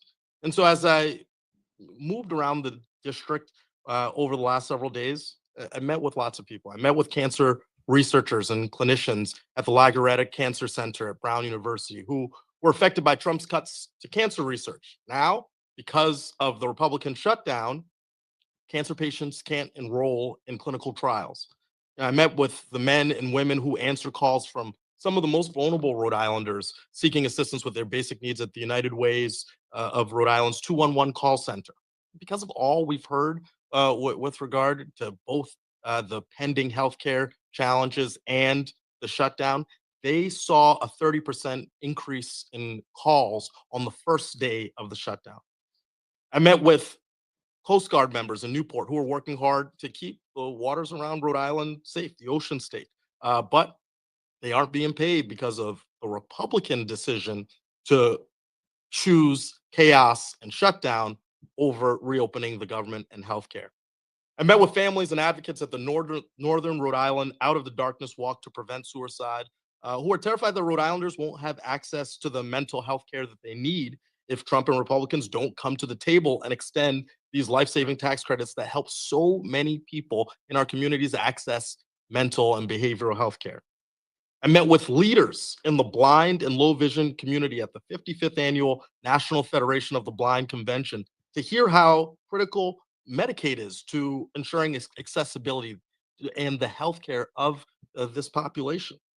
And just today, this morning, before I hopped on the plane to come here, I spoke with leaders and state officials at Children's Friend in Central Falls, Rhode Island, to highlight the importance of the special supplemental nutrition program for women, infants, and children that is being threatened by the Republican shutdown. And I know we might have seen something in the news to suggest that the president actually has some concern for women, infants, and children, but we can't take them at their word. We can never do so. And that's why I announced legislation to ensure the states get reimbursed for any shortfall in federal WIC funding caused by a government shutdown. And so I hope that we are able to, amidst this crisis that Republicans are causing, support our families. But, you know, at the end of the day, this is about the values that we have about ensuring that everybody has access to affordable health care and the Republican values of literally stealing billions from the American people to enrich corporations and the wealthiest Americans. And I think about one of my constituents who is enrolled in the Health Source Rhode Island marketplace, our state exchange that is keeping her alive. You know, the enhanced premium tax credits for Carla, who is of East Providence, Rhode Island, a great town. It's so important to her that she is able to get her health care through there because she's got a family history of hypertension, a family history of heart disease, and she's spent her career as a mental health counselor. So at age 60, she is in a position where, you know, before she's on Medicare, is seeking out her health care through the exchange, and she is going to see her monthly premiums increase from $427 to $904, a 112% increase. And she's going to try her hardest to keep her coverage because she needs it to stay alive. But she's thinking about food. She's thinking about housing. She's thinking about medication. And at the end of the day, something's got to give. She has limited options and she just wants to stay alive. And so that's the stakes. People will die. They will make choices that prohibit them from living their life to the fullest extent. And in fact, they will make choices that may harm their health. Picking housing over prescription drugs 1 month, maybe switching to paying for health insurance. All of these interlocking challenges hurt us, hurt the healthcare system for everybody. And so just last week, the night before the shutdown took effect, I had a teletown hall with 17,000 Rhode Islanders who hopped on the phone.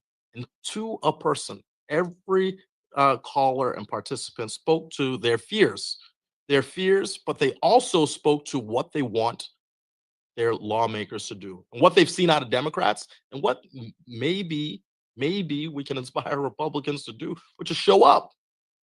They've seen Democrats show up. They want Democrats to keep fighting. And that's what we're going to do.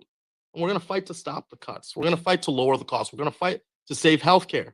Republicans have to come back from vacation and get to the negotiating table because the people in their communities are struggling too. The people in their communities will suffer too. And ultimately, their inaction will destroy our healthcare system. It will jack up costs. It will make people poorer and sicker. Those are the stakes. And so I'm grateful to serve the people of the 1st Congressional District of Rhode Island, grateful to be alongside the great Democrats in this caucus who are fighting for their constituents, but we need Republicans to show up and do their jobs. And with that, I yield. And last but certainly not least, and we won't haze you as a freshman, Congressman Dr. Lawyer Herb Conaway from New Jersey. Well, I have to tell you, Madam Chair, it is, when I left the Assembly in New Jersey, I was the 2nd most senior person in that body, and now I'm really at the bottom of the heap here. But my name is, and thanks obviously to Leader Jeffries and the steering committee and your leadership and the leadership of Representative Kelly and Aragon for holding this very important forum, so that we might bring increased attention to this crisis in healthcare that the Republican Congress and the President is bringing to the American people. This is a manufactured crisis. I am, as you mentioned, a first-term congressperson. I'm also a practicing physician, and I've been at this working at policy for the last more than 25 years. It was my privilege as the chair of the National Conference of State Legislatures Health Committee to win the endorsement of the ACA as the ACA was coming into passage, and later was able to pass the New Jersey exchange that has allowed so many people to attain insurance for the first time. I understand all too well how important insurance is to health status. As people gain health insurance, the health status improves. This has been shown over and over again. And unfortunately, we have a party that, as we've heard here today, would rather see these programs wither on the vine.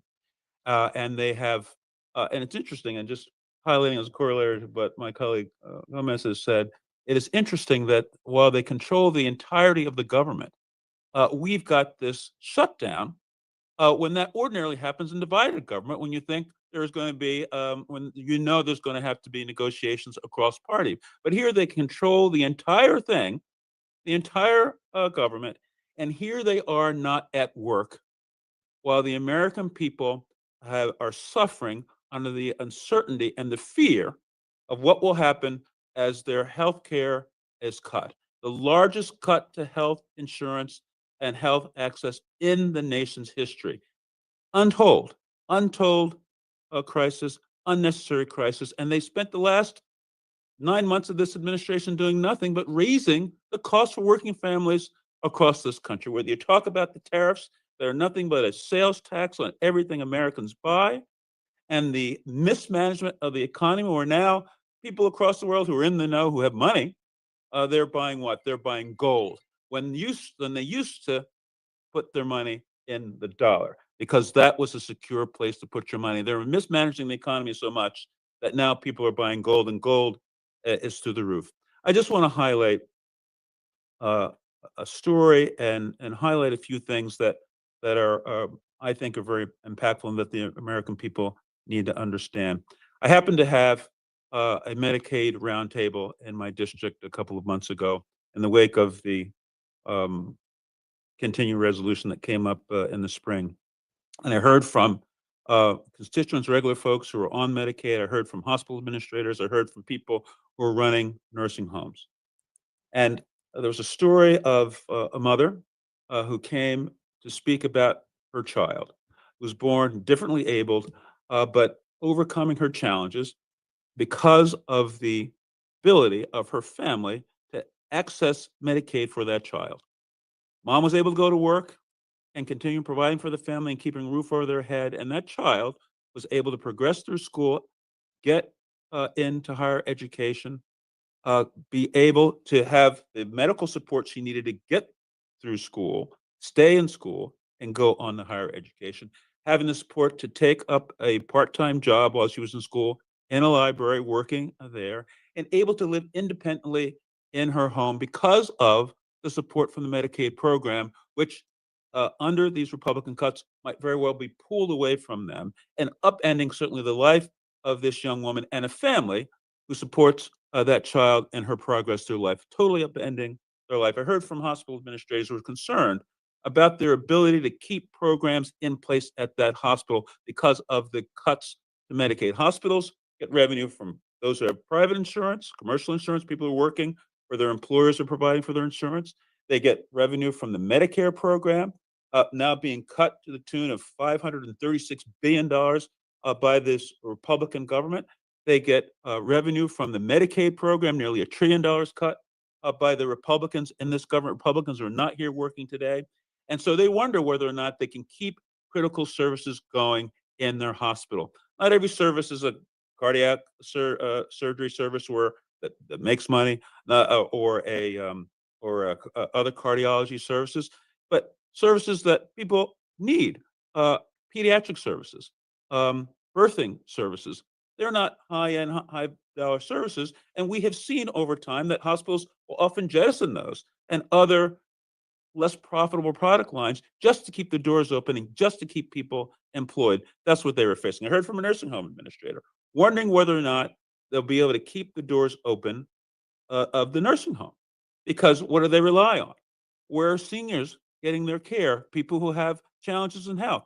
They're getting those in nursing homes where they need 24/7 care. I've worked in nursing homes, so I've seen the conditions there, and certainly as a policymaker and as a health officer in my county, I have been involved in the nursing home issues in the nursing home.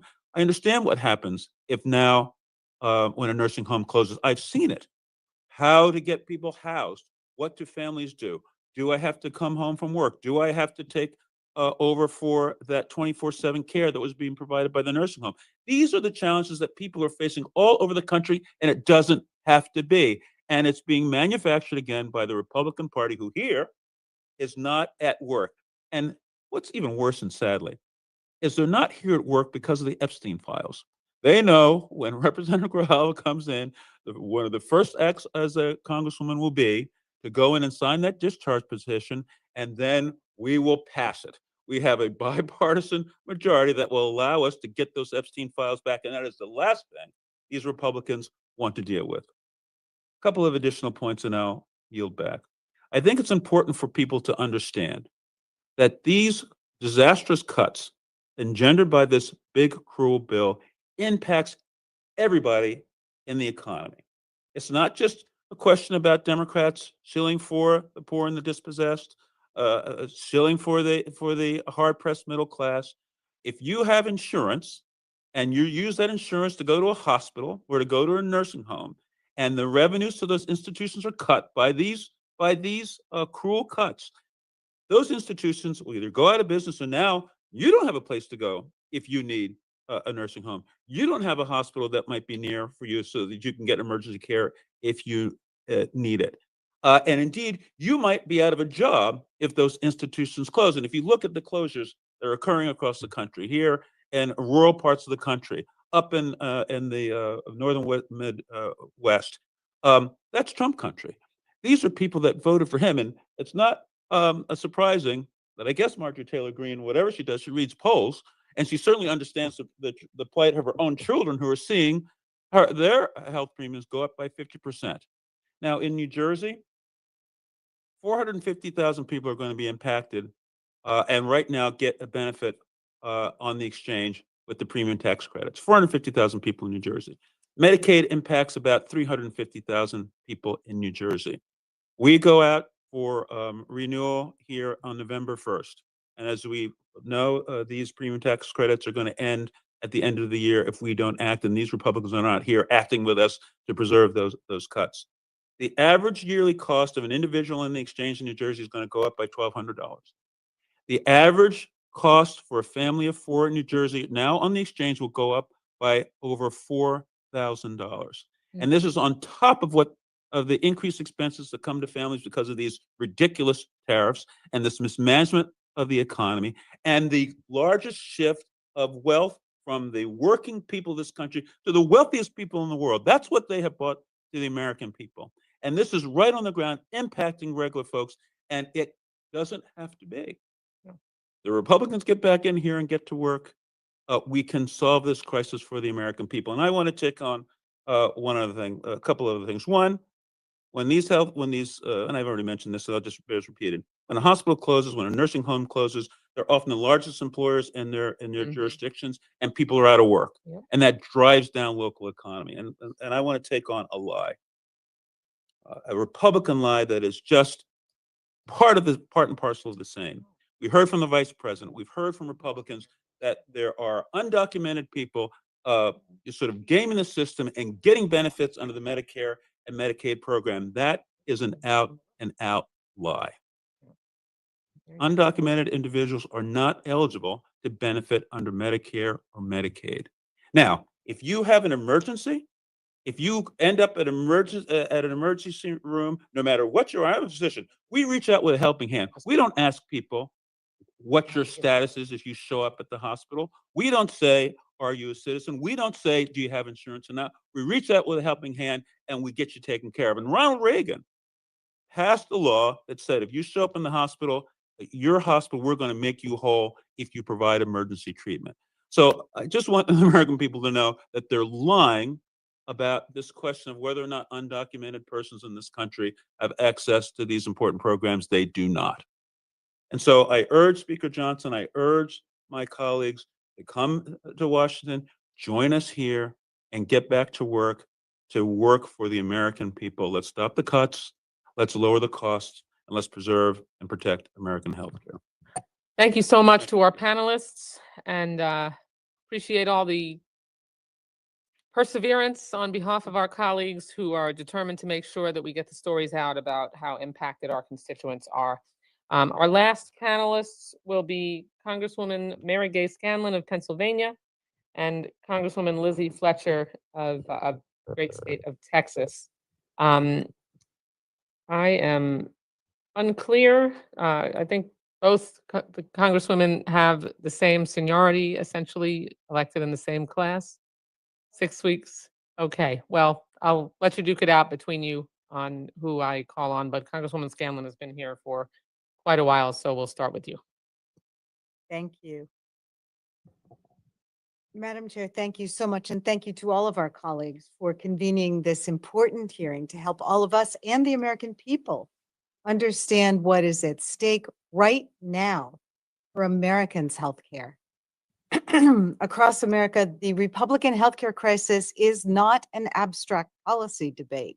It's a daily reality for working families, for seniors, for small business owners who are being forced to choose between getting the medical care they need and paying for basic necessities like food or rent or childcare. In my own district, these challenges have been painfully real. The largest health system in my district recently went bankrupt, leaving a gaping hole in access to care for tens of thousands of my Delco constituents. Several other critical community health centers have been pushed to the brink of closure, fighting just to keep the lights on. And still other frontline hospitals and primary care centers are hanging by a thread. Institutions like these are lifelines. When an entire hospital system shuts down, families are left scrambling for care, and dedicated healthcare workers are left without jobs. But Republicans are pushing policies that would make this crisis even worse. When they passed their big ugly bill this summer, they prioritized giving trillions of dollars of tax cuts to their billionaire buddies while slashing Medicaid funding and refusing to extend the Affordable Care Act's enhanced premium tax credits that millions of Americans rely upon to afford healthcare coverage. In my district alone, 24,000 people are expected to lose their healthcare as a result. Without immediate action, premiums are going to skyrocket, making care even less affordable and pushing our remaining providers closer to collapse.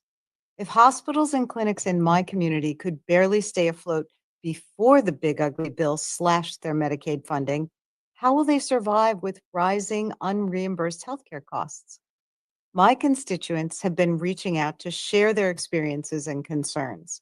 Last week, a woman in her 60s called my office to report that she had recently received her ACA renewal notice, and her insurance costs would increase from $1,000 a month to $1,800 a month. If the ACA credits aren't extended, she's not going to be able to afford everyday expenses plus healthcare. Another small business owner who I met in a dog park over the weekend told me that until passage of the Affordable Care Act, he'd frequently gone without health insurance because he couldn't afford it. But now he has a family and he's afraid that without the Affordable Care Act credits, he won't be able to afford the premiums, which will put his entire family at risk. Even our Republican colleague, Marjorie Taylor Greene, is speaking out in support of the ACA subsidies, sharing that her adult children, their insurance premiums are going to double in 2026 if Congress doesn't extend the ACA tax credits. And we know what happens when people lose their coverage. When people get sick, they don't get better by not seeing the doctor. They get worse. They delay treatment until it's catastrophic. They rack up medical debt and risk losing their homes. We know that over 100 million Americans now have serious medical debt. And yes, people will die if they can't get timely health care. Republicans control the House, they control the Senate, and they control the White House. But they have decided they would rather shut down the government than negotiate with Democrats to find a solution to the healthcare crisis they've created so that millions of Americans don't lose their health insurance. So I want to thank my colleagues for holding today's hearing and standing together to make sure that American families can get the health care they deserve. I yield back. And bringing us in for a landing, Congresswoman Lizzie Fletcher, who by maybe 6 or 8 weeks is also a member of the class of 2018. Well, thank you so much, Chairwoman Wasserman Schultz, and thanks to you and the committee for holding this hearing today and for giving us the opportunity to talk about what we are seeing at home in our districts. I am glad to be here with you and with one of my favorite classmates who so beautifully and articulately expressed the vision from her district, which I am hearing in my own district in Houston. And I know that many of our colleagues have raised their concerns today about the Republicans' failure to extend the enhanced premium tax credits. In my home state of Texas, the cuts to Medicaid and the refusal to renew the expiring healthcare tax credits will mean hugely increased healthcare costs for all Texans, for every single person in our state, as they will for people across the country. It is estimated right now that Texas will have the highest loss of coverage of any state in the United States. If these tax credits expire, people in my community, like communities across the country, could face higher health insurance premiums, loss of health insurance coverage, delayed care, increased uncompensated care in our hospitals, and so much more.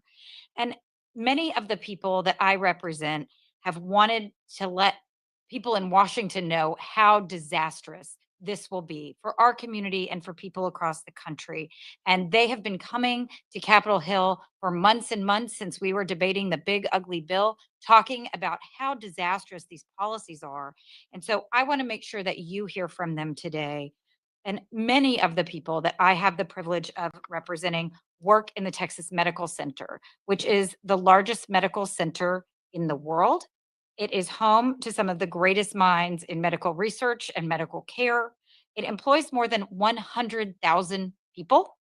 It has 10 million patient encounters every single year and a GDP of $25 billion.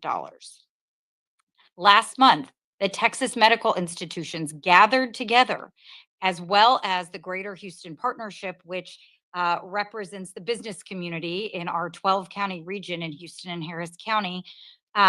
And the medical center institutions sent letters to me and to every member of our congressional delegation, Republican and Democrat alike, outlining their concerns about the impact of the expiration of the premium tax credits and what it will mean for our community. And I would love to introduce the entire letter into the record of the hearing. And Without just- objection. Terrific. I would love to give this letter and just to share with you one example that they gave here of many. They said to every member of our delegation, the consequences of the tax credits expiring would be devastating.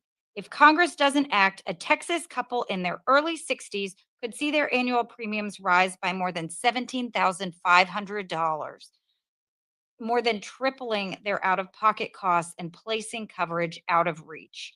The affordability cliffs would lead to coverage losses, delayed care, worsening health outcomes for our patients, would be higher uncompensated care costs, overburdened emergency departments, and greater resource strain across our networks. And the Greater Houston Partnership, as I said, which represents the business community and leading institutions in our region, also sent a letter to our congressional delegation supporting extending the enhanced premium tax credits and pointing out that of the nearly 3.5 million residents in a variety of industries in our area, nearly 1/3 of those workers are able to remain healthy contributors to our economy because of their ability to access affordable healthcare coverage through enhanced premium tax credits. These tax credits have provided business owners and employees alike with much needed stability, empowering entrepreneurship and economic growth. And our partnership has asked us to make it a priority to extend these tax credits. What we know now is that the estimates are that more than 1 million Texans could lose their coverage without an extension of these credits. And in my district alone, it's estimated that 125,000 people will see their healthcare costs increase as a direct result of the failure to extend these credits. So it is critical that Texans and all Americans have access to affordable healthcare, and it is clear that the enhanced premium tax credits expiring will be devastating, not just for people in my district, not just for people in Texas, but for people all across the United States of America. There's so much at stake, and that's why it's so important that we're here. It's so important that our colleagues on the other side of the aisle return to Washington and work with us to address this crisis that we've heard from at home. Republicans and Democrats alike, voters and constituents are telling me that they want us to solve this problem. I'm glad that we as House Democrats are here working together to do that, and I thank you for the opportunity to share these stories with you today. Thank you both so much. for your feedback and input and advocacy on behalf of your constituents, and to all our colleagues who came today and our expert witnesses who we began this hearing with. We want to thank you all for showing up to work because that's a basic requirement that our constituents live every single day. It's a concept totally lost on our vacationing House Republican colleagues, however, and I want to thank you all for explaining how devastating this GOP healthcare crisis will be for the people that we represent. We hear their fears constantly in frantic phone calls that were detailed throughout this afternoon, emails, or just by walking down the grocery store aisle when we're doing our own food shopping. So thanks to all of my colleagues, and especially to our expert panelists from healthcare to small business and health policy experts for detailing this human toll. The stories that we heard of lost coverage and skyrocketing costs will have devastating real-life results. More delayed diagnoses, more costly healthcare access through our emergency rooms, more crushing medical debt, and tragically, too many lives needlessly lost. We know it's coming. Republicans already enacted the largest cut to Medicaid in American history, and all just to provide massive permanent tax breaks for their mega billionaire donors. And the breaking news from my state while we've been sitting here is that our deputy director of Medicaid just testified in front of our state legislature that Florida is set to lose $3.8 billion in Medicaid funds under the big ugly law. It is outrageous. Republicans refuse to extend the Affordable Care Act tax credits for middle-class Americans, and they are clearly more than willing to expand the mass suffering. Trump policies have already made life too expensive in America. Rent, utility, and food costs just keep climbing. Now Trump tariffs and a slumping job market are adding to everyone's anxiety. And yet by refusing to extend these Affordable Care Act tax credits, tens of millions of Americans across the country will see their premiums, copays, and deductibles shoot through the roof. And we heard colleagues tell real life stories. We're not just saying that that's what's going to happen. We have the evidence, and we brought that forward today. Americans don't need that added pain. Every single poll tells us that. They don't need another mega bill for the mega rich.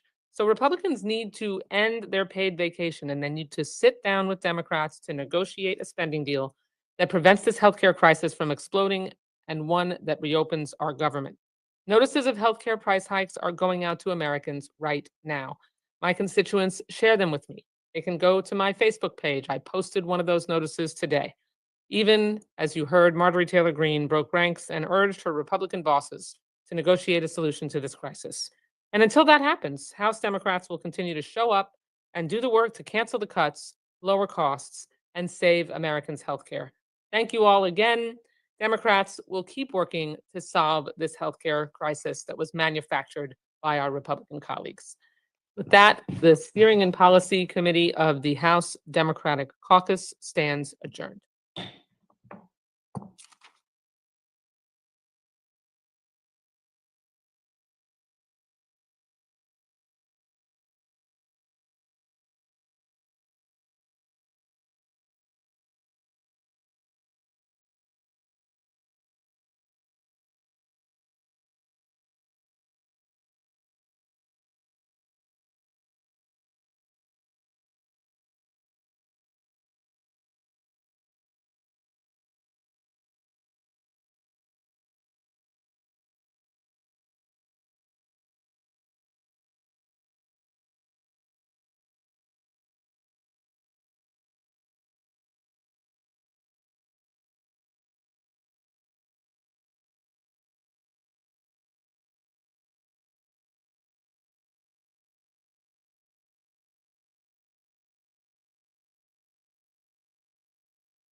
tax credits be extended immediately. Thank you. That's such an important point. I now want to recognize my fellow co-chair, Debbie Wasserman Schultz, for a question. Much, Co-Chair Barragan, and thank you to all of our witnesses. And Ms. Brooks LaSure, you deserve the applause as well. So don't. And thank you for your service. I know that CMS job is a hard one. Dr. Pulliam, you're on the front lines, quite literally, of our healthcare system, and I'd like a sense.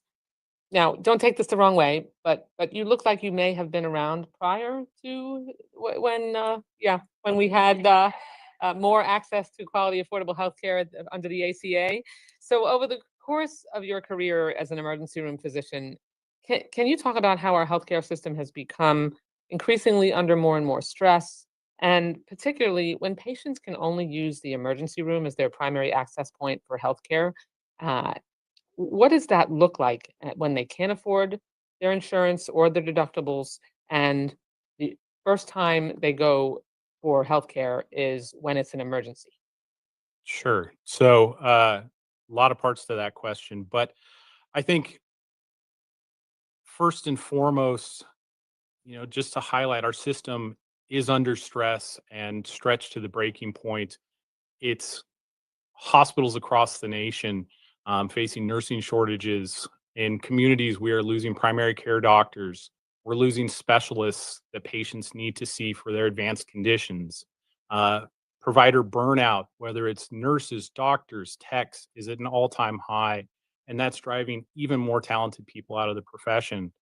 And yet, what we see is patients who come in to the emergency department because that's the only place they can turn for care because they don't have a primary care doctor or they can't get to a specialist. And it's great. I have a federal mandate to see anyone who walks through my doors, and it gives me a ton of freedom to care for literally anyone or anyone that shows up. But I am not an endocrinologist. I'm not a gastroenterologist. I'm not a neurosurgeon. And sometimes to get those patients to those specialty cares that they need, one, we have to refer them. And if they don't have insurance and can't afford insurance, those visits are cost prohibitive. They are hundreds, if not thousands of dollars. And two, when our system is stretched as thin as it is, I see patients who come in who have a first-time seizure, and I say, we need to send you to a neurologist. I refer them to a neurologist. And then I see that same patient 6 months later having another seizure, not on medications because they couldn't get to a neurologist or a cardiologist or whichever specialty they needed to get to because they're booked 6 months or a year out. Even when the specialties are available, our patients are struggling to access them. And unfortunately, the emergency department, we are jacks of all trades and we are there to help anyone, but we can't fix everything. Thank you. I believe we're going to our co-chair, Representative Robin Kelly, for the next question. All right, since they will ask questions, I'll ask you. My district is urban, suburban, and rural, and as I said, I have 4,500 farms in my district, and in my district, 2 hospitals, if they implement everything they want to, will shut down. So I want you to talk a little bit more about that, the length of time people have to travel and how close hospitals are to you now, or even federally qualified healthcare centers. Really, thank you for that question. So in West Virginia, we have a threshold that a lot of people go by to determine whether or not seeking healthcare is worth it, right? How bad does it hurt? Does it hurt bad enough to drive an hour or an hour and a half? Does it hurt bad enough to wait in the waiting room once you get there for another hour and a half or more? And so what ends up happening is that a lot of people don't go to seek healthcare in the first place, right? They just suffer in silence because that's the West Virginian tough bootstrap thing to do. The further and further away and the less accessible these facilities become to regular everyday Americans, the more that culture of suffering in silence is going to pervade. People are going to die younger. They're going to get sick younger. and their overall quality of life and ability to work and earn a living is going to suffer as a result. I know for me, as a 29-year-old woman who is lucky and deeply in love with my boyfriend, we want to get married one day and possibly have a family. That's a really big deciding factor for me.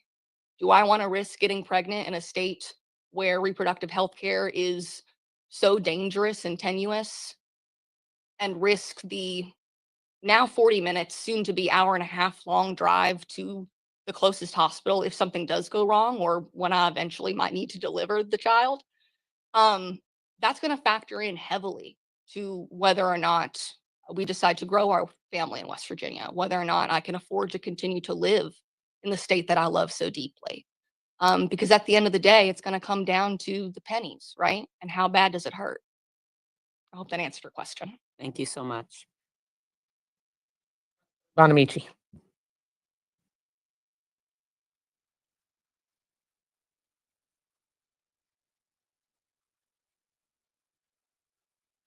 Sure, I really appreciate it. And I wanted to ask you, I'm from Oregon, Dr. Pulliam, welcome. And in our state, in large part because of longtime leadership in our state legislature, about 97% of Oregonians do have health insurance right now. But like Representative Kelly, I represent a district that has urban, suburban, and rural. In fact, I was just at a ribbon cutting of a community health center out in rural Tillamook County over the weekend. They're extremely concerned about possible cuts. In Oregon, the average increase in premiums for people will be more than $1,000 if the tax credit bill is not remedied, and that's what we're here to fight for. But what I wanted to ask, and if each of you could respond briefly to this, sometimes people say, well, the Medicaid cuts don't affect me because I'm not on Medicaid. So can you talk about what it means to everyone if these cuts go through, if the Medicaid cuts go through, if the premiums go up? What does that mean to everyone in Oregon or in your state? So I want to get the message out there that this doesn't just affect people on Medicaid. Thank you. Lee, do you have a question? I'm happy to Oh. start and just to Give me the say, answer. Medicaid has become so important. It's important to our states. It's certainly important for the people that rely on it, but it's also important for our healthcare providers. And what we're hearing is just how much a lot of the healthcare system was already taxed.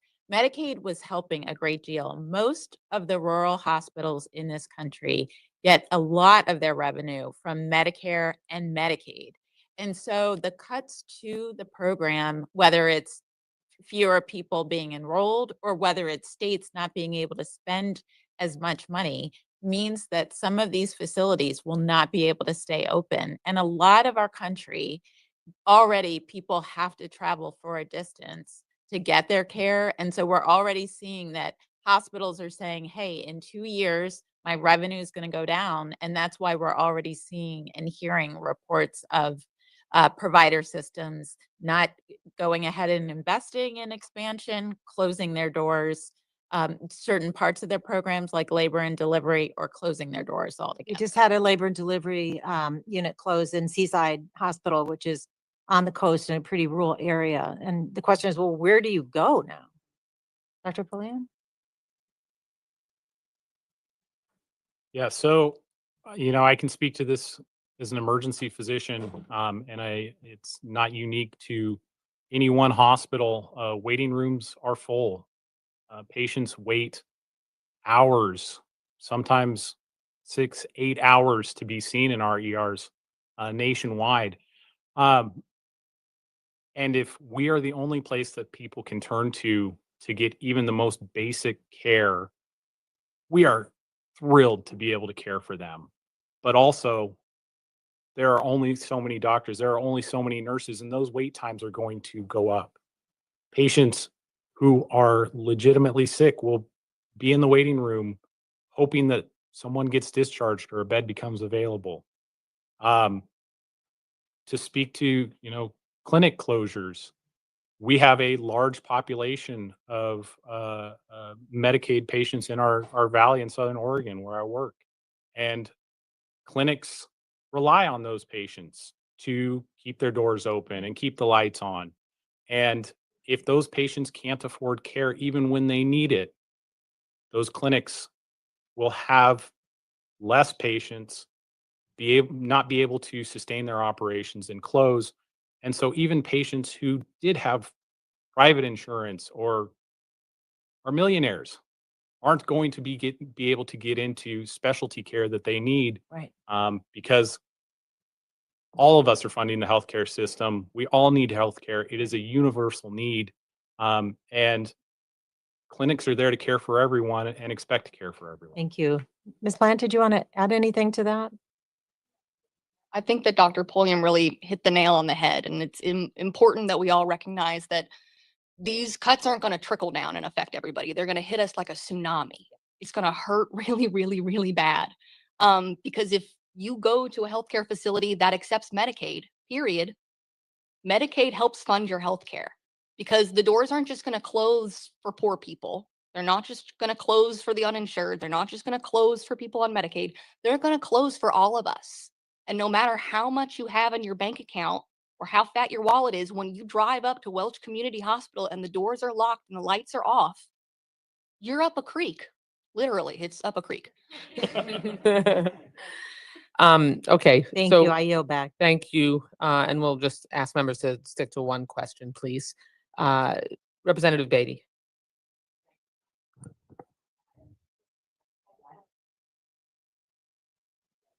Thank you. I'm from Ohio, and while I don't have a lot of farms, I have a lot of small municipalities that would be what I'm going to call rural-like. And then I have a lot of suburban and inner city. And so I think it all works the same. But I want to piggyback on my one question off of Congresswoman Bonamici in a more direct way. You've all answered it or stated to it, but we get a lot of people who think that there are Medicaid nurses. And I need you to tell me that that's not true, and Medicaid doctors. And to your point, Mariah, they then think it doesn't affect me because that's the Medicaid part. And I think it's very important for America to hear what this Republican administration is doing, is giving us false information or leading us to believe false. So if each one of you on the record in the mic could say that, and you've kind of touched on it, that there are not Medicaid nurses or assistants or doctors. Matter of fact, with the law, they don't even know when people are coming in what their billing is. But I think that is so important because people have said, oh, it won't affect me. I'm not on Medicaid, and I can see a nurse or a doctor. Thank you.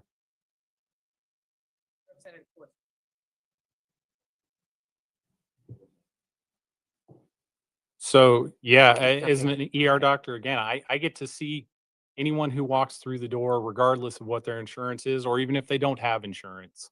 I'm a doctor for everyone, but Medicaid helps fund our emergency department. It pays for techs, it pays for doctors, it pays for nurses, along with your private insurance. We are not one or the other, all or nothing. We are everyone. The answer. Representative Horsford. Thank you, Mariah. It's thank you for centering the voices of real people and your brother Matt.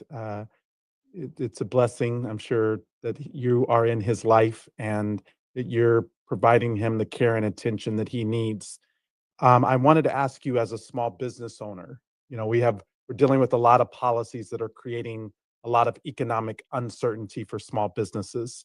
So can you talk about how difficult it is to start a business to begin with, and particularly as it pertains to healthcare cost, how these enhanced premium tax credits have allowed you to have the coverage as a small business owner, and what is that impact to other business owners if that goes away or is not available to you?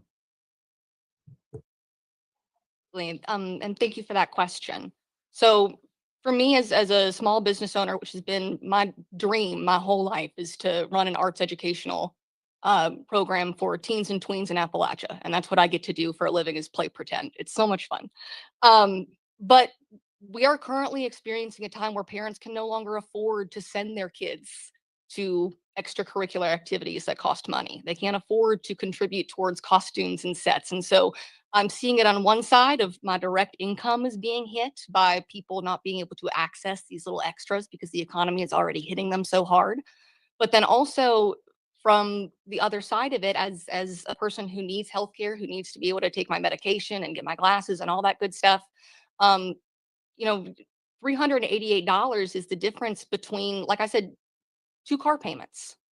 It's the difference between whether or not I can afford to pay my insurance for my business. It's the difference between whether or not I can afford to buy supplies.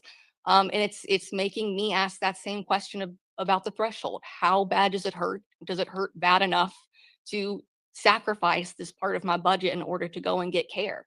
And for me, I can say that if the EPTC goes away, I simply will go without. I will not have health insurance and I will not go to the doctor because I can't afford to. So this really is a life or death situation for myself and for so many other people who are young and bright and inspired and want to contribute to our society and be successful.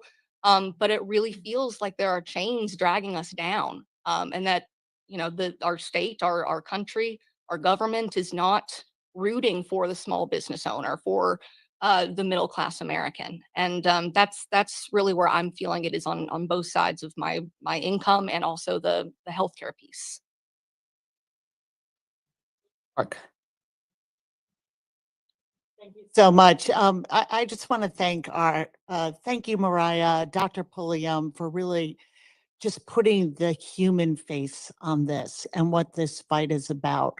And that's why we're in this fight. And thank you for sharing the story of your brother. It's those stories of how families come together and provide for the ones they love, and how these tax credits, Medicaid, all work together to give people a solid floor so they can have no ceiling on the success and the ability to care for their families and to build a business. And we're just really grateful for that. That's our motivation for this fight. It is our motivation why we are imploring Republicans to end this shutdown, come to the negotiating table. But Republicans are trying to define this as something else. So I am hoping that you, Chiquita, can clarify for us. Isn't it true that under federal law, only citizens or legal residents are able to obtain coverage under Medicare, Medicaid, and the ACA? Yes, the law is quite clear that to be enrolled in Medicare, Medicaid, and the Affordable Care Act, you are either an American citizen or you are a legal immigrant. And the idea that this is anything other than fighting for the American people, the millions of hardworking Americans, is just completely false. Thank you. I yield back. Thank you so much. Thank you, Whip Clark. And thank you all for your testimony today. I know it's not easy to step forward like this, but it's incredibly helpful and important for us to hear your firsthand accounts and stories. And it's clear that America faces a healthcare crisis that we must solve immediately. This is a right now problem for millions of Americans. Copays, premiums, and deductibles will skyrocket, and millions will soon be priced out of any coverage at all. And that drives up costs for everyone. House Republicans are AWOL. They need to end their paid vacations and negotiate with Democrats on a spending bill that avoids this GOP healthcare crisis. Ignoring a crisis that guts healthcare for tens of millions of Americans is unacceptable. And canceling 2 weeks of votes isn't a negotiation, it's an abdication. We need an honest dialogue to find real solutions. But GOP lies about immigrants getting tax credits and Medicaid just pollutes our prospects to solve this crisis. Every reputable journalist who looks at this fraudulent claim determined that it is a pants-on-fire lie. What is true is 20 million Americans face massive price spikes on their healthcare bills, with premiums doubling. What's also indisputable is Republicans' historic Medicaid cuts, which will already result in 15 million Americans losing healthcare. Those are real verified facts. So let's start there and bury Republicans' immigrant bashing lies and have a real debate and negotiation. Let's watch this video to break it down. They would rather give taxpayer-funded benefits to illegal aliens. That's just not true. Fact. Undocumented immigrants can't get federal health care programs, no comprehensive Medicaid, no ACA subsidies. Here's another fact. Republicans are trying to take health care away from 15 million Americans and raise health care premiums for millions more. Healthcare costs are rising because Republicans want to give tax breaks to their billionaire friends, not because of immigrants. Stop the lies. Protect healthcare for all Americans. Well, thank you. As we come to a close of this portion of the hearing, I want to thank our witnesses, the Honorable Brooks Flashore, Ms. Mariah Plante, and Dr. Pulliam for your